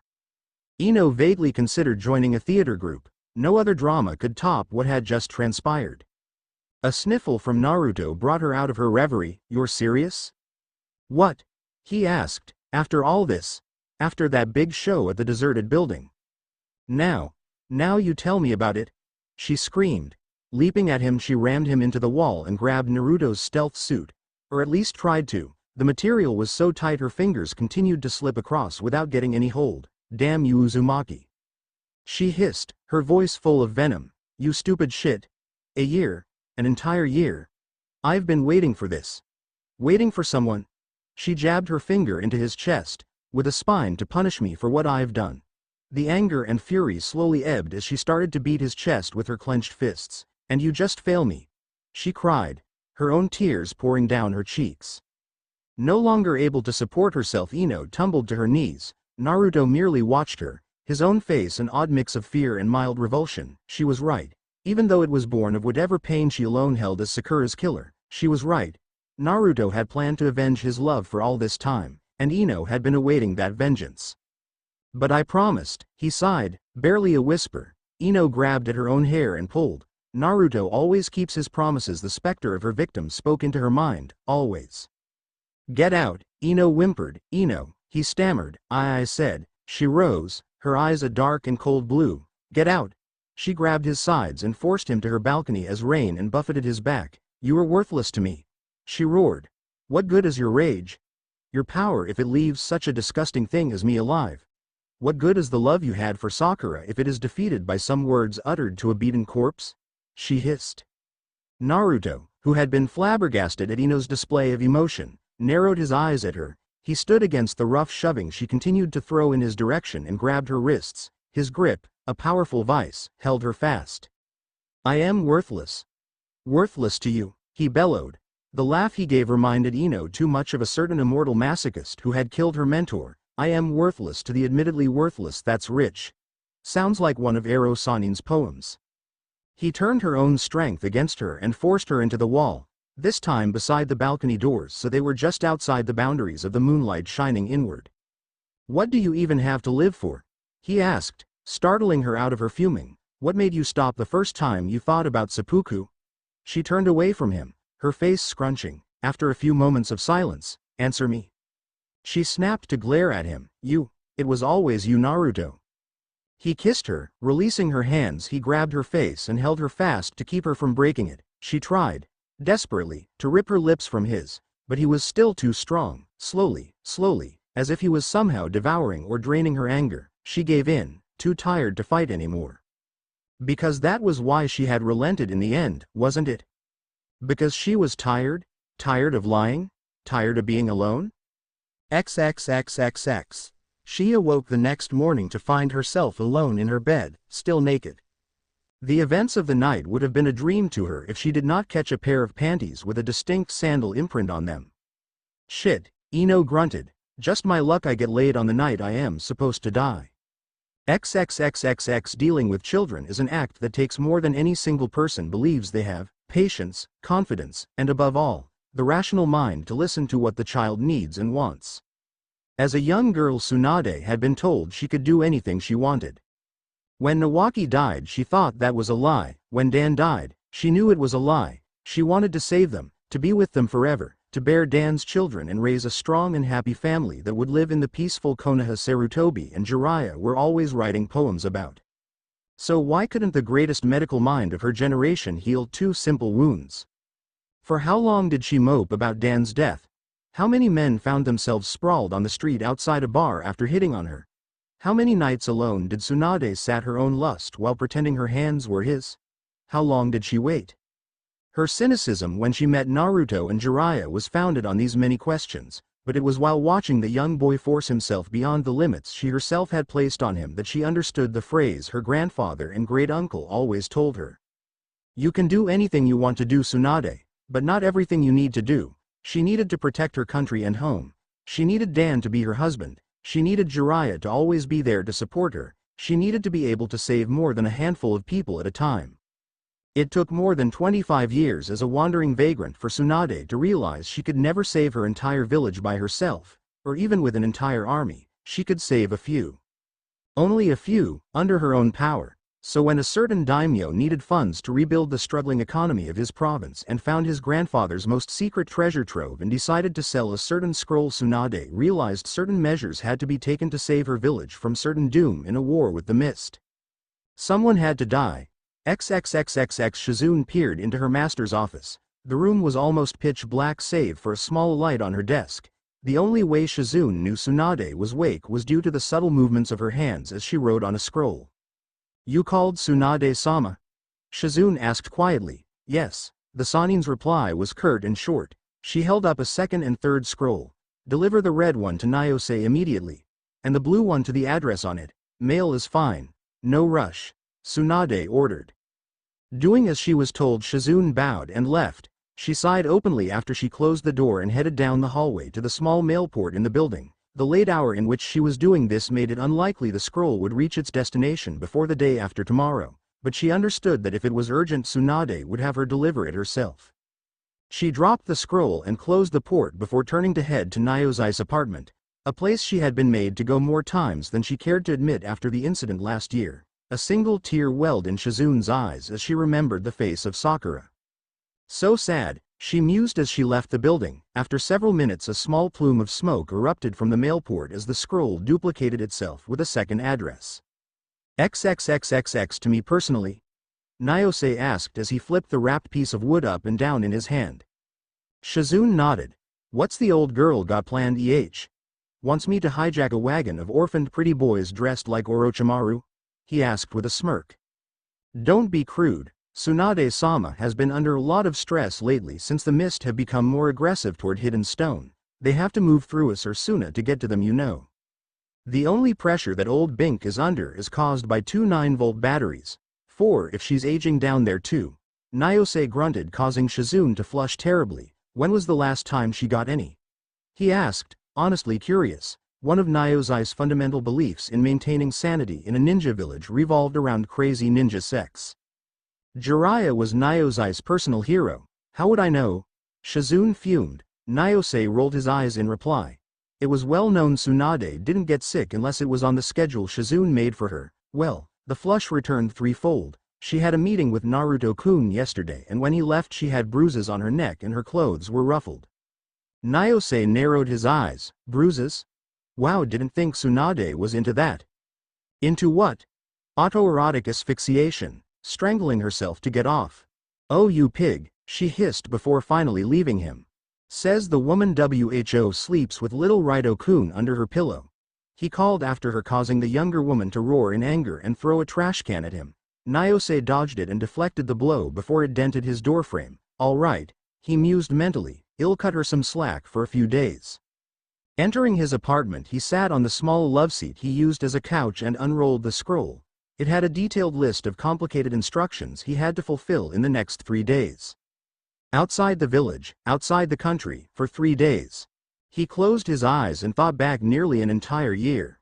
This mission will not end after you return from the tower. Remember, you must act as if the death was not planned. The entire responsibility will be put on the other team. Just make sure you get them in and out safely. The scroll is their business. The tower is yours.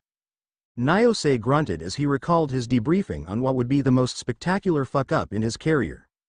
He drew a cigarette from a pack on his coffee table and lit it with a match. Shaking it out, he took a deep drag. Fucked up. Supposed to attack and mortally wound the genin daughter of a traitor. End up having a rookie kill her best friend and the second best medical ninja to come out of the village. Nyose grunted. Why'd I feel like an extra on Days of Our Ninja Lives? He asked the ash in his ashtray. XXXXXA mission alone? Ino asked. Normally she would have been angrily staring into space after her last confrontation with Naruto, but Nyose's admission was a bit startling. That's not normal.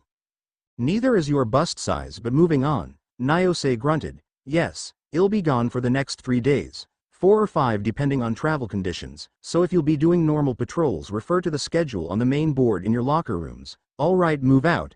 He called, clapping his hands in a dismissive manner. After Hisuki and Yosumai had left, he motioned for Ino to stay. How you holding up, Yamanaka? Why do you ask, sir? She wondered in a catty voice. Names were usually taboo even within the Anbu headquarters. It didn't help that Ino was still pissed. No real reason, just wanted to make sure your mind was still sharp. You are a Yamanaka after all. Watch yourself. You are a ninja, he said before walking past her. He patted her shoulder, an oddly informal gesture for her commander, and left. Ino quirked an eyebrow and watched his receding back before sighing. Why are the only men I understand either my father, lazy, or fat? XXXXX patrols suck. Yamanaka Ino came to that realization after only 2 days of them. As a ninja, she had once been taught way to stay in the same place for over 3 days, moving inch by inch over a stretch of time she could only describe as ungodly. The number of ways to all but stop her basic bodily functions that filled her skull made her shudder and grunt in disgust daily. But this is not why patrols suck. Patrols suck because they are the exact opposite of stealth training. Normal patrolling guards wander a single stretch of the main wall or stand guard, something Ino had also wondered about. Anbu patrols on the other hand ran 4 hours at a time, around the entire outer area of the village, for hours at a time. The first time Ino made what she would come to call Gai Sensei's nightmare run of evil doom had been with her new partner Momichi, a young redhead from a poorer ninja clan. Ino's alarm bells went off when Momichi asked the biggest Ino's thighs had ever been. What? The blonde replied. I mean muscle-wise, biggest circumference. How is that relevant? Momichi chuckled, because at the end of this you'll be able to choke a rhino with them. And she was right. By all the gods a Shinto priest could name in an hour, she was right. Their first meal break had Ino rubbing a special salve on her thighs and buttocks for simple friction from her panties, for God's sake. You'll want to stop wearing things like that if you'll be on these for a while, Momichi cat called from across their sitting area. What underwear? Yeah, you're serious. Why wouldn't I be? If you don't believe me, fine, but I don't want to hear a single complaint when you put on granny panties and end up with a rash and a thong at the end of the day. Momichi shrugged and hastily finished her meal. She clapped her hands before leaping off. Ino grunted in aggravation, pulled her pants back up, and followed her. About 20 minutes after that, Momichi gave the order to halt. Ino crouched down low behind her patrol partner and focused on the small group leaving the western gate. Ino's eyes widened behind her mask as she saw a familiar shock of blonde hair. The fox-masked ninja looked directly at her, waved, and then sped off with the rest of his squad. After a minute of staring at the place he had been, Ino looked up to see Momichi grinning at her, her mask pulled up enough for her shining white teeth to be seen. Someone has a crush. Ino absently rubbed her neck. You have no idea. XXXXX. Ino collapsed onto her bed. The feeling of a clean set of sheets, as Konoha summers were too hot for comforters, took away a lot of the stress she had been feeling lately. Of course it didn't help the intense soreness or pounding in her thighs, hips, and ankles. With a sigh, Ino closed her eyes and thought about going to sleep, until there came a ring at her door. Grunted, she hoisted herself up and sauntered, grumbling the entire way, back downstairs to her door. What I want? He roared at the person waiting on the other side. The Enbu messenger nearly leapt out of her skin. I am sorry, Master Ill. Wait, you're not Naruto, the girl stated as if Ino had forgotten it. Ino wondered if she should smack herself or the girl. Sorry, what do you need? She asked after regaining control of herself. This is a special delivery message from the direct hand of the Hokage herself, Kasuna replied, handing over the scroll. Ino took it and thanked her, then closed her door. She inspected it thoroughly as she returned to her bedroom. Flipping it from hand to hand, she finally decided to open it. As her hand peeled to the fold back, she felt a sudden uprising of chakra. Instinctively she tossed it to the ground and away from her, but she was encompassed in a blast of light and chakra. Ino had raised her hands to protect her face and head and held that position as she landed feet first on soft grass. Ino's toes immediately dug into the soft soil and knew immediately it was Konoha soil due to its softness after the rain several days ago. Ino's brain told her to duck. The fist it wanted to dodge was too fast. Its owner took into account how low Ino would drop after sensing her, and the perfect calculation allowed her to clock Ino straight in the cheek. To the young blonde it felt as if the left side of her face liquefied for several millionths of a second before reforming and pushing her away. She flew almost 5 meters to her right, flipping until her shoulder collided with a stout old oak, numbing her arm all the way to her fingertips. A series of cracking knuckles alerted her to her attacker. Ino looked up to see her noble leader standing over her, hand raised and a look of murder in her eyes. Thanks for watching, guys.